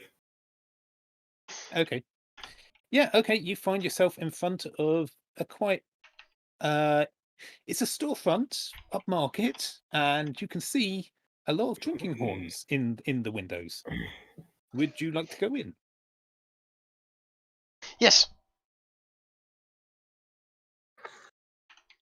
You remuted Trick, but oh my goodness, that's lovely coffee. Yes. Let's go in. Am I still muted? No, I'm not. I'm good. No, Yes. you're not muted. Right. Onwards. Inside you find a rather rotund fellow with a ginger beard and a green shirt who welcomes you into his store. Say, welcome to Vital Statistics Drinking Horn. What can I do for you? Hi there, Vital Statistics. Nice to meet you. My name's Bruce. These are my fellow compatriots. We have been enlisted by your good lady wife Incontinentia to help sort out He a few corrects little you annoyedly. It's impedimenta. Trust me, impedimenta. don't get it wrong. He looks like he may have been whipped by the old ball and chain quite a few times. Terribly sorry. I don't know why that name keeps coming into my head. Yes, impedimentia. She asked us to help. We've sorted out some lavender smell. We've sorted out the bards. We just need to sort of basically sort of finish off a few details with her, and hopefully the New Year's party is going to be going along just swimmingly. We do need to sort out the booze properly, and something to do with colourful smoke. But we might have a lead on the smoke as it is. At that, you hear from the back room call out, "Honey, is that a client?" He responds, "No, dear." "Well, can't you get them to buy anything anyway?" "Yes, dear. Can I interest you in a drinking horn, please? Please, just buy something, please." Sure. Why not? Why don't you? I'll tell you. Just tell her that Bruce and Grace and Gregory and etc. are here, and we will peruse your drinking horns because I am quite interested in a drinking horn. It has to be said. Okay. I do enjoy He something goes to into drink the from. back room, and as you browse, you start hearing Impedimenta shouting incomprehensibly and him groveling. You don't know what they're arguing about, but it gets louder and louder until a rolling pin comes flying out from the back room and out the front door of the shop, and he quickly comes running to the front counter again. He says, "I'm terribly sorry about that. She says she'd be happy to talk to you, but please buy something, please." He's begging you now. Certainly. Why don't you show me your best drinking horns? He perks up when you say that, and he gets on a step ladder and reaches up above the counter. And you see a drinking horn. It's about 4 foot long, and it's covered with gold leaf and all sorts of jewels and gems along it. You can barely see the actual horn. It's so encrusted with jewelry. It looks actually really nice and really expensive. And he brings it down and he hands it to you over the counter. You can feel it weighs a bit. This is our Ultra Max model Deluxe. Good grief. Seems a little top. Gaudy? Yes, I was gaudy even. He actually looks a little bit insulted that you'd say it looks a bit cheesy. You can tell he's not elf. Yes. I almost said French there. Yeah. Potato, tomato, tomato, potato. As you heft it, you get a strong feeling that this thing is not fit for use and is more of a decorative piece. You see, we go out into the wilds and we do an awful lot of sort of exploring and running around and hacking up goblins and so on, and generally being adventurous types. This seems a bit unwieldy to be used in such a way. I was Of course. just thinking something good, usable, reliable, something that I can at a fireside afterwards, after a successful day's slaying and adventuring, we can have a drink from, rather than something that clearly would look extremely decorative in a noble's hall. I don't quite have the real estate to sustain such a fine piece as that at the present moment. I see what you mean. And he takes it back and he leaves it on the counter for now while he goes and fetches something else. He comes back with a leather case, and inside it, as he opens up, you can see there's a drinking horn in there and a cover and a few other things that look like brushes. And this would be our gentleman explorer's kit, perfect for the man on the go. You know, when you need a drink in a dungeon, say. Comes with cleaning kit, horn obviously, and a horn cover, and a horn belt clip.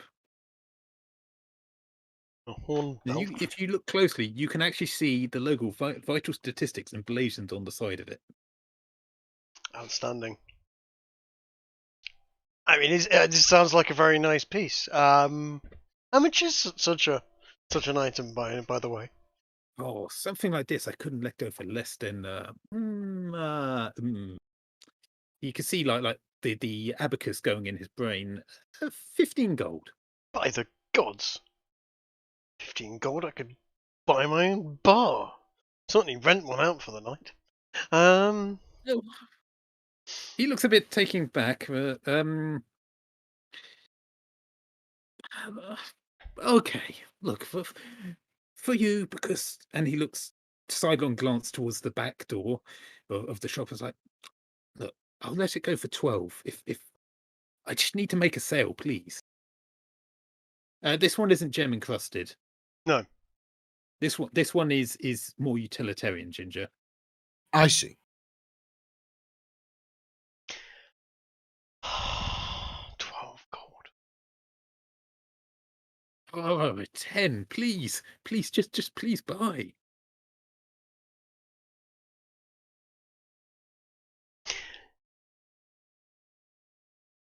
I tell you what. Why don't you go and tell your wife, your good wife, that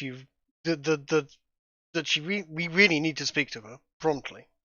And whilst you're doing that, I'll make my mind up as to whether or not I buy this for 5 gold. I mean 10 gold. Well, we will discuss the price in a minute. You see his face like just go a little bit white when you say 5 gold. Like you get a feeling his wife will kill him if he sells it for that less. So you see, we did discuss he does this. what you ask. Yeah. Okay. He does go back into the back room, and you can hear some conversation, not as loud as last time, until you hear, he offered what? And Impedimenta just quickly comes out with him in tow, looking very cowed. Look! I know you're doing service for town, but if we sell this to you for 5 gold, we are losing money. Ah, Impedimenta. Good to see you again. You'll be very, very glad to hear we have pretty much sorted out the bard problem and the perfume problem. And really, at this point, all we need to do is run off and get your colourful smoke sorted out. And all of your problems have gone away.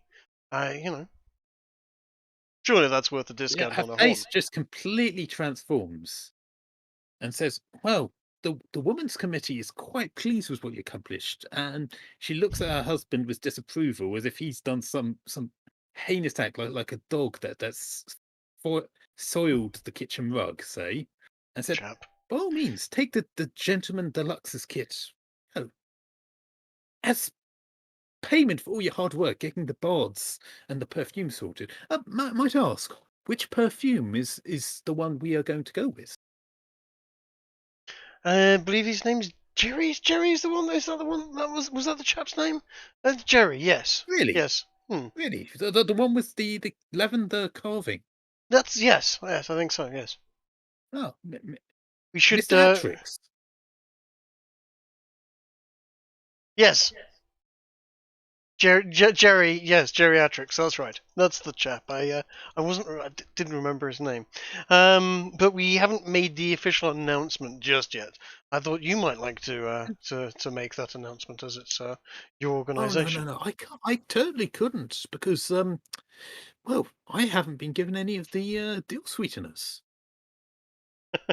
Now, tell me, you did accept Jerry's deal sweetener, didn't you? We have yet to go and collect that particular one, actually. If you'd like to He collect didn't give it. you deal sweetener, and you. So why would you pick his over the others? His was the best, and he didn't Because resort he to is good. bribery. Yes, good. She turns to look at it's- Grace. Grace, can you say that again? Because I didn't catch that. His was the best, and he did not resort to bribery. Wait, you're saying people engage in bribery? Ooh, that is bad. You didn't accept any of the bribes, did you? Nah, man, These- he just accepted the deal sweeteners. You accepted These- the deal sweeteners plural? Yep. Was I not meant to say that? You're only supposed to take one. That's kind of how it's supposed to be. But you're saying Jerry's was actually smelled better than the others? Yes. Yes.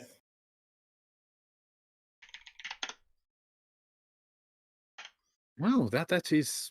Well, I can't argue with that. I mean, in theory, we do want the best smelling one, but look, between you and me, we live in a town surrounded by lavender. We can't tell the difference. Neither You can I, hand her but a our sample, elven okay. friend over here has got quite the nose on him. He could almost Do be you a gnome. hand her all the samples or just Jerry's? He handed all the samples, ma'am. No, it's just Jerry's. Okay. Yeah, she unpops it and sniffs it, and her eyebrows goes, "My, this is actually different. It's like he bottled summer in there. The actual feeling of summer. Well, I can see why you might like this, but what about unhygienics? He's won this competition for years, and I know he is a master. He studied under the great Gaston, or so he keeps telling everyone. Yes, and whilst the experience was most disarming, it couldn't quite beat the fragrance of Jerry's. We have hopes that he will improve next year. Sorry? We hope that he will improve his practices next year. Did you say praxis? Practice? No, she didn't. Okay, I was about to strike you as a lightning bolt, but you didn't say that horrid word. Okay. So will Anyway, you hand Jerry's sample, and then you hand unhygienic, and you know she smells it. Smells like lavender, and then she wrinkles her nose. And a doily? Am I smelling this right? Yes, that was our impression also. Doily. This is strange. This is way different from his normal fare. Normally, when you smell something that unhygienics makes, it takes you to a place.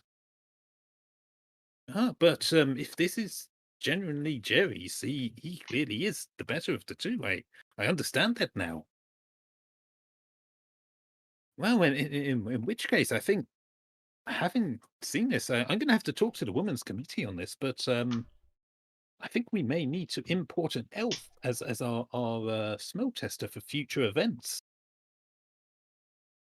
Would seem to be a good idea. Grigori here has quite the nose, as I said. He could almost be a gnome. And a gnome, you say? Don't get many of those round here. No, but they do have rather large noses, as I understand it. Anyway, right. Well, hang on, Theo's talking. She turns to Grigori. Why would you implore us not to ask an elf to help us judge in the future?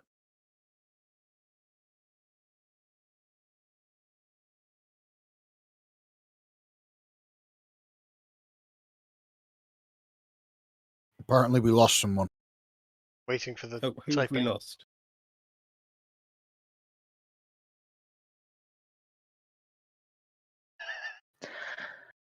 I was just thinking, darn Jerry stealing other people's perfumes, but if he'd stolen what's his name's perfume, then he would have recognized it when I wielded it against him.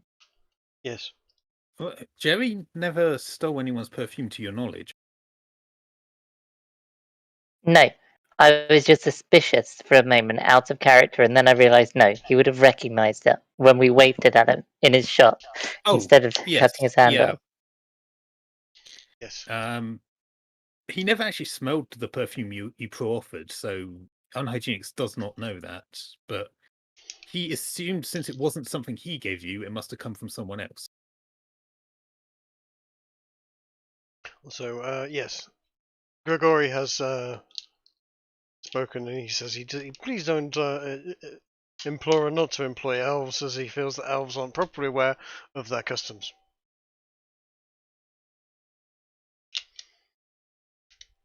Okay, so you want to ask Unhygienics about the elven customs when it comes to perfume making, is that correct?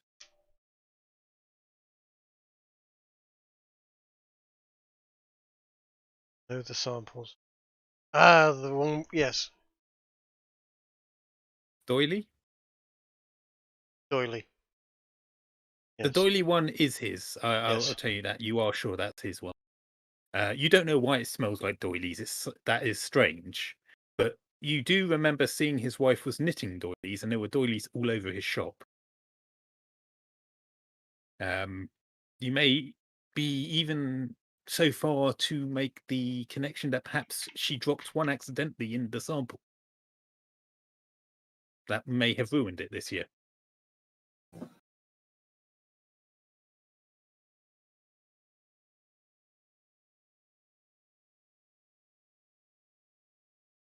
Don't feel bad. I imagine doilies is something that doesn't exist outside of England. Yes, it is basically a lace coaster. Here you go. Here's a good picture of doilies. They're horrendous, and frankly, the practice should be banned. Although the fact that Disapproved you're them. able to identify a doily by smell is in of itself quite the feat. Well, yes. It's such strange. You don't understand why you smell something and say this has got doily in it. But you have them. Oh, I feel sorry for you. You definitely have the biggest doily. They are most quintessentially old people Yes. things. As is sort of I lavender always looked at them perfume as as being well. like a smell catching net. I 'Cause had that's what some they seem to too. do. They just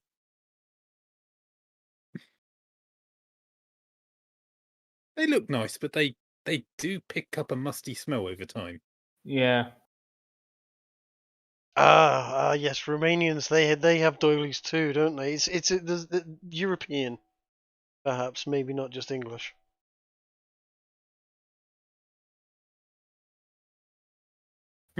That's fair. That's fair. And I would imagine that the Indians probably have a lot left over from the Empire. Quite possibly. Anyway, we've gotten a bit off topic. So you are declaring Jerry as the winner and perhaps creating a new tradition where they do actually judge it on smell, because they now know there are people out there who can actually tell the difference by smell. At the moment, they are considering only elves can do it, but if you have anything to add to that, you may. No, all I need to know is who do we go to get colourful smoke, and then Well, let's sort out the drink and then let's do it. That's Okay, so with the colourful smoke, she thinks for a moment and says, "Well, you either need someone with alchemical skills, perhaps an artificer would do, though I don't really know much about what they know about chemistry, or you need a wizard. And I don't know of any in this town, I'm afraid." I know of an artificer Like I and a said wizard. No before, worries. though, We know about two of those. Yes. We know an artificer and a wizard, man. I just gotta say, this is probably the weirdest D&D session I've ever listened to. It's up there. You handed your session to someone else for one session, and I've gotten everyone high and drunk. Well, no, I didn't get them drunk, but Let's face it, the first D&D for this campaign was very drunken. Yes. So We weren't that bad. I was plastered. You were that bad. how many bottles of wine did Kiki have that night? I don't A know, few. but I had, depending on, yes, I had 2 bottles. Just waiting for a silver mine. I might not know what that's about. Not every D&D session features the party judging a perfume creating competition Oh, that potentially results in one of the contestants having their hand removed in a Islamically friendly fashion. it was quite surreal, and in my opinion, very good role playing by Kiki. So much so, I will say, I was waiting to the end of the session, but I'll say it now. Kiki, you do get inspiration for that because I really enjoyed that. Alas, I already have inspiration. Psychotic All right. Well, if paladins. Ginger can do it, you're getting super special inspiration, so you get 2. Sure. Right. I had to get stabbed for mine. Yes, and she had to threaten to kill someone. poor innocent perfume who hasn't done anything wrong. Yeah, you almost got killed. Grace nearly killed the entire fucking campaign. Yeah. Quite simply, Chase, inspiration, at least my interpretation, is given for doing something very much in character. You turning into a rat and almost getting bisected, yeah, that's fine. That makes sense. That is your character. Grace misunderstanding local customs, and almost killing someone over it. Again, perfectly understandable. I'm sorry, that's my interpretation. Yep. This Daffodil does feel a bit Dutch, doesn't it? Right, so we've got a wizard and an artificer to hand. So we might be able to do the colourful smoke. Now all we need to do is the booze, in that case. Might I expect Okay. the Golden Goblet will be chipping in on this and other local establishments? Is there anywhere else that, in consequence here, wants to point us at? No one is chipping in at the moment for that. All establishments will be putting out a spread along Main Street for their wares. But in terms of this, think of it like, you go to a Christmas market in the olden times and everyone gets 1 free drink. Okay. That's what you're trying to sort out right now. Right. So essentially, Plus, I mean, if you choose, though we are getting short on time, so skip this. Yeah. You can also choose your favorite establishment to do food for everyone. It is much harder, by the way, Trig, for someone to let their coffee go a bit cold and then just down it if it's full of Baileys. No, it isn't. It's much easier. The Baileys makes it remarkably easy to drink. Creamy and boozy at the same time. In answer to Theo, that was my decision to use my inspiration to save Grace. I thought that at the time the party would be lessened overall without having Grace in it, because we need a crazy. Oh yes, paladin. I agree. Fucking paladin's a nightmare. Who was it that was suggesting the other day a party of just paladins, all of competing faiths, and but all with low intelligence, God. That wouldn't last and then the just first session. and then just one Yes. cleric. I think that was myself, actually. Yeah, it was you. I think it's a great idea. See if they can Don't get make me outside get the out city the gates. atheist clerics. Right. So all we need now is to sort out drinks, tables, etc. are going to be out, and so on. Mhm. which Don't worry about the tables themselves. Impedimenta and the Women's Committee will sort out the furniture. okay, You as just far need as to get someone to basically give free drinks to everyone in town. as far as I know it, we've got the Golden Goblet and we've got the pub. Are pretty much it on that front. That's the ones you know of, but there are several pubs of different repute across the place. There's also going to be distilleries that you'll be able to either directly talk to in town or be able to communicate that are at least a day's journey away. If it's more than that, it won't get here in time. I was going to say this is. I mean, okay. The last option you have is if any of the visitors or tourists are of the right character class, they may be able to create food and water and all that sort of thing. They could just summon up the booze. In that case, I would suggest. I mean, and I don't want to be sort of the guy that suddenly takes charge of everything, but considering the time restraints we've got, because it is now midnight,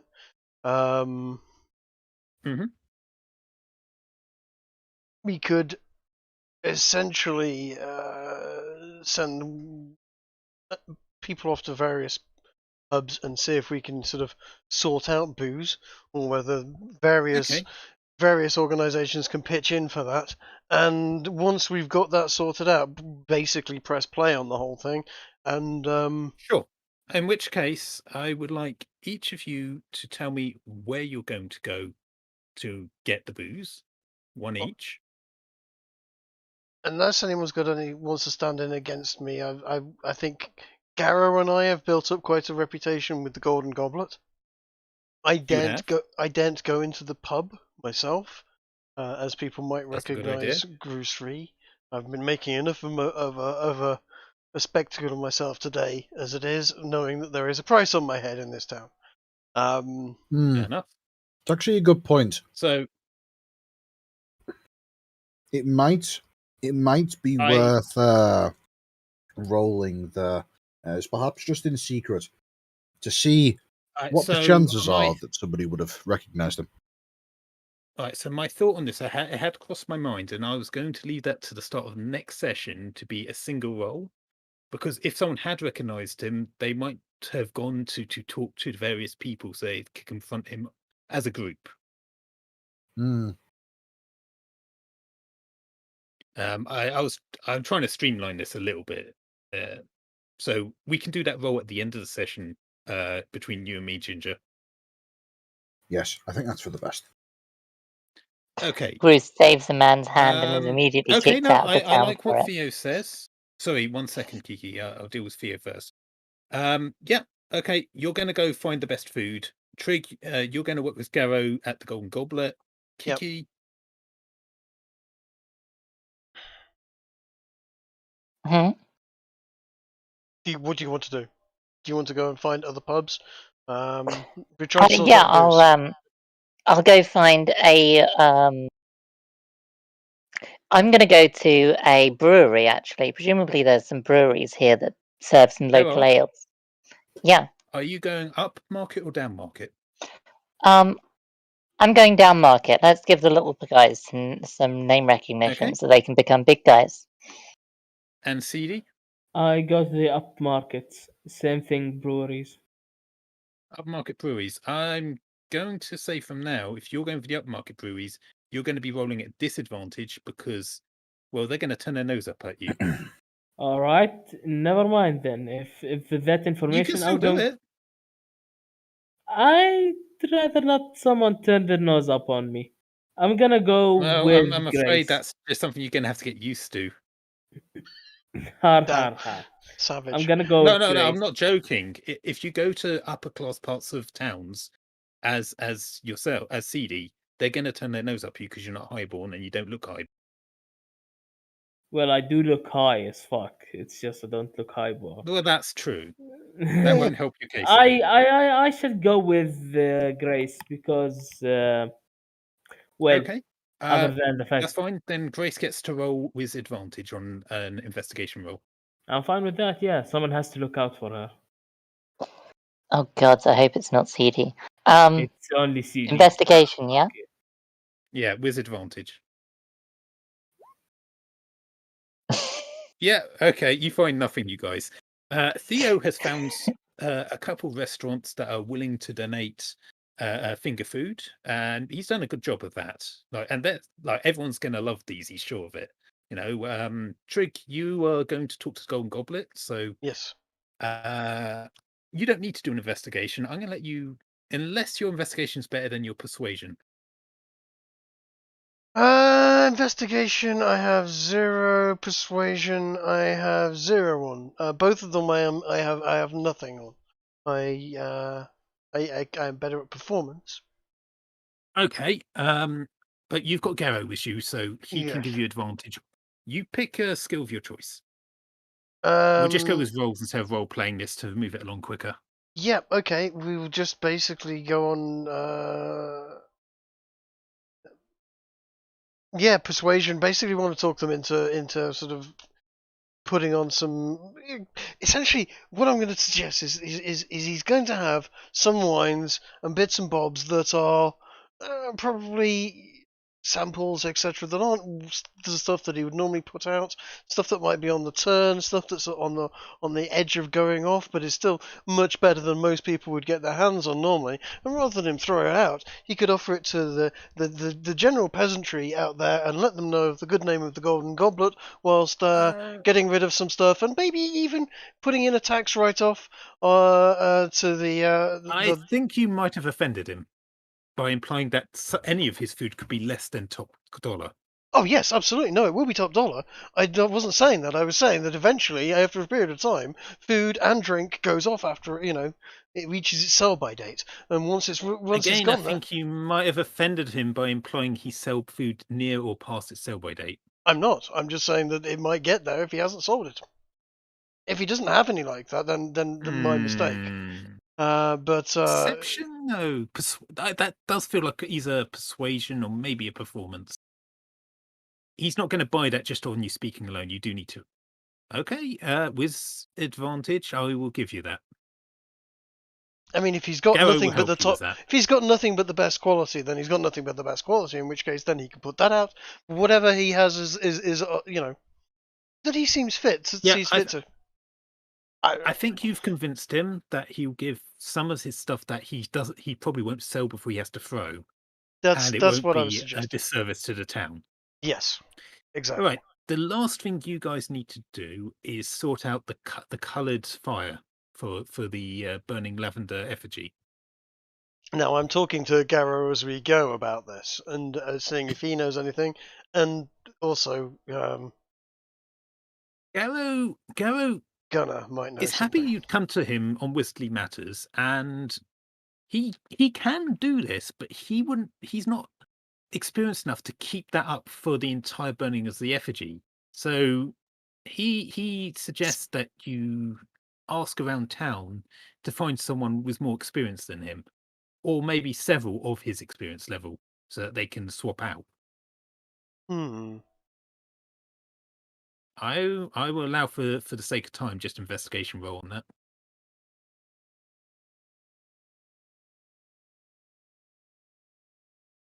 Oh.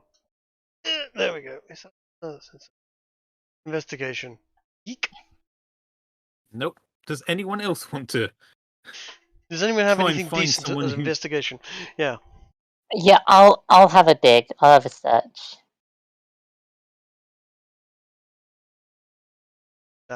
Theo to the rescue, I think. Indeed. Yeah, Theo has found one of the visitors from, I don't know, where should we say they come from? You know what, Meadowburn. They've come down to see the festival. And they are willing to help make sure it goes off with a hitch when you explain the problem. So, I suppose we will cut to the next day in the evening, where everyone is gathered around having a great time, and all of the town of Lavendale start counting from 10 down to 1. And when they hit 1, the effigy is set alight in the correct colours, and everyone cheers. The wizard that you found, he seems quite glad he was able to help. Everyone's having a great time, and then you hear Impedimenta scream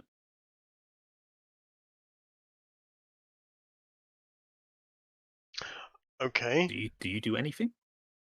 Yes. Run to assist. What seems to be the problem?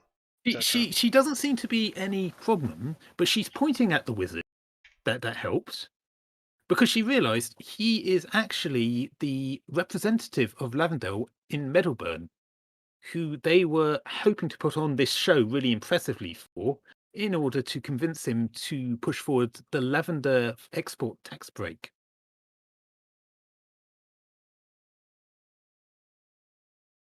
So she feels that she may have failed because he had to intercede.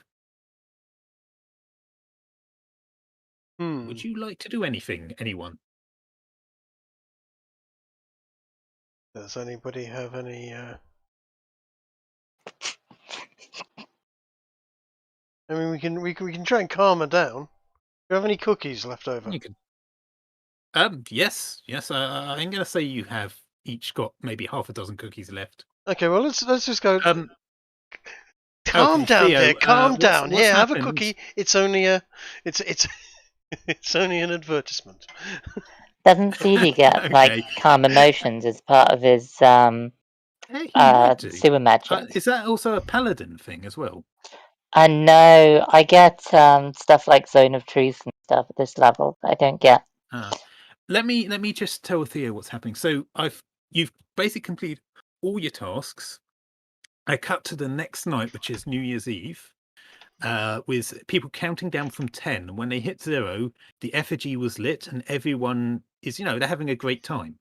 Suddenly, Impedimenta screamed, pointing at the wizard that you guys found to help with the coloured fire. She identifies him as the political representative of Lavendale, who represents him in Meadowburn. And the whole point of you guys putting this on and make sure it goes out was a hitch was so that he has a good time, in order for him to push through certain tax breaks on lavender exports. Yep. No, I'm going to do a Michael Winner and go. Calm down, dear. It's only a commercial. She begins to calm down, but she's still upset because she believes that because he had to intercede, he's going to realise that they're not up to snuff and might not be happy with them. I think he'll know more than better than anyone that they are perfectly up to snuff.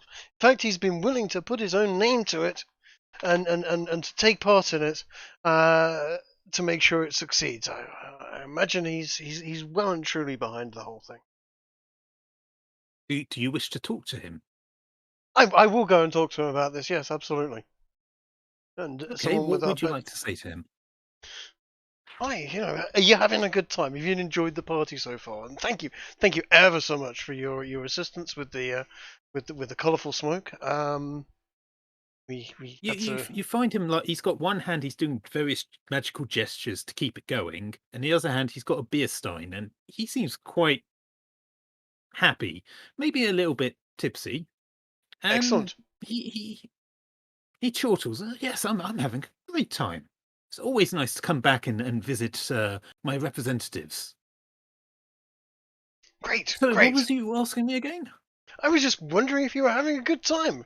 We've been trying to organise this, and I'm so happy you were able to assist us with this. The crowning glory to the bash. The smoke was an absolute essential. Much appreciated. Oh, I love being able to be involved in my constituencies' traditions. Yes, this is wonderful. Fantastic. Good to hear. Would you like a cookie? Oh, well, my hands are a little full right now, so I'll put one on one side for you for later, if you like. Oh, that would be most kind.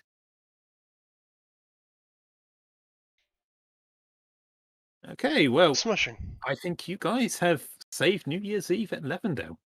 This has gone without a hitch. The bards have performed their various plays and their music and various acrobatic feats. I'm sure Bruce, after a few drinks, has joined in and shown them up a little. Absolutely. Theo, I'm sure that you've gotten to enjoy some good wines that were put out and various other good foods. Grace, you got to sing various religious carols with the religious members of the town. And CD, I think you were able to organise various critters in an impromptu, I don't know, dance troupe to the delight of everyone there. I'll take it. Yarrow, of course, has just been flexing his muscles and impressing people and, showing off as he usually does. And Marsh has been impressing people with his Boston Dynamics doggo, showing how it can play fetch and all other sorts of amazing things. And on that, I would like to wish everyone a Happy New Year. Happy New Year. Hey, Happy New Year, everyone. Happy New Year.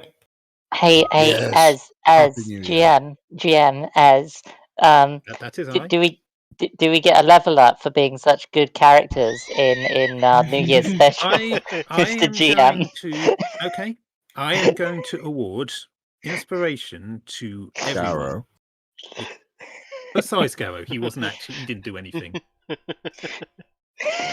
Well, I was Joking. about to It's say, New as Year. choose your next words carefully because there would be consequences. There are always consequences. It's New Year, so I'm also going to give Marsh inspiration because, even though he wasn't here. Mm. Okay. Shall I end the stream at this Yeah, point that's fair. before we incriminate Yes, we ourselves might in as any way, well. shape, or form? But- Cool. But before you do, let me just say Okay. congratulations to Wes.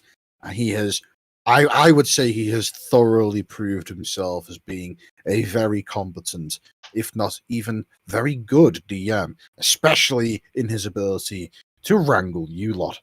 Yes. Nah. Yes. Quite. Well done, Az. Well done indeed.